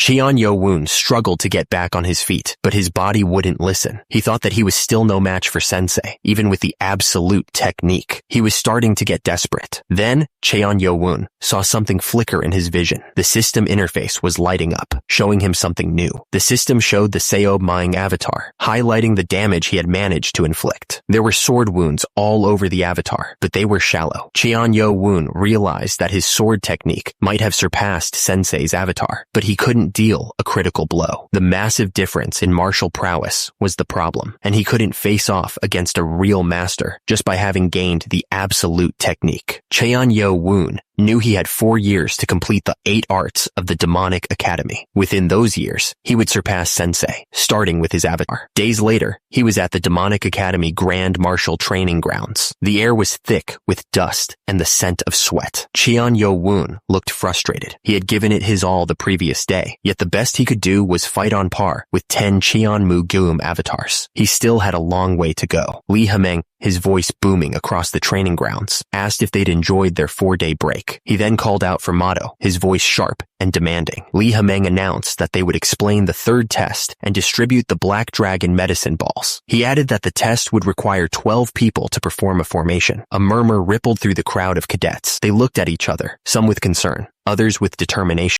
Cheon Yo-woon realized that his intel was accurate. The minimum requirement for being part of the 12-person formation was advanced martial prowess. Nearby, someone placed their hand on a stack of books, the sound echoing softly in the training grounds. The next test was coming, and preparations were already underway. Lee Ha-meng explained that this was the basics for the Sword Demon Sword formation, which the main branch of the demonic cult prided itself on. He added that the secret martial arts book for the advanced martial art was the 7 Demon Sword. Lee Ha-meng told them that if they absorbed the medicine balls given out today and worked hard to learn the 7 Demon Sword, there shouldn't be any problems achieving advanced martial art prowess. The cadets listened intently, their expressions a mix of hope and determination. Cheon Yo-woon's expression grew serious as he listened. Lee Ha-meng continued, telling them that up till here, it didn't seem that difficult, but the third test would occur on exactly the 28th day from today. Lee Ha-meng stated that each group in a formation had to defeat the martial arts instructors standing in front of them right now. The instructors stood silently, their faces unreadable. The cadets started murmuring amongst themselves, clearly shocked. One of them asked if every instructor wasn't a martial arts expert. The idea of defeating them seemed impossible. Cheon Yo-woon thought to himself that he heard some of the instructors had even reached the prowess of a master. He was just thinking it sounded too easy, and that it would be much easier to just fight the other cadets. He realized everything was going as Yunpa had said it would, so all that was left was for them to announce the group leaders. Lee Ha-meng explained that the entire process would be different from the second test. He announced that they would leave everything up to the cadets, so they should do their best to gather up group members and learn the sword formation. Lee Ha-meng continued, saying that after he explained the selection process for the group leaders, they'd hand out the secret books and medicine balls before dispersing. Cheon Yo-woon was surprised and wondered if they weren't selecting by grades. Lee Ha-meng asked if they saw the name tags on the instructors in the front row. He announced that the 17 martial instructors there would be the target. The students who could take the yellow name tags from them within 7 days would be the group leaders. The cadets were completely stunned. One of them exclaimed that taking the name tag of an instructor was basically saying they'd kick them all out. They looked around at each other, realizing how screwed they were. One of the cadets was starting to understand the situation. He realized that if they couldn't take all the name tags, the number of groups would decrease, and some people were destined to fail. He also realized they wanted them to steal the instructor's name tags before they even got to the main test. The cadet was clearly worried. The other cadets started to panic. One of them said that the instructors with yellow name tags wouldn't use their special techniques and would only use the 7 Demon Sword. Another cadet chimed in, saying that it didn't solve their problems because it didn't make a difference that an expert was only using an advanced martial art. They were screwed. A cadet realized the instructor's hidden intentions. He explained that to be able to nullify the 7 Demon Sword within a short time, they needed to have a deep understanding of its sword movements. He continued, saying that they didn't decide on this method simply to raise the difficulty, but to give the cadets a sense of crisis and make them desperate. Lee Ha-meng watched the cadets from above. He thought to himself that they were all confused and wondered if he should shake them up a bit more. He grinned, enjoying their suffering. Lee Ha-meng spoke up, asking if any cadets wanted to challenge them right now, even though they had 7 days. He was clearly trying to provoke them. Lee Ha-meng looked down at the cadets and thought that he expected at least one of them to volunteer. He wondered if he expected too much, because if they had insides and skills, it would be a great chance to gain recognition. But of course, it would have the opposite effect if they lost. Lee Ha-meng sighed and said that he guessed none of them had that much insides. He paused, raising his hand as if to say something important. Lee Ha-meng's face stretched into a grin, and he exclaimed, clearly about to announce something that would shake things up. Lee Ha-meng announced that the leader of Group 1 was Kinyeon Mu Leon, the Dark Clan's Vice Lord candidate. He then added that the leader of Group 8 was Cheon Yo-woon. Lee Ha-meng continued, pointing out that the one who defeated the Poison Clan's Vice Lord candidate, Cheon Jong-sum, and became Group 12's leader was Cadet 18, Baek Gi. Lee Ha-meng's eyes widened slightly. He was thinking that 2 guys he didn't expect had volunteered. He thought that it was how exciting. The guy with the ponytail just stared ahead, waiting to see what would happen next. The air was thick with tension, and everyone was on edge. One of the guys muttered that Cheon Jong-sum wasn't the leader of Group 12 anymore. He added that the new leader looked pretty fierce from where he was standing. Lee Ha-meng laughed, saying he liked the fire in their eyes. He then asked the instructors which of them wanted to step up and entertain the cadet. A group of guys started walking forward, their eyes locked on the cadets. They moved like a pack, ready to pounce. Lee Hameng scowled, pointing out that the guys were the instructors for groups 1, 8, and 12. He added that he'd already told them not to get attached to their cadets. Senior martial instructor Ho Jin Chang spoke up, curious about the situation. Meanwhile, instructor Lee Hameng stared up at him. The cadets stood in formation, their swords gleaming in the dim light. They knew that whatever came next would test them to their limits. Lim Pyong, the supervisor for Group 8, chimed in. He said there was no need for him to volunteer if Ho Jin Chang was taking charge. The instructors warned Cheon Yo Woon that he'd have to look after himself from now on. They added that no matter who he picked, none of them would go easy on him.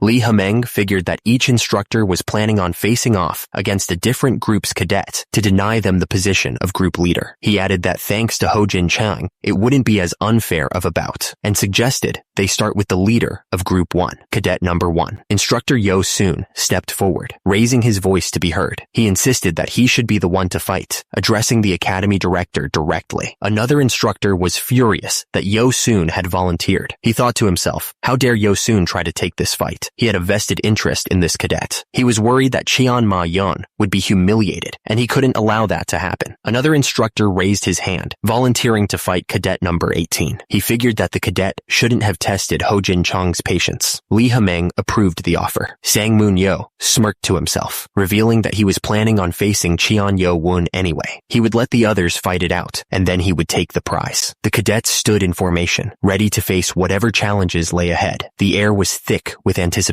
as the instructors finalized their plans. The cadets watched, ready for the fight to begin. Cheon Yo Woon focused all his attention on the upcoming battle, telling the nano to record everything. Lee Hameng's face was twisted in excitement as he yelled, "Begin!" The instructor didn't waste any time. He immediately unleashed the flowing cloud palm. The instructor smirked, confident in his attack. He thought to himself that it was the flowing cloud palm, one of the 3 best techniques of the main branch, even stronger than Lan's striking dragon wave. He was surprised that he had to use the 7 demon sword on a junior like Cheon Yo Woon. He then unleashed the 5th sword of the 7 demon sword, but he was shocked that the sword movements felt so familiar. The instructor continued his assault, but Cheon Yo Woon blocked every move. The air crackled with energy as the two fought. The instructor couldn't believe it. Cheon Yo Woon wasn't even shaken up despite his attacks being blocked. The instructor could tell from the flowing movement of his palm technique that Cheon Yo Woon was highly skilled, with expert martial prowess. In terms of martial technique, he had reached the level of a clan elder. He'd have to stop treating him as a mere cadet. Even though the flowing dark cloud palm was a higher level martial art, Cheon Yo Woon was blocking his attacks like it was nothing. The instructor was shocked. How could an advanced martial art block his attacks so easily? Cheon Yo Woon couldn't believe it. The techniques might be different, but the sword movements that made up this technique were exactly the same as the ones in the effective sword techniques left on the sapphire. The only real difference was that the 7 demon sword only had 12 sword movements, which was 1/2 of the 24 sword movements of the destructive sword techniques. There was no way to be certain, but the sword demon might be the one who left all those countless sword marks. The clash of their techniques sent sparks flying. Each strike was met with an equal and opposite force, neither giving an inch. The air around them crackled with raw power.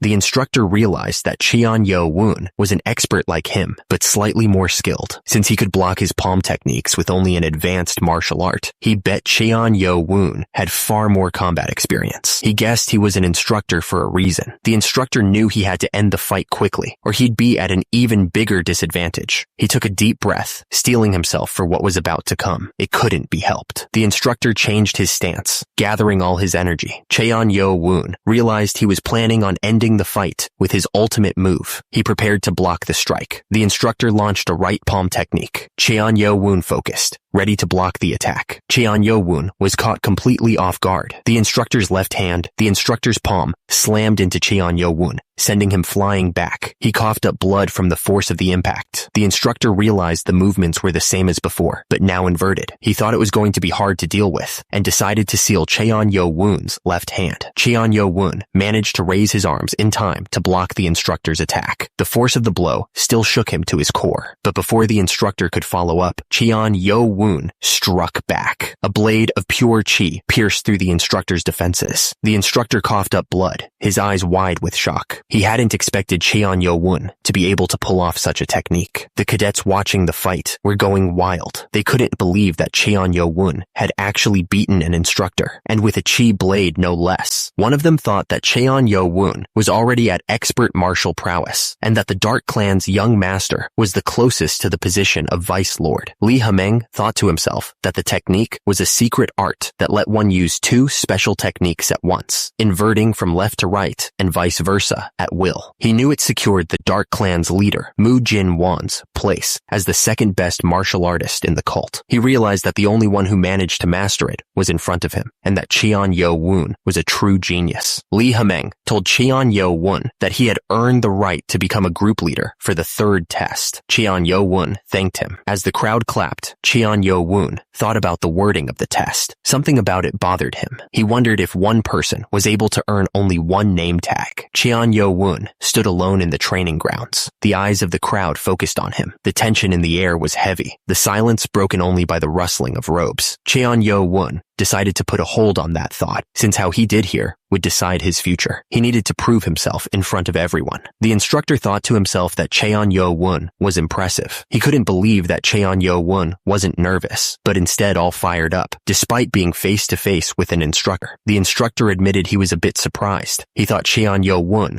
wouldn't even make it past the first test. However, the instructor thought something was still bothering him. Cheon Yo-woon focused, getting ready to use the butterfly dance. His eyes narrowed, and he steeled himself to face his opponent. The instructor smirked, a green glow surrounding his hand.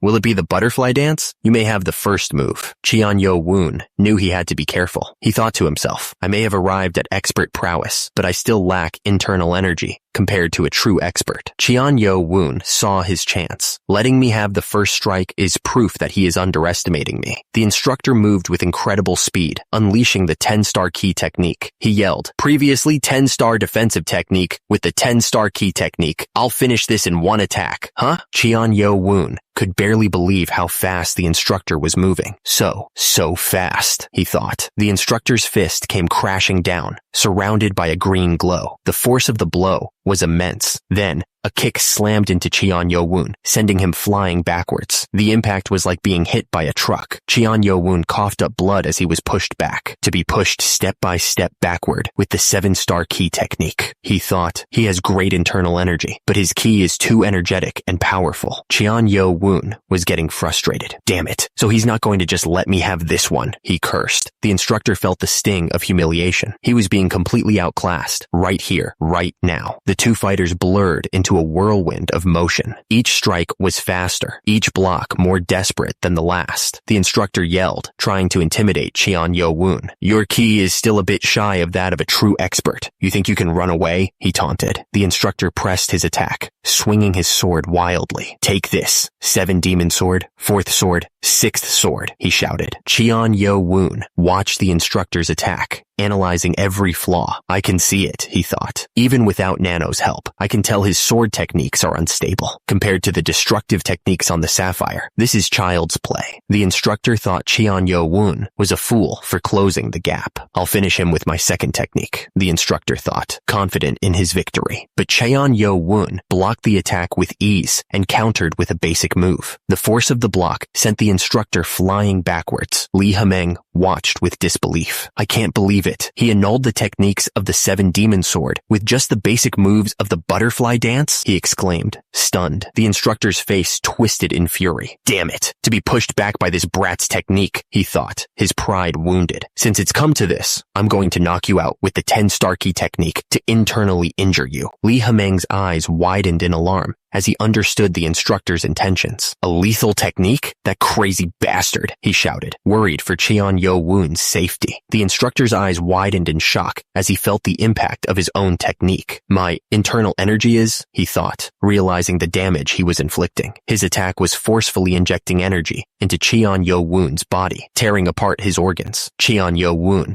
felt his insides burning, but he didn't give in. "Nano! Nano!" he screamed, calling on the machine for help. Immediately, Nano began the process of regenerating his damaged organs, flooding his body with healing energy. The system continued its work, flooding Cheon-Yo-woon with power, activating regeneration, activating regeneration, activating regeneration. The system repeated, repairing the damage as quickly as possible. The instructor couldn't believe what he was seeing. Why? He wondered, his face contorted in confusion. How can this be? I'm sure he is receiving internal injuries. The instructor's frustration grew with each passing second. So why is he not falling down? He thought, his voice laced with disbelief. He had poured everything into that attack, yet the brat was still standing. The instructor realized he was in deep trouble, his eyes widening in panic. Oh shit, I just need to withstand it with my Kai armor, he thought, desperately trying to reinforce his defenses. But it was too late. Cheon-Yo-woon's Kai blade ripped through the instructor's defenses, slamming into him with incredible force. The impact sent blood spraying from the instructor's mouth as he was sent flying backwards. The crowd watching the fight couldn't believe what they were seeing. Their faces were contorted in shock, murmuring about the sheer power of Cheon-Yo-woon's attack. The instructor, battered and broken, could barely choke out a response. You,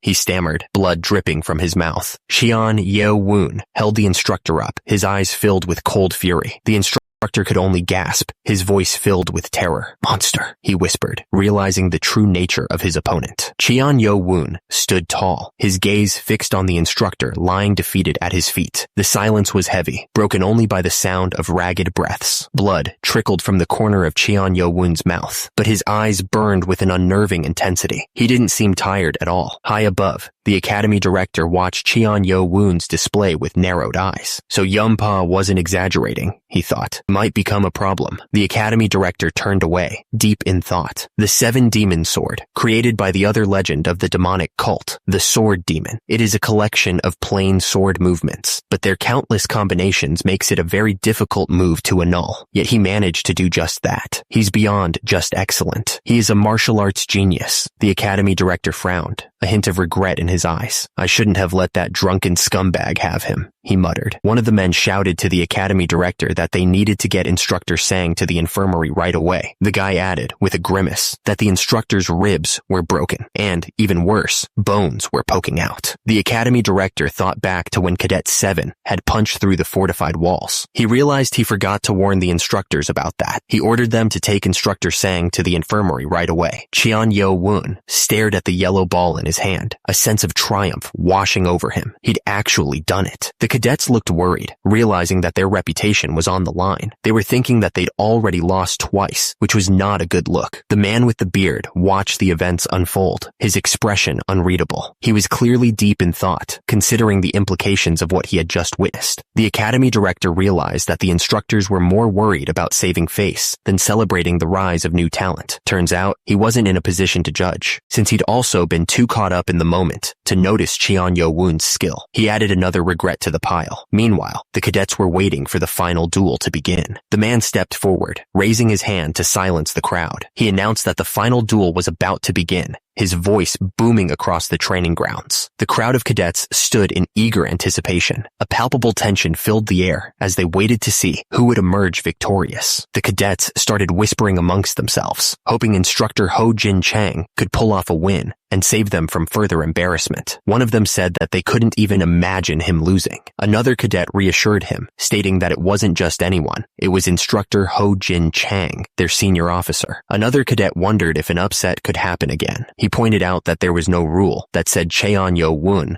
couldn't win. The cadet then stepped forward and asked the instructor to grace him with his teachings, acknowledging his own shortcomings. The instructor smiled, calling him a humble cadet, and agreed to try their best together. Instructor Ho Jin Chang focused all of his energy, getting ready to strike. The power radiating from him was intense. The instructor was overwhelmed by Cheon-Yo-woon's presence. He thought to himself, is this the same person that was smiling just a moment ago? Cheon-Yo-woon charged forward, ready to unleash his full power. He screamed that he would not leave behind any regrets. Cheon Yo-woon's kick landed with incredible force, sending the instructor flying through the air. Cheon Yo-woon smirked, thinking about how he was gaining more training avatars from the fight. He was getting stronger with every move. Cheon Yo-woon was fascinated by Cheon Mu-yeon's ability to perform different techniques with both hands. He knew it was only a fraction of his skills, but he hoped it would be enough for Nano to analyze. If he ever had to face Cheon Mu-yeon again, it would definitely come in handy. The attacker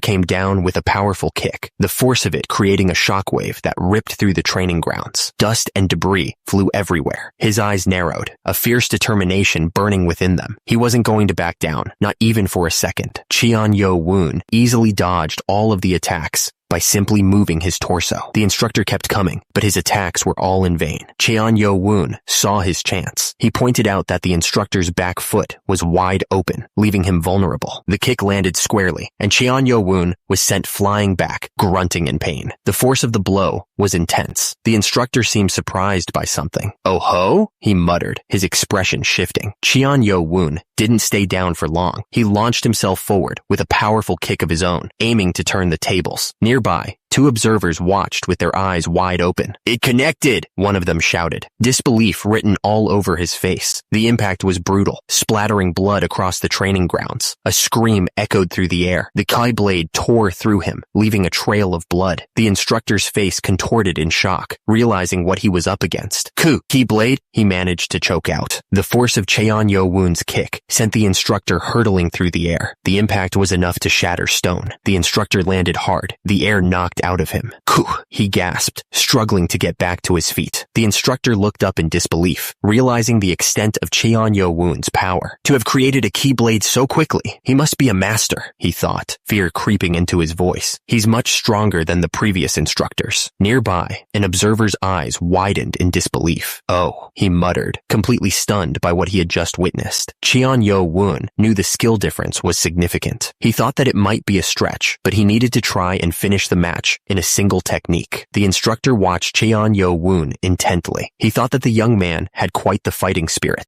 Cheon Yo-woon unleashed a flurry of attacks on the instructor. The air crackled with energy as their techniques collided. Even with an injured foot, Cheon Yo-woon wasn't backing down. The instructor was impressed, thinking that he was quite the young man. Cheon Yo-woon moved with blinding speed. The instructor's eyes widened in surprise as he realized it was a feint. The instructor was sent hurtling downward, defeated by the unexpected attack. Cheon Yo-woon watched him fall, the faintest hint of surprise on his face. The instructor's eyes widened, and he thought to himself, so this kid has also achieved expert prowess. He couldn't believe it. The instructor launched a desperate attack, but it was too late. Looking up, Cheon Yo-woon saw the attack coming, and the instructor realized, an afterimage, I fell for it. Cheon Yo-woon watched the instructor fall, his expression unreadable. He thought to himself, you weren't too bad. It's a shame. The blow landed with devastating force, a final display of Cheon Yo-woon's power. The impact reverberated through the training grounds. The instructor was sent spiraling downward, energy crackling around him as he fell. The force of the blow had clearly taken its toll. He plummeted from a great height, the ground rushing up to meet him. The distance drove home just how badly he'd been beaten. The instructor slammed into the ground with a sickening thud, dust and debris exploding around him. The impact sent tremors through the training grounds. Coughing up blood, the instructor lay defeated on the ground. He thought to himself, he lost, to go down after just a few techniques. It really is no easy task to face an instructor. Cadet 1 and Cadet 7 were just monsters. It's my loss. He gasped, adding, if he hadn't gone easy on me and had used a Kai blade, it would have pierced my heart. Cheon Yo-woon watched the fallen instructor, his expression unreadable. He just thought that the instructor was unlucky. Cheon Yo-woon thought to himself that the instructor might have stood a chance if he hadn't faced a master. He also figured the other instructors were probably glad he lost.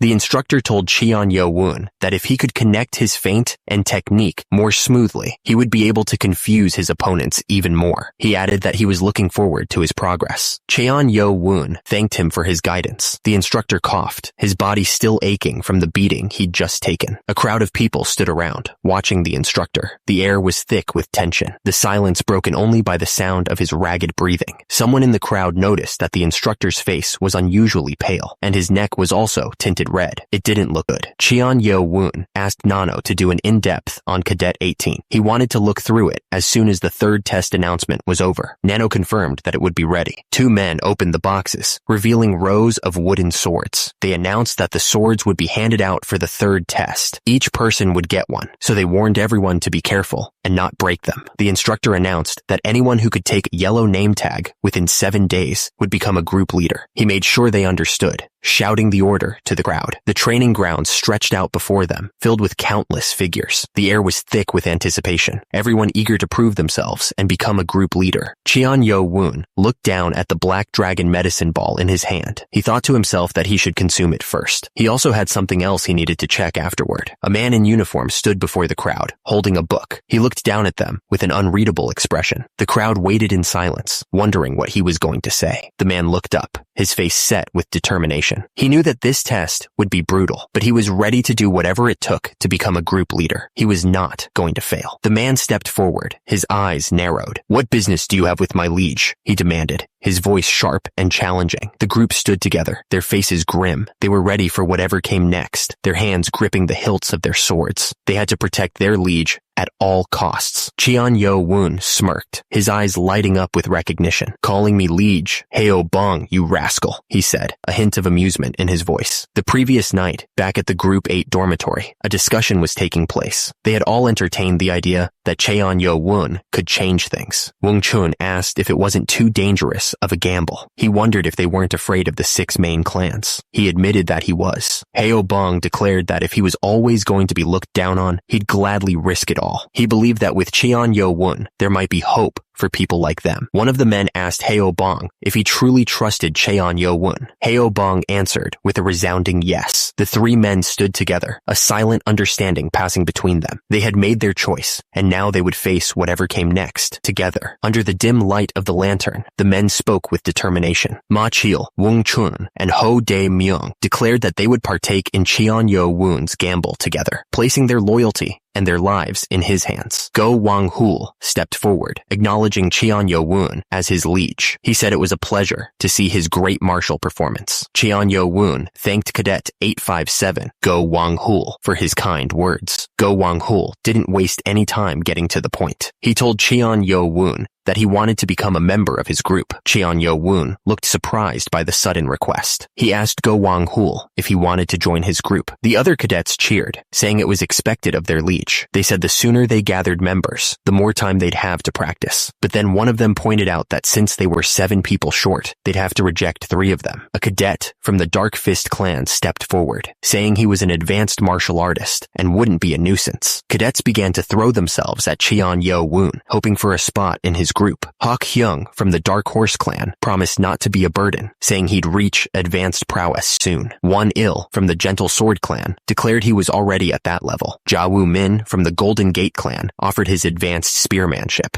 despite lacking internal energy. A voice in the crowd expressed the frustration that everyone else was feeling. The cadet complained that 5 out of 16 people were from elite clans. He cursed, realizing only 2 spots were left, and that he hated those guys from elite clans. Cheon Yo-woon held up his hand, silencing the crowd. He thanked them for wanting to join his group, but made it clear that he wasn't simply looking for people to pass the third test. The other cadets looked at each other, confused by his words. He looked up at the sky. His eyes narrowed. He knew that when he left the demonic academy, he'd be stepping onto a harsh path, one laid out by the main branch. Cheon Yo-woon stared at them. Cheon Yo-woon sighed, wondering what he should do. He didn't want to get caught up in the battle of the heirs. He assured the cadets that he didn't care if they were from an elite clan or a small one, as long as they wished to join forces with him. Cheon Yo-woon clenched his fist, his expression determined. He declared that he was going to change the 6 foundations of the main branch. The cadets whispered amongst themselves, wondering if Cheon Yo-woon had lost his mind. One of them thought that Cheon Yo-woon might be a vice lord candidate, but wondered if he had any means to back it up. Another cadet realized that Cheon Yo-woon's declaration was basically a declaration of war, and that they'd have to wait for a different group leader. Cheon Yo-woon extended his hand, his voice sincere. He asked them to be his comrade for the journey and become a new foundation for the heavenly demonic cult. He made it clear that that was what he, Cheon-Yo-woon, desired from his group members. One of the cadets apologized to Cheon-Yo-woon, explaining that he simply wanted a leader to pass the third test with. He said it was a shame, as he wanted to be a part of Cheon-Yo-woon's group, but it wasn't fated to be. The cadets looked around at each other, clearly unsure of what to do next. One of them finally spoke up, offering a simple, "I'm sorry." The cadet with the headband looked worried, realizing the gravity of the situation. "This is bad," he muttered. "Maybe we should have told them after accepting them." The system displayed the identities of the new recruits. Go Wang-hul from the elite Dark Fist Clan, Cadet 857, Ja-woo Min from the mid-sized Golden Gate Clan, Cadet 77, and Oh-jong from the Treasure Sword Clan, Cadet 999. Go. Wang-hul stepped forward, addressing Cheon-Yo-woon directly. "Young Master Cheon, I've watched the other Vice Lord candidates as well, and something about you is different from them. The journey you've described is so dangerous that it could lead you and all your comrades to the grave." Go Wang-hul looked down, his expression conflicted. "To be frank," he admitted, "I want to give up on it as well." The first man admitted that he wasn't surprised by the other's hesitation, given his privileged background and the option to support a more promising candidate. But the second man declared that, as a martial artist, hearing Cheon-Yo-woon's ambition had only strengthened his resolve. He dropped to his knees, the sound echoing slightly in the open space. The gesture was absolute, a clear sign of surrender and devotion. With a loud voice, Go Wang-hul swore his loyalty to young master Cheon-Yo-woon, making it clear to everyone present that he had chosen his side. Go Wang-hul continued, stating that while he may still be lacking, he would never kneel to anyone except Cheon-Yo-woon. He then asked that Cheon-Yo-woon use him, Go Wang-hul, as his first sword, one of the demonic god's future 6 swords. The other men followed suit, kneeling in unison. Their heads were bowed, a silent pledge of loyalty to their new leader. The first man, Ja-woo Min of the Golden Gate Clan, declared his allegiance to Cheon-Yo-woon with a loud voice. Next, Oh-jong of the Treasure Sword Clan followed suit, swearing his loyalty to the young master. Cheon-Yo-woon looked at the men, a slight smile forming on his face. He seemed calm, but there was a hint of something else in his eyes, as if he was already planning their future. Cheon-Yo-woon addressed the group, simply saying thank you. The word hung in the air, a promise of things to come. One of the cadets spoke up, declaring that he didn't care about the title of Liege's sword. He proclaimed himself to be Cheon-Yo-woon's first subordinate, laughing at his own boldness. At the entrance of the Demonic Academy's individual training facility, Cheon-Yo-woon gave his orders. He wanted them to absorb the medicine ball and memorize the entire text of the 7 demon sword. One of the cadets asked, "The text?" Cheon-Yo-woon explained that starting tomorrow morning, they would train together. He added that he would personally check everyone's movements and techniques. The cadets were already impressed. They thought that sticking with Cheon-Yo-woon as their liege was the right choice, since he was taking such good care of them. One of them thought about how he would just beat the techniques into them until they learned, just like his sensei did. Cheon-Yo-woon ordered everyone to go to their individual training rooms. He instructed them to regroup around 10 o'clock at night after they'd consumed the medicine balls. The cadets responded with a loud, "Yes, liege!" As Cheon-Yo-woon walked away, one of the cadets followed him, asking if there was something he wanted to say. The cadet said he might be worrying about nothing, but he thought that from now on, Cheon-Yo-woon should always have him or another subordinate accompany him at all times. One of the cadets voiced his concerns. He was troubled by the instructions they had received about taking the yellow name tags from the instructors. The cadet continued, now thinking about the academy director's words. He realized that the real objective might not be to defeat the instructors, but for the cadets to take name tags from each other. The cadet advised Cheon-Yo-woon to be cautious, since his group had significantly fewer men than Cadet 1 from the Dark Clan. Cheon-Yo-woon appreciated the advice, but the cadet insisted that it was only natural, since he had sworn to serve him as his liege. The cadet then offered to use the training room next to Cheon-Yo-woon's, so he could be close by, but Cheon-Yo-woon revealed that he wasn't even headed there. Cheon-Yo-woon explained that he was now using the training rooms over there. The cadet was shocked, asking if that place wasn't only permitted for cadets that had reached expert prowess. He then exclaimed how amazing Cheon-Yo-woon was, and vowed to try his best to reach expert prowess as soon as possible, so that he could use the same training facility as his liege. Cheon-Yo-woon just responded with a, "all right." The hallway was completely empty, The doors leading to various training rooms closed and silent. The place felt deserted, as if everyone had already left to complete their tasks. Cheon-Yo-woon focused, and a bright blue energy started to flow from his hand. It swirled around his fingers, like a tangible force ready to be unleashed. Cheon-Yo-woon stared at the energy in his hand, marveling at the power he now possessed. He thought to himself that this was what it meant to be a true expert, having surpassed 60 years of ki. He wondered if he could now imbue a blade with this power and create a proper ki weapon. Cheon-Yo-woon thanked Nano, acknowledging that all this was thanks to Nano, helping him absorb the energy. Nano responded that it was because of him, which made Cheon-Yo-woon wonder if there was no such thing as humility in the future. Nano simply stated that it existed, which made Cheon-Yo-woon respond with a, "Is that so?" Cheon-Yo-woon said alright, and then asked Nano to show him the video of Baekgi's fight from earlier. Nano confirmed, explaining that in order to replay the video, augmented reality would be enabled in his vision. Cheon-Yo-woon coughed, then told Nano to pause the video. He needed a closer look. He then asked Nano to zoom in on Baekgi. Nano zoomed in on the target, following Cheon-Yo-woon's instructions. Cheon-Yo-woon then asked Nano to zoom in even closer on Baekgi's face and neck. Nano zoomed in further, revealing Baekgi's face was ghastly pale and his eyes were bloodshot. Cheon-Yo-woon noticed the red spots on Baekgi's neck, which made him narrow his eyes. Cheon-Yo-woon stared intently. His eyes narrowed. He was sure of what he was seeing, and he was about to say it. Outside, the building stood silent under the vast sky. Nothing seemed amiss, but inside, a dark truth was about to be revealed. The two figures traded blows with blinding speed, each strike carrying enough force to shatter bone. The clash of their fists echoed through the training grounds. Hong Du-wee watched with narrowed eyes. He realized that his opponent had already surpassed the skill of a normal cadet. He thought to himself, I can't defeat him by just copying the 7 demon sword. He's a true expert. Hong Du-wee was skeptical that someone could analyze the 7 demon sword in such a short time, but he had to admit the cadet was a genius. Hong Du-wee realized who he was facing. Cheon Yu-chan, the Blade Clan's Vice Lord candidate. He's a genius, rivaling the other two, Hong Du-wee thought to himself. Hong Du-wee stepped back, saying, dueling anymore will be pointless. We can stop here. The cadet looked shocked, wondering what this meant. Hong Du-wee then handed over his name tag. I'll give you my name tag, Hong Du-wee said. Go gather your group members. I expect great results from you. Cheon Yu-chan bowed slightly and replied, thank you very much. He held up the name tag, a twisted smile spreading across his face. Heh,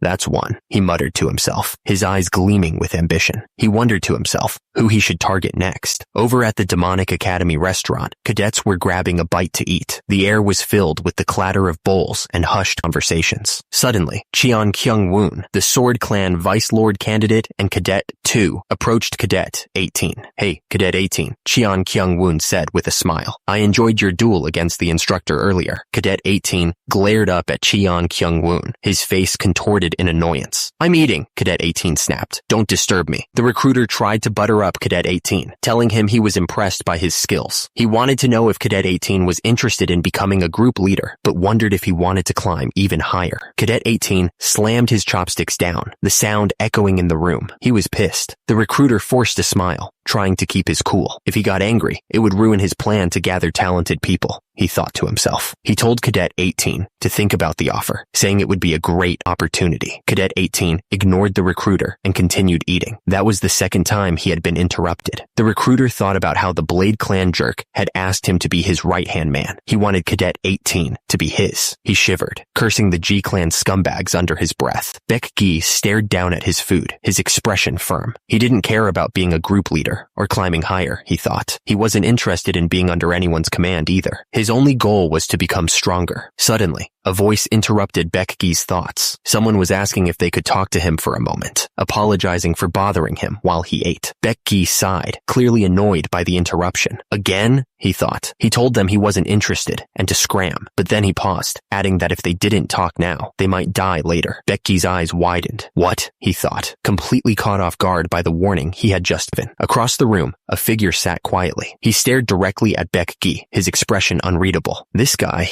is, he thought. His eyes narrowed. Cheon Jong-sum looked absolutely furious. He sneered, telling Baek Gi that even though he wasn't from the main clans, his arrogance was worse than the other two guys from before. He couldn't believe Baek Gi actually thought he could recruit someone like him. Baek Gi looked surprised by the outburst. He calmly tried to explain that there was a misunderstanding. Cheon Jong-sum slammed his hands on the table, glaring down at Baek Gi. A misunderstanding? He asked, his voice dripping with sarcasm. He reminded Baek Gi that he had threatened him, so there was no way he was buying that. Baek Gi's expression turned serious. He told Cheon Jong-sum that he didn't mean the threat like that. He paused, then dropped a bomb. It appeared that Cheon Jong-sum had been poisoned. Cheon Jong-sum looked completely shocked. Poisoned? He exclaimed. He demanded to know what nonsense that was. Baek Gi pointed out that he had observed Cheon Jong-sum during the duel earlier. He noted that Cheon Jong-sum's face was as white as a sheet, and there were red spots on his neck. Cheon Jong-sum looked completely taken aback. Poisoned, he thought, his mind racing. He couldn't believe it, especially since he had been keeping a close eye on Cheon Jong-sum ever since being assigned to Group 12. Baek Gi stared at Cheon Jong-sum, his eyes narrowing. Besides that, why was he even telling him this? Even if he had been poisoned, it shouldn't be Cheon Jong-sum's concern. A bead of sweat trickled down Cheon Jong-sum's face. The red spots on his neck were becoming more noticeable, a clear sign that something was definitely wrong. Baek Gi apologized for misunderstanding Cheon Jong-sum, but, he added, if he had been poisoned, he should have noticed it during Kai meditation. He asked if Cheon Jong-sum felt fine even during Ki meditation. Baek Gi wondered aloud if Ki meditation allowed one to sense poison. He admitted that he didn't know much about martial arts, but he was pretty sure those were symptoms of micro-poison, which he had seen before when the MC's mom had food poisoning. Somewhere else, a man was cooking. He suddenly thought about a doctor, wondering what they were up to. The cook cheerfully greeted Baek Gi, saying it had been a while. He asked if Baek Gi had eaten yet, adding that he was glad to hear that he hadn't. The cook stirred the pot, mentioning that he didn't want to eat by himself. But before that, he had something else to ask. The cook apologized, but asked if the doctor could check up on his friend, Cheon Jong-sum. He thought Cheon Jong-sum had been poisoned. Cheon Jong-sum looked absolutely shocked, exclaiming, "Poisoned?" The Demonic Academy's infirmary was on the second floor. Two guards stood silently outside, watching anyone who came or went. The cook held out a bowl filled with steaming smoke. "Inhale this smoke by breathing with your mouth," he instructed. Baek Gi looked at the bowl suspiciously. "With my mouth?" he asked. The cook smiled. "Just inhale it deep." Baek Gi hesitated for a moment, then closed his eyes and inhaled deeply. "I understand," he said, right before he started to choke. Baek Gi erupted in a fit of coughing. "Cough, cough! Ak, cook, cough!" His face turned red as he stumbled backward, clutching at his throat. Baek Gi coughed violently, barely able to stand. "It's definitely micropoison. Cough, cough," he choked out, realizing the gravity of the situation. Cheon Jong-sum, standing beside him, confirmed his fears. "Yes, I'm sure you've been poisoned." Cheon Jong-sum explained how the poison worked, a diagram appearing to illustrate his point. "Micropoisons don't flow through your veins," he said. "Instead, their effects appear as they accumulate in your lungs or stomach." Baek Gi looked shocked, clutching at his neck. "The lungs," he muttered, realizing the implications. Cheon Jong-sum continued, "It can be used by putting it in food, but it can also be used by crushing it into a fine powder and making you inhale it in your sleep."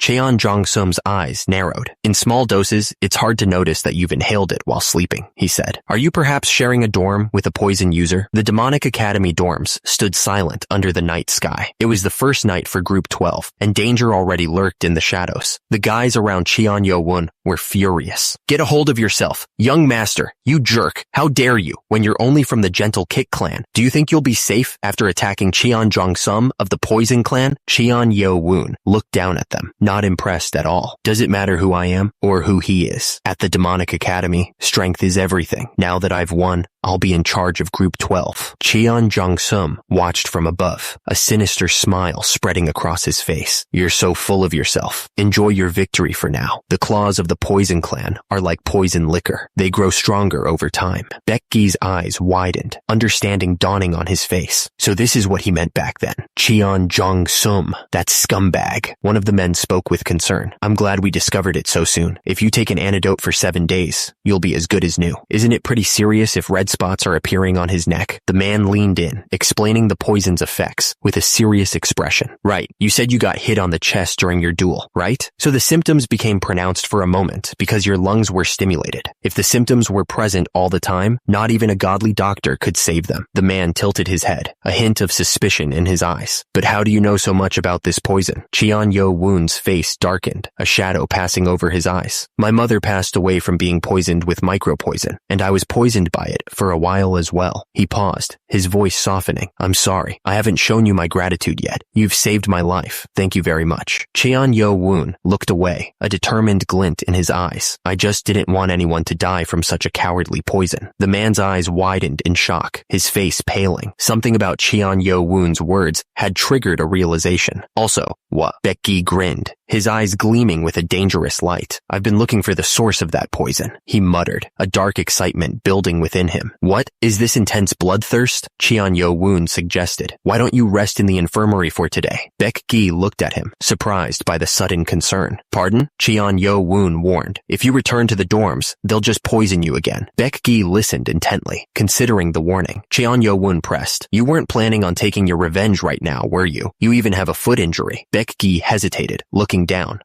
No, sir. But deep down, he really wanted to. Cheon Yo-woon said with a serious expression. Cleansing the poison should come first, so get some rest like the doctor ordered. You can leave Cheon Jong-sum to me. Cheon Yo-woon asked the man what he was planning. His eyes narrowed with suspicion, but the man just scoffed, thinking to himself that it was total garbage. He was shocked by Cheon Yo-woon's sudden question. Cheon Yo-woon smiled, his eyes glinting with a strange light. He told the man that he'd be able to find the guy he was looking for in the forest near the 5th dorm. If what he was saying was true, he'd let him have the spot next to him. The two men stared at each other, both looking completely shocked by what they had just heard. They were clearly caught off guard. The man just grinned, a creepy smile spreading across his face. It was clear that he was enjoying the chaos. The man started to panic, his eyes wide with terror. He couldn't believe it, thinking there was no way. He hoped that Cheon Yo-woon and that crazy scumbag from the Poison Clan would fight each other to the death. He realized that Cheon Yo-woon had looked him in the eyes and he was losing it. Actually, he hoped Cheon Yo-woon would die. The mountains loomed in the distance, their peaks shrouded in mist. It was the kind of place where danger lurked behind every tree. A lone figure walked deeper into the forest, a lantern his only guide. The darkness seemed to press in around him, swallowing the light. The man grinned, holding up a lantern. He thought to himself that because the instructors stayed in the 5th dorm, there was no one else around. He was in the perfect place to collect poisonous plants, and thanks to the medicine realm,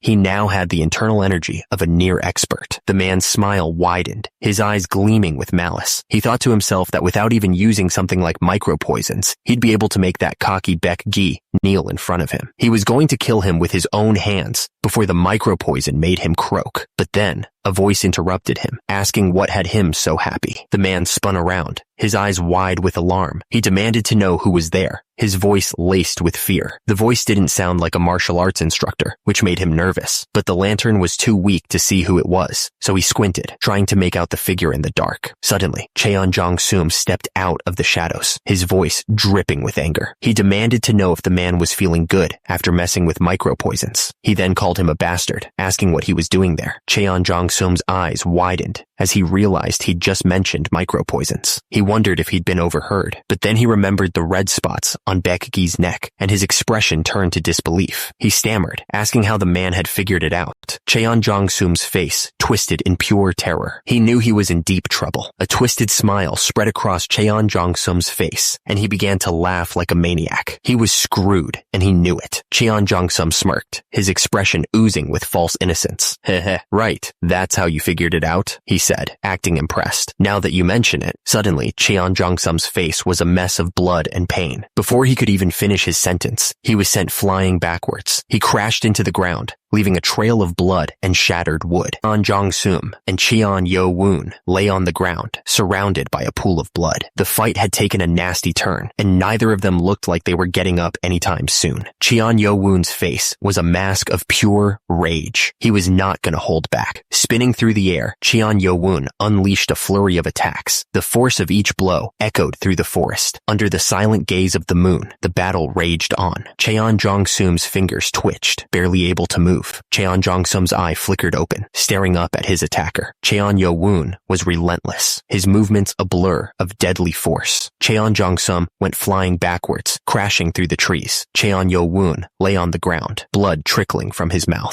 Cheon Yo-woon's face was a mess of blood and sweat. He coughed, trying to clear his lungs. A pool of blood spread across the ground. The sound of someone choking filled the air. Cheon Jong-sum lay on the ground, unable to move. He could barely breathe. Cheon Yo-woon looked absolutely shocked. He wondered. Yu walked closer, taunting his opponent to not be such a little baby. He was just getting warmed up after all. Yu's face was covered in blood as he realized his opponent was actually trying to kill him. He thought it was impossible, since that would break the Demonic Academy's rules. He tried to convince himself that the other guy was just bluffing. Yu realized his body wouldn't move. He cursed, wondering what the other guy had done. He knew his opponent had crossed a line. Yu's hands trembled as he begged for mercy. He was completely helpless. Yu's eyes darted around in panic as he tried to force his body to move. Sweat poured down his face as he struggled against whatever was holding him back. Yu stared down at his helpless opponent, consumed by rage. He cursed at his own weakness, shouting. Yu's face twisted with fury as he remembered the insults. He roared, struggling to move. The opponent unleashed a flurry of attacks, screaming about his Hazar technique. He taunted Yu, calling him a lonely bastard and urging him to drop his guard. Yu's eyes widened in disbelief. He was completely caught off guard. Yu stared at his hands in disbelief, realizing he was completely restrained. His mind raced as he thought. Yu's attack landed with a sickening thud, and the opponent screamed in agony. The force of the blow sent blood flying everywhere. The opponent coughed, blood splattering from his mouth. He realized Yu wasn't messing around. He cursed, thinking he needed to end this fight. Yu stared at his outstretched hand, his expression unreadable. What was he going to do next? Yu didn't hesitate. He struck again, sending the opponent flying through the air. The force of the impact echoed through the forest. The opponent crashed to the ground, defeated. He couldn't believe how quickly things had turned against him. Yu coughed, struggling to breathe as the poison took hold. He could feel it burning through his veins, a searing pain that threatened to overwhelm him. Yu grinned, a twisted smile spreading across his face. He thought it worked. His 4th level poison detection let him keep pieces of poison inside him. Yu realized he couldn't worry about the clan's rules when he was about to die anyway. He was ready to do whatever it took to survive. Suddenly, the system warned him that a powerful acidic poison was attacking his face and hand. It immediately activated emergency defense mode, neutralizing the poison and restoring his damaged skin. The wounds on Yu's face began to close as the poison was neutralized. His skin started to heal, the red spots fading as the system worked to repair the damage.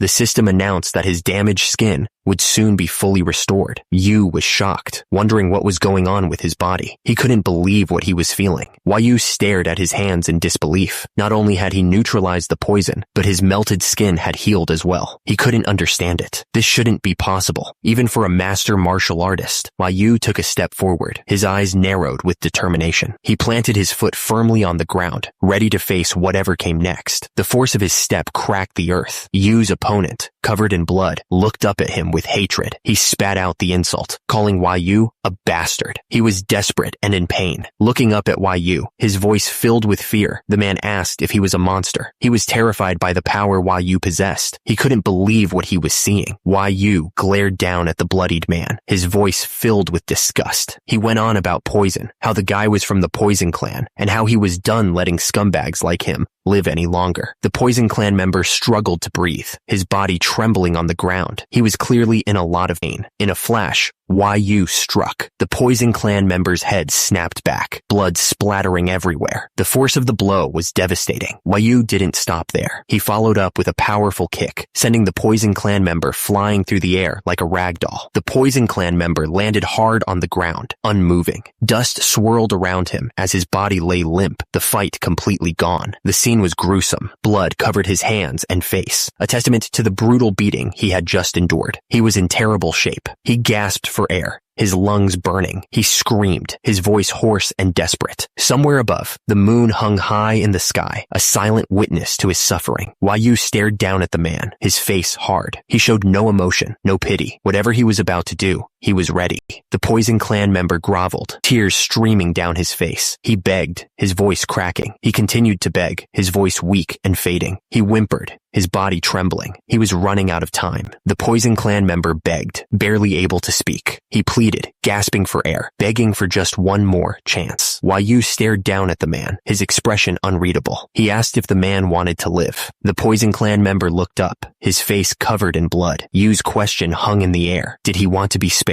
Yu's face twisted with rage. He reminded the man that his mother had died in agony, and that he had the nerve to ask for mercy. He was absolutely furious. Sum knew he was done for. He was so screwed. He realized that Cheon Yeo-woon would never forgive him. He was inside the dorm. Cheon Jong-sum tried to scream for help, but his voice was almost gone. He was desperate to be saved. Cheon Yeo-woon looked down at him. He asked if Cheon Jong-sum thought he could scream for help, since the dorm for the instructors was nearby. He called him a freaking retard. Cheon Yeo-woon raised his foot. He asked if this was the hand that Cheon Jong-sum used to spray poison on his face. He was furious. Cheon Jong-sum could barely speak. The system analyzed his lip movement and determined that he was likely trying to say, "No, not this hand." The foot came down hard, crushing Cheon Jong-sum's hand. The bone snapped under the pressure, and he screamed in agony. Cheon Yeo-woon stared down at him, panting. He said he wasn't going to kill him today. He didn't want to get kicked out of the demonic academy for killing a piece of trash like Cheon Jong-sum. Cheon Jong-sum thought he was going to be spared. Cheon Yeo-woon's expression hardened. He told Cheon Jong-sum that instead, he was going to torture him so badly that he would beg for death. He asked if he should start with his bones. Cheon Jong-sum's face was a mess of blood and bruises. Tears streamed down his face as he stared up, broken and defeated. Cheon Jong-sum coughed, barely able to breathe. He wondered how he had ended up like this. He couldn't remember. Then Baekji's name flashed in his mind. Cheon Jong-sum lay on the ground, a brutal mess. He wondered why he had used something like micro-poison on Baekji. He cursed the goddamn micro-poison. Cheon Jong-sum's mind flashed back. He remembered learning about micro-poisons years ago at the Poison Clan's main house apothecary. He recalled asking how long it would take for the poison to work. He looked up from his book, curious. The woman smiled, handing him a cup. She said it would take less than a year, which sounded dandy. The woman, partially hidden behind a veil, asked if they wouldn't notice it if they lacked knowledge of internal energy. She seemed confident. Lady Baek explained that anyone without internal energy would never detect the poison. She then asked what the micro-poison was for, her eyes gleaming with curiosity. Lady Baek wondered aloud where it would be used, a sinister smile playing on her lips. She seemed to relish the thought of the poison's effects. Lady Baek stood by the window, the light casting strange shadows across her veiled face. She seemed lost in thought, perhaps already imagining the chaos to come. A close-up showed Lady Baek's face, a sly smile spreading across her lips. She looked like she was enjoying a private joke. Less than a year later, the news spread like wildfire. Lady Hweba, the Lord's seventh wife, had died. The demonic cult was abuzz with whispers and rumors. Cheon Jong-sum recalled that his mother had been elated by the news of Lady Hwa's passing. She had hated that woman's very existence, he remembered. However, that happiness didn't last long, Cheon Jong-sum thought. They soon found out that Lady Hwa's death was caused by micro-poisoning. His father was furious, but they managed to avoid his anger because the demonic doctor claimed that micro-poison was only used by the Poison Clan. But the cook, who used to prepare her food, killed himself, and the real culprit was never found. Cheon Jong-sum remembered. The only thing they discovered was that the cook had been in contact with the lady in the veil, but no one could figure out who she was. Because of this incident, Cheon Jong-sum's grandfather, the head of the Poison Clan and one of the 6 council elders, lost his position in the council. His father also cut all ties with his wives from the 6 main clans. It wasn't true, Cheon Jong-sum heard someone say. His mother didn't use it. The older woman asked if her child had seen her hand the poison to her. She explained that confessing would be the same as admitting to the murder. She told her child, Sumi, that this secret had to go with them to their graves, or else he would face his father's anger. The child, Cheon Jong-sum, just stared, shocked by his mother's words. He could only manage to say mother.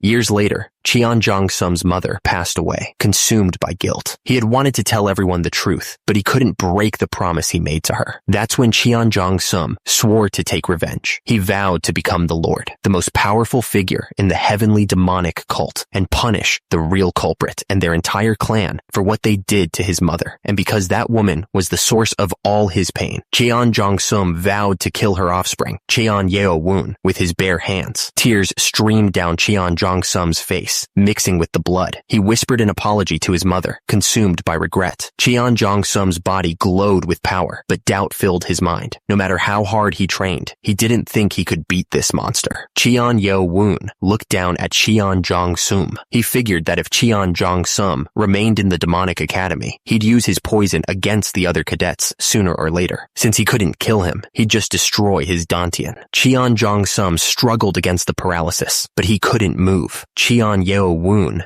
was surprised. He wondered if Cheon Jong-sum had something to say and considered releasing the mute chai pressure point. Cheon Jong-sum gasped for air, his body paralyzed. He was completely helpless. Cheon Jong-sum gasped for air, barely conscious. At that moment, the nano began its analysis, trying to make sense of the situation. Cheon Yeo-woon revealed a shocking truth. It wasn't the Poison Clan that killed his mother. The words hung in the air, heavy with implication. Cheon Jong-sum, still on the ground, looked up in disbelief. He asked what Cheon Yeo-woon was saying. Cheon Yeo-woon declared that one of the ladies from the other 5 clans was the true culprit. Desperate, Cheon Jong-sum begged Cheon Yeo-woon to spare his dantian. He started to say his mother was. Cheon Jong-sum cursed inwardly. He realized that if he revealed everything, he'd be exposing his own mother's role in providing the micro-poison. He couldn't let that happen. Cheon Yeo-woon was suspicious. He ordered the nano to run a facial analysis on Cheon Jong-sum. He wondered if the real killer was hiding among the other 5 clans. The nano reported back. There was almost no tell in Cheon Jong-sum's face. The probability of him lying was less than 5%. Cheon Yeo-woon was confused. Was it really the Poison Clan? Cheon Yeo-woon's mind raced. Had he just vented his anger on an innocent man? Was Lady Baek really unrelated to his mother's death? Suddenly, the nano gave a different reading. There was a change in Cheon Jong-sum's pupils and facial muscles. The probability of him lying was now 75%. Cheon Yeo-woon realized that he was right. Cheon Jong-sum started to panic. He stuttered, trying to deny that he was lying, but it was too late. Cheon Jong-sum screamed at him to shut up. Blue energy erupted from his body, a desperate attempt to stop the inevitable. The world turned into a blur of pain. All he could do was scream, his face covered in blood.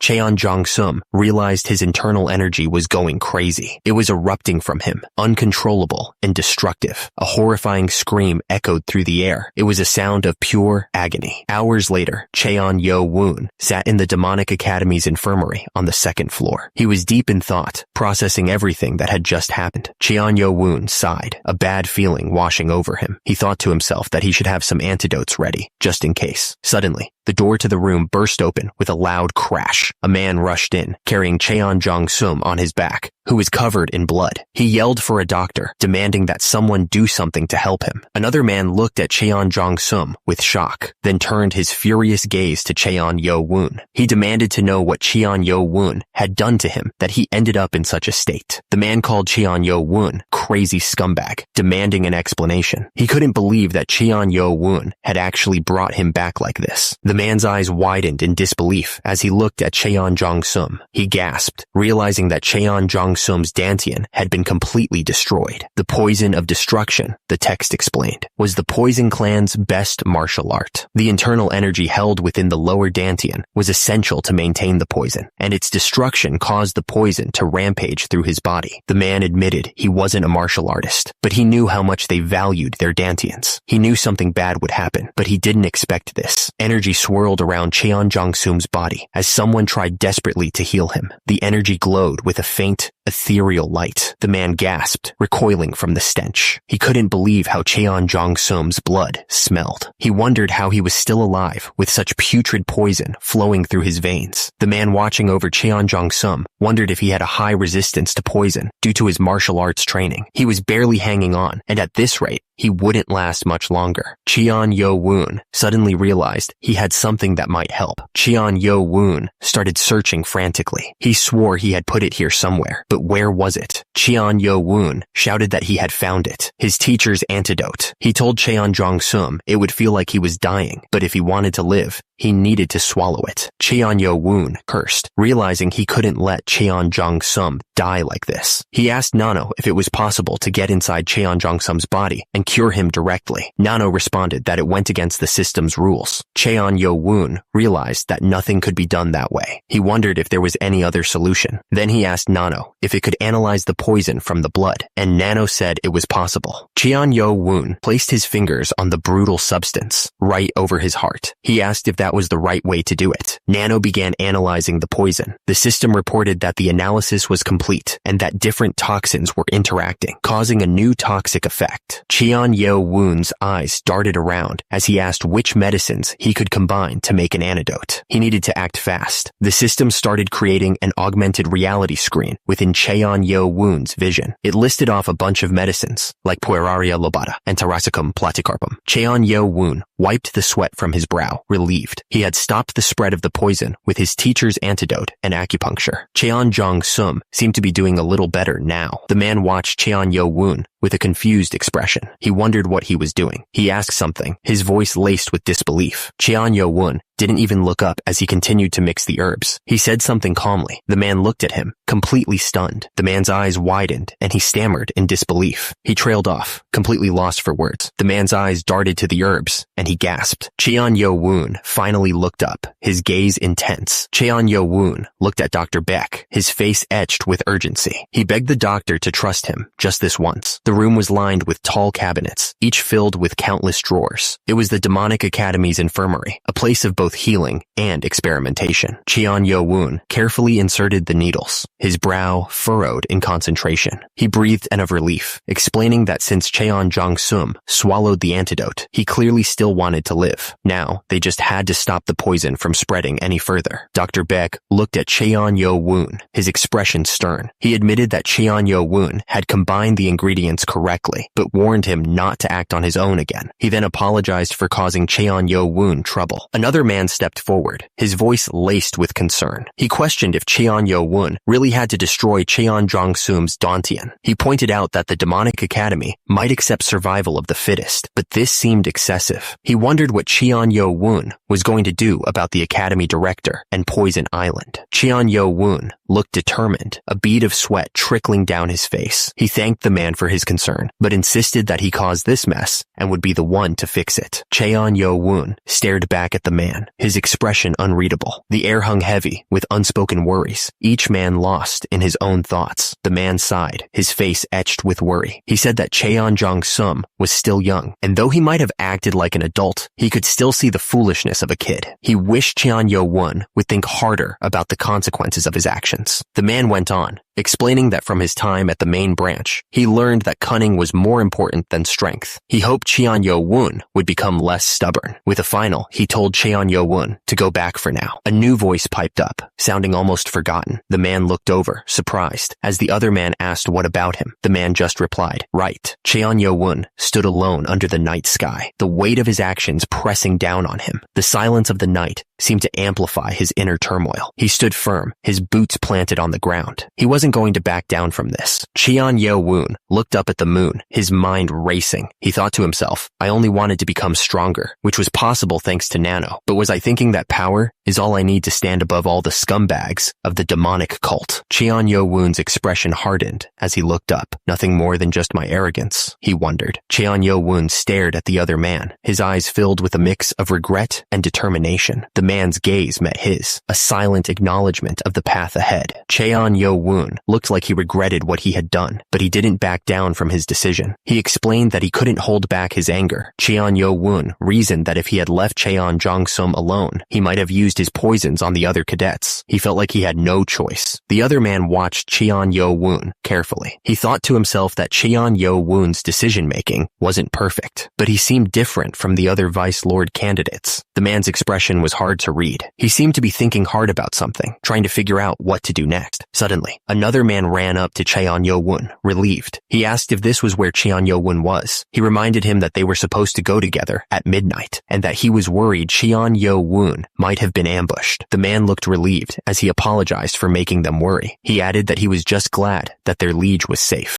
The man watched Cheon Yo-woon, thinking that he had actually managed to find people who were truly loyal to him. The man's face fell as he thought about how alone he was. He didn't have anyone he could count on, not even back at the dorm. With it, the man turned to Cheon Yo-woon and said he'd be going now. The man quickly brushed aside the fact that he was about to say something earlier, claiming it wasn't important. He then suggested to Cheon Yo-woon that they head to their new dorm. Cheon Yo-woon started to speak, acknowledging the situation. He seemed to be thinking about everything that just happened. The others listened intently as Cheon Yo-woon explained what had happened. It was clear they were all trying to understand the implications of his actions. One of the men spoke up, explaining that while he understood Cheon Yo-woon's reasons, they needed to become stronger. He reminded them that there was supposed to be no outside interference for 4 years, but the Poison Clan was one of the central powers of the demonic cult. Another man agreed, saying that since they didn't know how the Poison Clan might come after them, Cheon Yo-woon should be cautious and focus on becoming stronger. Cheon Yo-woon listened, realizing they were right. They needed to be prepared, since they had now officially become enemies of the Poison Clan. A different man spoke up, expressing his worry about how the director would deal with the incident. He hoped that nothing bad would come of it. Cheon Yo-woon sat alone, deep in thought. He knew that the rules didn't exactly say he couldn't destroy another student's dantian, but he also knew that the dantian was everything to a martial artist. He realized he'd messed up, giving in to his anger and not thinking things through. The next day dawned, but the weight of what had happened still hung heavy in the air. The demonic academy stood silent, waiting for what was to come. Standing outside the director's office on the 3rd floor of the demonic academy, Cheon Yo-woon realized his worries had come true. He could feel the tension in the air. A voice called out, announcing that Cadet 7 had arrived. The voice requested permission to enter the director's office. Cheon Yo-woon stepped forward, bowing respectfully. He announced formally. Lee Ha-meng sat at his desk, deep in thought, a pen held tightly in his hand. He looked like he was trying to figure out the best way to handle a very bad problem. The room was silent, the air thick with tension.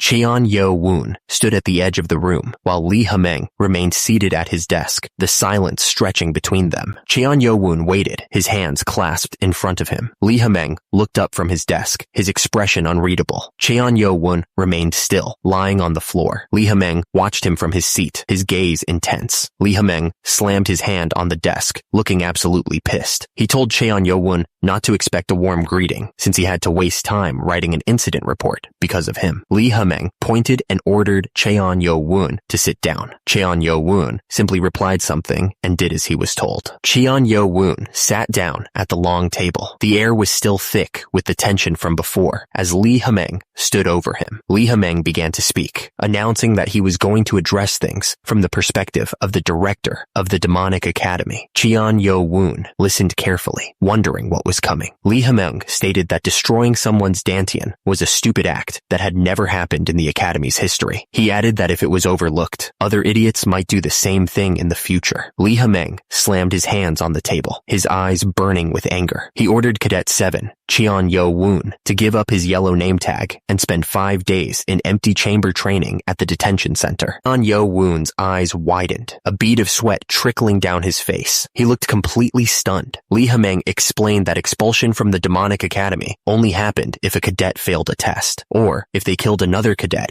outside an official test or duel. Cheon Yo-woon slumped back in his chair, and of relief escaping his lips. He had dodged the worst-case scenario, it seemed. Lee Ha-meng clicked his tongue, warning Cheon Yo-woon not to get too happy just yet. There were still consequences to face. Cheon Yo-woon realized that forfeiting the name tag meant he'd lose his position as a group leader. Being locked up in the detention center for 5 days would leave him only 1 day to get a yellow name tag again. The director wondered if there would even be an instruction instructor left with a name tag by then. According to the rules, the instructor should be locked up for 7 days, but that would rob him of all chances. This was a small opportunity he was giving Cheon-Yo-woon. The director paused, the silence hanging heavy in the air. It was time. Suddenly, a powerful blue aura erupted around the director. The energy crackled in the air, making the hairs on the back of Cheon-Yo-woon's neck stand up. Cheon-Yo-woon stared in disbelief, sweat beading on his forehead. He couldn't even fathom the director's power with his abilities. The director looked down at Cheon-Yo-woon, his eyes filled with disappointment. He suggested they discuss Cheon-Yo-woon's foolishness, not as the director, but as a senior in the demonic cult. Lee Ha-meng blocked all sound from the outside with his powerful aura. He didn't want what he was about to say to be leaked to anyone. Lee Ha-meng looked at Cheon-Yo-woon with anger. He told Cheon-Yo-woon that he had great hopes for him, but he did something that not even a scumbag would do, and he was extremely disappointed. Cheon-Yo-woon apologized, but Lee Ha-meng didn't buy it for a second. He asked if that was really the best Cheon-Yo-woon could do, causing a mess but not cleaning it up. Lee Ha-meng knew everything. He said that Cheon-Yo-woon thought that Cheon Jong-sum had a connection to his mother's killer because of the micro-poison, so he destroyed his Dantian as revenge. But then he was worried he might die, so he brought him to the infirmary because he didn't want to be expelled. Lee Ha-meng was furious. He screamed that if Cheon-Yo-woon was going to do it, he should do it properly. He called him an idiot and asked why he kept someone that might take revenge alive. The director's words hit hard. He warned that being sloppy with the aftermath only results in death, and what Cheon-Yo-woon just did was put a target on his own back. To survive, he needed to become more cunning. The director continued, telling Cheon-Yo-woon not to just think one move ahead, but at least 3 or 4. Cheon-Yo-woon understood. Cheon-Yo-woon thought back to Dr. Beck's similar advice, but it only felt like he was scolding him. The director, on the other hand, was explaining how he was rash and lacking. Lee Ha-meng leaned forward, his expression intense. He asked Cheon-Yo-woon for what reason he had joined the demonic academy. Cheon-Yo-woon looked up, his eyes filled with determination. He declared that it was to become stronger than anyone else. The director stared intently, questioning if anger and revenge were the only things pushing Cheon-Yo-woon to become stronger. He reminded him that first of all, he was a Vice Lord candidate. He waited for an answer. His eyes narrowed. The director continued, questioning if Cheon-Yo-woon really planned on letting anger and revenge decide everything until he reached his goal. Cheon-Yo-woon looked stunned, realizing the weight of the director's words. He started to think about his future. The director warned that Cheon-Yo-woon's current emotions weren't just going to burn down a single tree, but the whole damn forest. He added that, in the end, he'd also be nothing more than just ashes. Cheon-Yo-woon quietly said that he thought he understood. The director exploded, demanding to know what Cheon-Yo-woon meant by, "you think." He yelled that he'd be lucky if he and the people around him didn't meet a tragic end from his recklessness. The room was silent. The director addressed him as Cadet 7, then corrected himself, calling him Cheon-Yo-woon. He said that if he truly desired to make it through there and become the future of the cult, he needed to listen. He paused, waiting for a response. The director's words hung in the air, a challenge and a warning all in one. He stressed that to succeed, Cheon-Yo-woon needed to be both passionate and rational. Otherwise, he'd be crushed before he could even get his revenge. Cheon-Yo-woon realized the director was right. He had only been thinking about revenge, about wiping out the 6 clans that led to his mother's death. But what would happen after that? Cheon-Yo-woon understood that revenge should only be a stop on his journey, not the final destination. What he was lacking was rationality, a clear path forward. The room was silent, the air thick with unspoken tension. Cheon-Yo-woon stood face to face with Lee Ha-meng, the weight of his past actions heavy on his shoulders. Lee Ha-meng knew that Cheon-Yo-woon wasn't too stupid to be reasoned with. If he understood his shortcomings and improved himself, the greatest monster in the history of the heavenly demonic cult might be born. Lee Ha-meng smirked, convinced that his guidance would be the foundation for Cheon-Yo-woon's success. He scoffed at the idea of anyone else influencing the young man, especially some useless drunk. The room felt heavy with unspoken words. Cheon-Yo-woon sat quietly at the table while Lee Ha-meng loomed over him, his presence filling the space. Cheon-Yo-woon placed his hand flat on the table, a silent gesture of acceptance. He was ready to face the consequences of his actions and to learn from the director's guidance. Cheon-Yo-woon bowed slightly, expressing expressing his gratitude to Lee Hameng. He said that he would take the director's advice to heart, ready to face whatever came next. Lee Hameng immediately ordered the guards to take Cheon-Yo-Woon to the detention center. The guards responded with a quick, "Yes, sir," and moved to escort him away. Cheon-Yo-Woon asked the director for a moment before being taken away, but Lee Hameng refused without hesitation. Cheon-Yo-Woon asked if he could at least explain things to his group, but the director shut him down immediately. Lee Hameng told him that his punishment would be announced for everyone